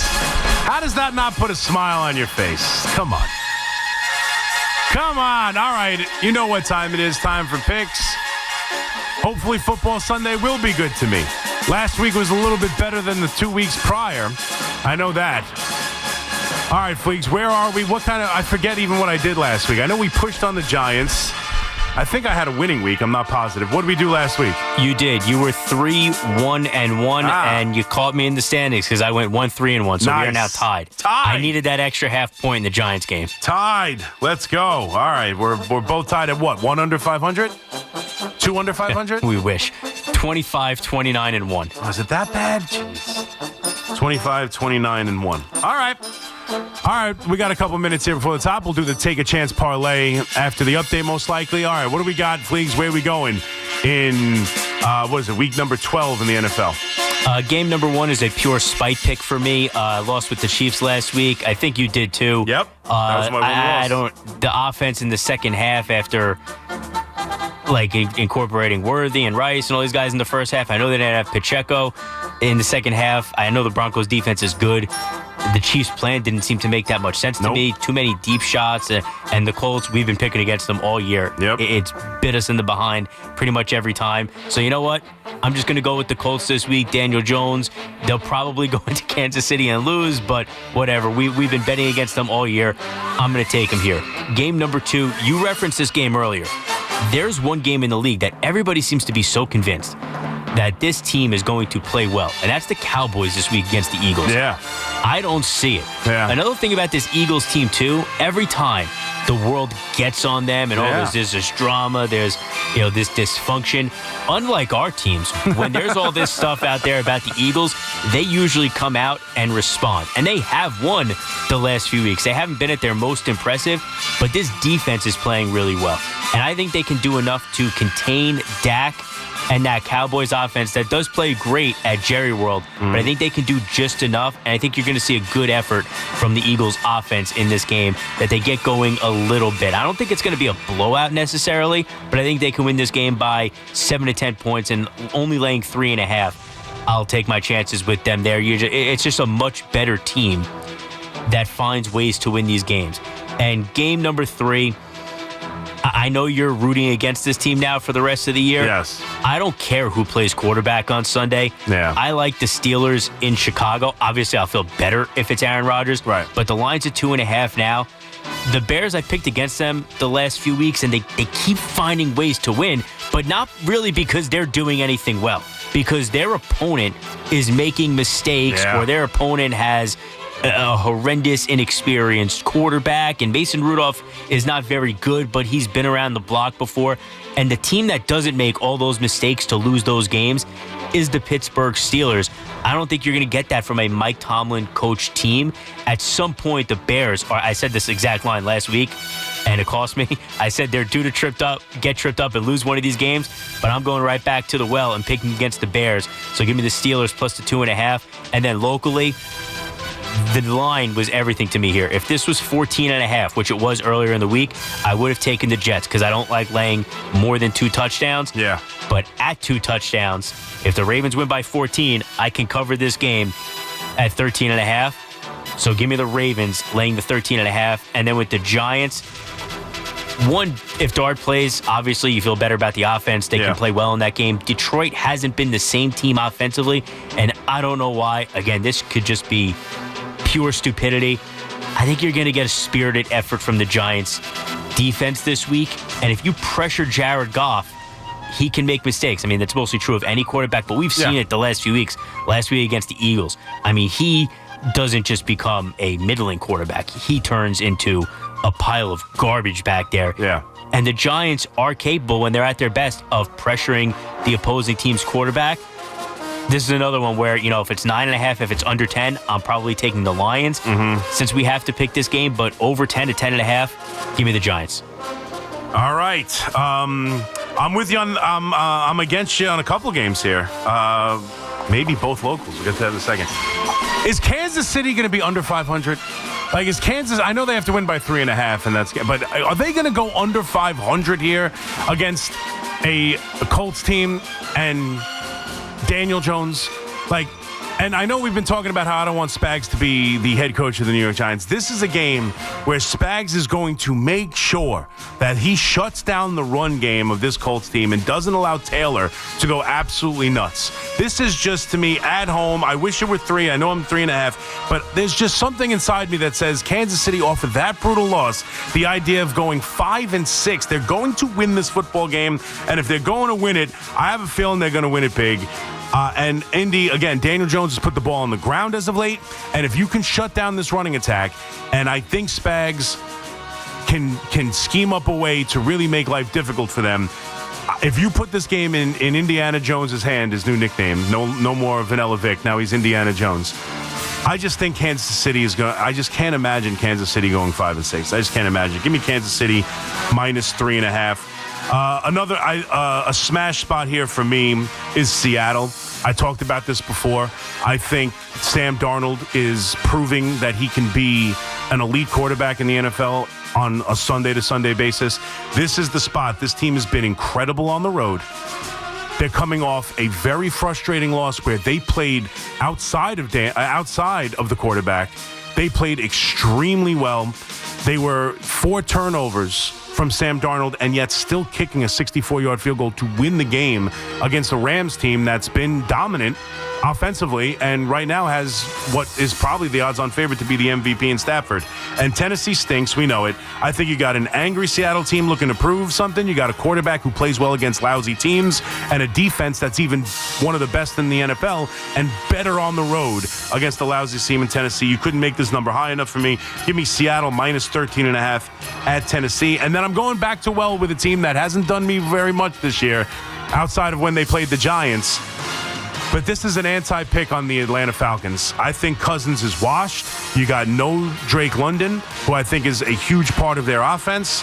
And it's only minus 1.5 at home for New Orleans. This Atlanta team is just so hard to figure out. They are terribly coached. And this Saints team, they can run the football a little bit. I think they're better. The quarterback position stinks. I get it. But I think overall, they're not that far off talent-wise than Atlanta. And without London and Cousins in there, give me the Saints minus 1.5 at home. And then locally, I know when you talk, 13.5 is still a lot of points. And I know the Ravens have won a handful of games here in a row and are surging to win this division. But you've got Lamar Jackson, who, again, I don't know what level the ankle. He's got an ankle that cost him practice until Thursday. He's got a knee injury. I could just see the Jets have kept these games close. I could see Baltimore not putting their foot on the gas. You can have a passing attack against this Ravens defense. It's gotten healthier and better than it was when it was, disastrous, a handful of weeks ago. But I do think Tyrod Taylor, he might turn the ball over, but I do think they'll throw the football a little bit. I actually like the wide receiving group from this Jets team. They're looking to prove something, and I could just see a late backdoor cover with 13.5. It's a lot of points. I'll be rooting for a close game. Give me the Jets plus 13.5, and I'm sorry, but this is a Lions smash spot for me. It just is. You just mentioned it. Everything circling around this team right now, all the controversy, all the leaks, all the nonsense. Jackson Dart still might not play. We don't even know. And the Giants aren't a team that respond to that. They've got an interim head coach, and I just don't think this is a team that responds to it. The Lions coming off a disappointing loss, and the last 8 times that the Lions have been home as a favorite by more than 3 points off a loss, they are 8-0 against the spread.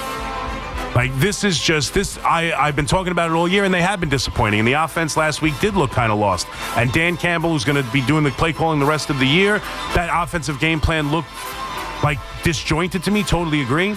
If they don't run the ball extremely heavy against this lousy Giants rushing attack, I'll be flabbergasted. I would expect big days from Gibbs. I would expect a huge rushing. You talk about rushing the passer. I agree. I think they can be able to do this running the football. I hope they keep it close. The Giants have kept this game close, but ultimately, I just think the Lions are looking. This is what they do. They're a bad team at home off a loss. Smash spot. So give me the Lions. Mustard's last stand. Mustard's last stand. I'm still going against the Giants here. Give me the Lions minus 10.5 at home against the Giants. Those are the picks. We'll come back on the other side of the update and do the Take a Chance parlay. McMonigle here with you on a Football Friday. Be right back.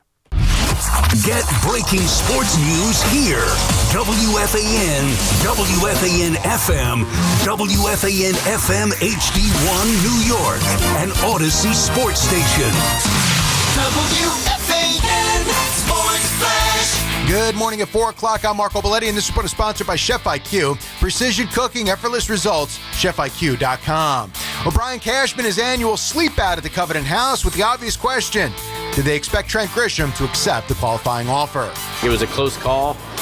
We made the offer because we thought if he takes it, we'd be fine. If he took it, that we'd be excited that he was coming back because we believe he's capable of replicating what he did this past year. But I wasn't surprised he took it. I wouldn't have been surprised if he didn't take it either. Thursday Night Football, Texans surprised the Bills 23-19. They sacked Josh Allen 8 times, picked him off twice, as Buffalo turned it over 3 times in all.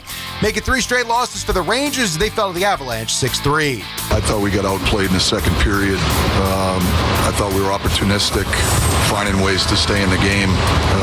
That's probably it's definitely the best team that we've played all year, and they might be the best team in the league right now. And head coach Mike Sullivan as the Blue Shirts outshot 35-19. JT Miller a pair in the loss. Panthers silence the Devils 1-0. Islanders pound the Red Wings 5-0. Bo Horvat is 14th. Ilya Sorokin stopped 29 shots. And St. John's overpowered Bucknell 97-49. 44 degrees, cloudy skies, Central Park. That's what's happening. I'm Marco Belletti. Real sports talk for real fans with real opinions. The Fan, 101.9 FM, and always streaming on the Odyssey, iHeartRadio, and TuneIn apps.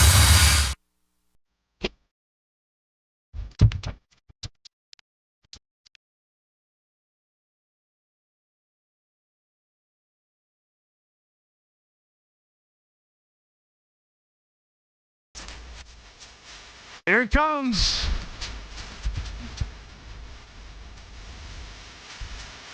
All right. 4:06. You know what that means. 1 hour left on a football Friday. My weekend is 54 minutes away. Let's go. All right, so this is where we do the Take a Chance parlay. If you're unaware, where the hell have you been? This is where we just take 3 dogs, parlay them together. I think I've hit it twice. Fleegs has hit it once. We were so close last week. Yeah. Both went 2 of 3. Yeah. One of my third dog covered, but could have went outright because Sam Darnold had to throw a million interceptions. I know. Unbelievable. Sam Darnold, man. The guy is unbelievable, and then in these big games, he just folds. I mean, they did to still be in a position to win with 4 interceptions was crazy against a very good team. All right, so where are we going this week? The first 2 games I had in the regular picks, Colts, Steelers, so you got the explanation there a couple minutes ago. And game number 3, I'm so tempted to go with the Cardinals because the Jaguars are one of those teams that should never be a road favorite. Mm-hmm. But I want to go with a guy I believe in. I'm going with the storyline. Give me the Browns plus the 3.5 in Vegas against the Raiders. I'm a Shador fan. Mm-hmm. I'm rooting for him. I think it's a little silly to judge him entirely on last week, and he was horrible, but to come in that spot unprepared, we've all heard the stuff about him not practicing with the ones, and to come in and face that Ravens team that the defense is getting healthier. Mm-hmm. Obviously, it's a good team, good coach. That's a tough spot for a rookie quarterback. This Raiders team is god-awful. It doesn't matter that they're home. Geno Smith is terrible. He's having an awful year. We saw what the Cowboys just did to them on Monday night. And I don't think the Browns' offense is going to do all that much, but the Browns have a really good, sometimes great defense. And they're going up against a quarterback who, again, is terrible. So can the Browns' defense shut down the Raiders and maybe turn Geno over a couple times to the point where the Browns can escape with a 16-9 or a 17-13 win here? I think they can, and I'm going to be rooting for this kid to go in and just shut some people up. He hasn't been perfect, obviously, but the hatred is way over the top. So go Shador. Give me the Browns as team number 3. Okay. I am going to take the Cards because I agree with you. I just don't think, despite what happened last week, I just don't think Jacksonville is a good enough team, a consistent enough team to trust as a favorite on the road. Brissett completed the most passes in NFL history. I don't think it matters to him that Marvin Harrison is in there. I think they're going to throw the football, and I think they have a chance against this Jaguars team that typically does not put back-to-back good performances together. So give me the Cards. You gave all the reasons for Pittsburgh. The Bears, without question, have been probably the luckiest team in the NFL this year with all their victories. There's no doubt about it. Last week, you saw what happened at the end of the game. The Giants, if Jackson Dart doesn't get hurt, they're going to lose that football game. And plus, if he plays, if Aaron Rodgers, thank you. If Aaron Rodgers plays in this game, it's not something, I don't know how debilitating a broken left wrist is or a hairline fracture in a left wrist is. So I would expect them to be able to do that. They know they're competing for this division. He's owned the Bears. I mean, if there's anyone who's ever owned another opponent, it's Rodgers against the Bears. So give me the Rodgers. And then give me the Steelers, rather. And then I'm going to take a chance and have a little fun because I love the dude. And if he does come back, I've been looking to fade the Patriots at a bunch of different times this year. And it's good money too at plus 210 as 5.5-point underdogs. Give me the Bengals at home in the idea of Burrow coming back and somehow being Joe Burrow and putting up points and finding a way to beat the Patriots, who are on this unbelievable run, 8 wins in a row. Like 8 wins in a row in the NFL. I don't care who you're playing. That is very difficult to do. 9. Quick math is even more difficult than 8. Eventually, they're going to get tripped up somewhere. And if Joe Burrow plays, what the hell? Let's take a chance, right? I'll take a chance. Cincinnati to take down the Patriots. Cincinnati, the Cardinals, and Pittsburgh for your take a chance parlay. 888-808-1019. A lot of football on this Football Friday. I've talked about Jackson Dart and how I want him to play, and I even gave you the comp. Drake May last year, Week 8 against the New York Jets, exited the game with a concussion. Did they put him in bubble wrap? Did they put their young quarterback in bubble wrap? Did they say, well, that's it, you had a concussion, you can't play? Their season was dead. Their team was dead. There was no winning there. They knew they were going to, we didn't know at the time, but you know damn well that Vrabel was going to be the next coach of the New England Patriots at that point. So you knew a new coach was coming. Season was dead. A young, promising rookie gets a concussion, and they throw him right back out there the next week. He rushes 8 times for 95 yards, both the most of his entire season last year. The next week after concussion, most rushing attempts. Now, I know most of them are scrambles and not necessarily design runs, but 8 rushing attempts, 95 yards, both the most he had all season long the week after a concussion. And those games are important. He played the rest of the season. He only took 1 snap in the Buffalo game, the last game of the year. But he played the rest of that year, week 9 through week 17. And we're seeing the benefits of that. There are benefits to Jackson Dart playing. The minute he's healthy, now he hasn't been cleared, and by no means am I saying anything other than if he's not ready, and the rules of the NFL, he's got to be ready to play, of course. But these games matter. And it's important for the New York Giants and Jackson Dart to play leading into next year, because I know right now it feels like a dumpster fire, and I just picked them to lose by more than 11 points or more against the Lions. And I understand, the injuries to Scadaboo and Neighbors and everything else, WWE pushes and third overall picks, missing practice, and everything that's swirling this team, interim head coach. Right now it feels like a disaster. Next year, they could have a veteran head coach with a track record of winning as the head coach. They could be with a healthy Neighbors and a healthy Scadaboo, a better defensive coordinator, and real hope of being a playoff team. Just like the New England Patriots, who right now are 9-2. We saw Buffalo lose last night. The Chiefs are 5-5. The Ravens got off to a miserable start. We expect them to win that division, but got off to a miserable start. The AFC is a completely different landscape than we would have guessed heading into the season.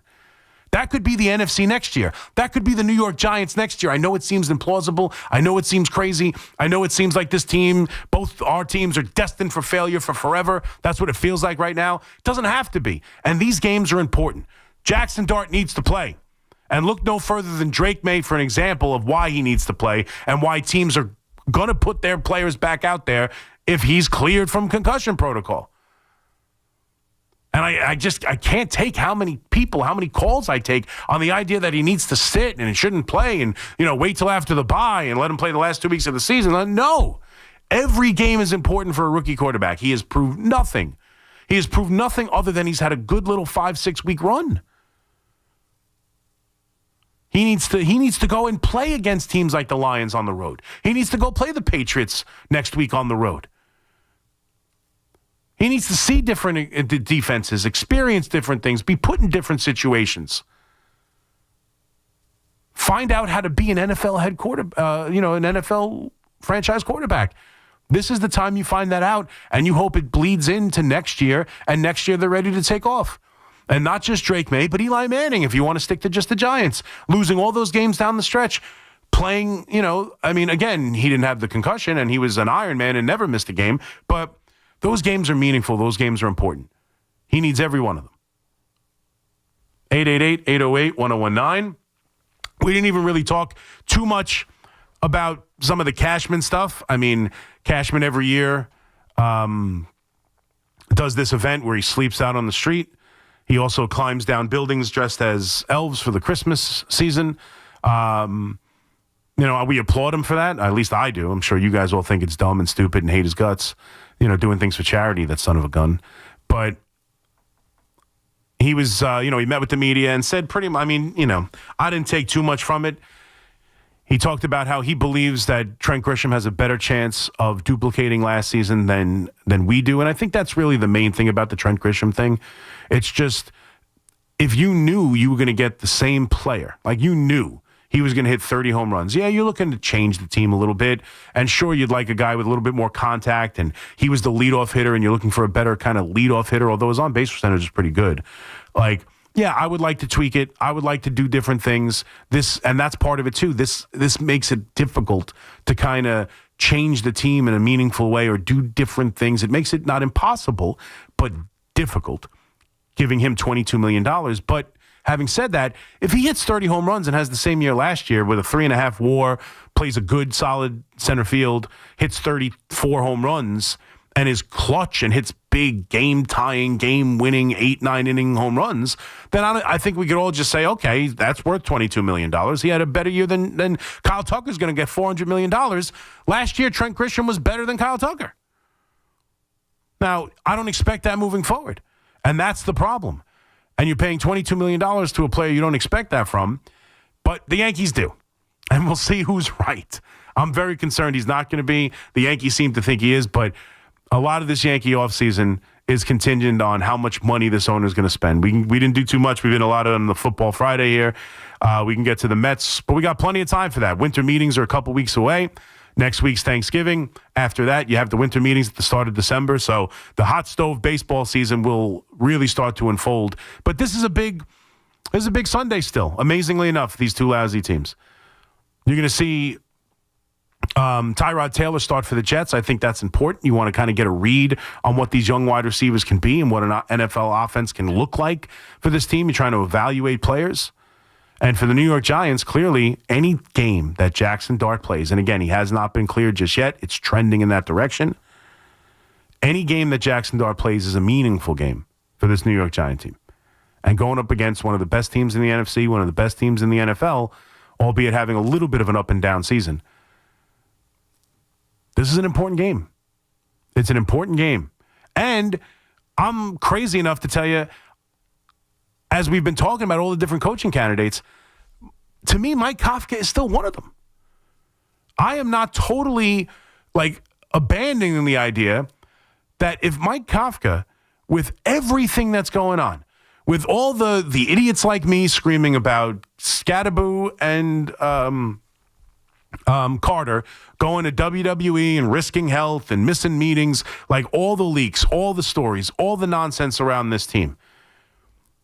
The lousy defensive coordinator, the lousy defense, the injuries, the no weapons, Jackson Dart not practicing fully all week. If he's able to overcome all that and give you another performance, hell, I'll take the same kind of performance they gave against Green Bay on the road against the Lions. If they find themselves, in a one-score game in the fourth quarter, I think that's a pretty damn good job from this coach. So I'm still open when the best name out there is Mike McCarthy. And I'm not saying Kafka's a better head coach than Mike McCarthy. I'm just saying Kafka has continued to be finalist in jobs without being a successful offensive coordinator, really. I mean, the offenses he's coordinated over the last couple of years, one, he hasn't even been calling the plays the entire time. And two, there hasn't been much offense to speak of. And yet he is a finalist for a lot of these jobs. He continues to get interviews.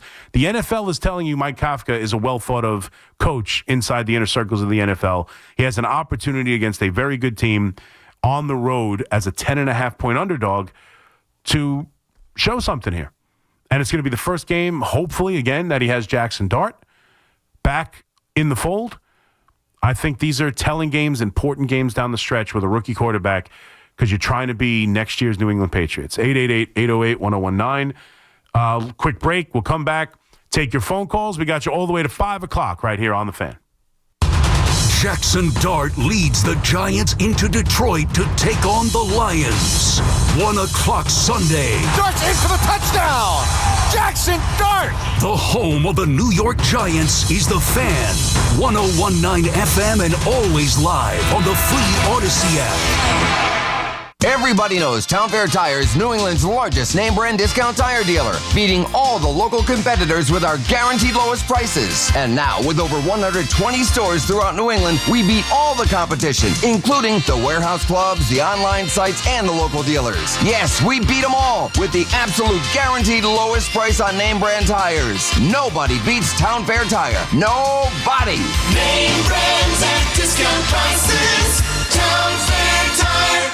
Think Verizon's best 5G network is expensive? Think again. This season, bring in your AT&T or T-Mobile bill to a Verizon store for a better deal. Then use those unwanted bills to wrap up goodbye gifts to AT&T or cut them into snowflakes to celebrate your switch from T-Mobile. 'Tis the season to save at Verizon. Just bring in your bill to your Verizon store and we'll give you a better deal. Rankings based on root metrics, root score.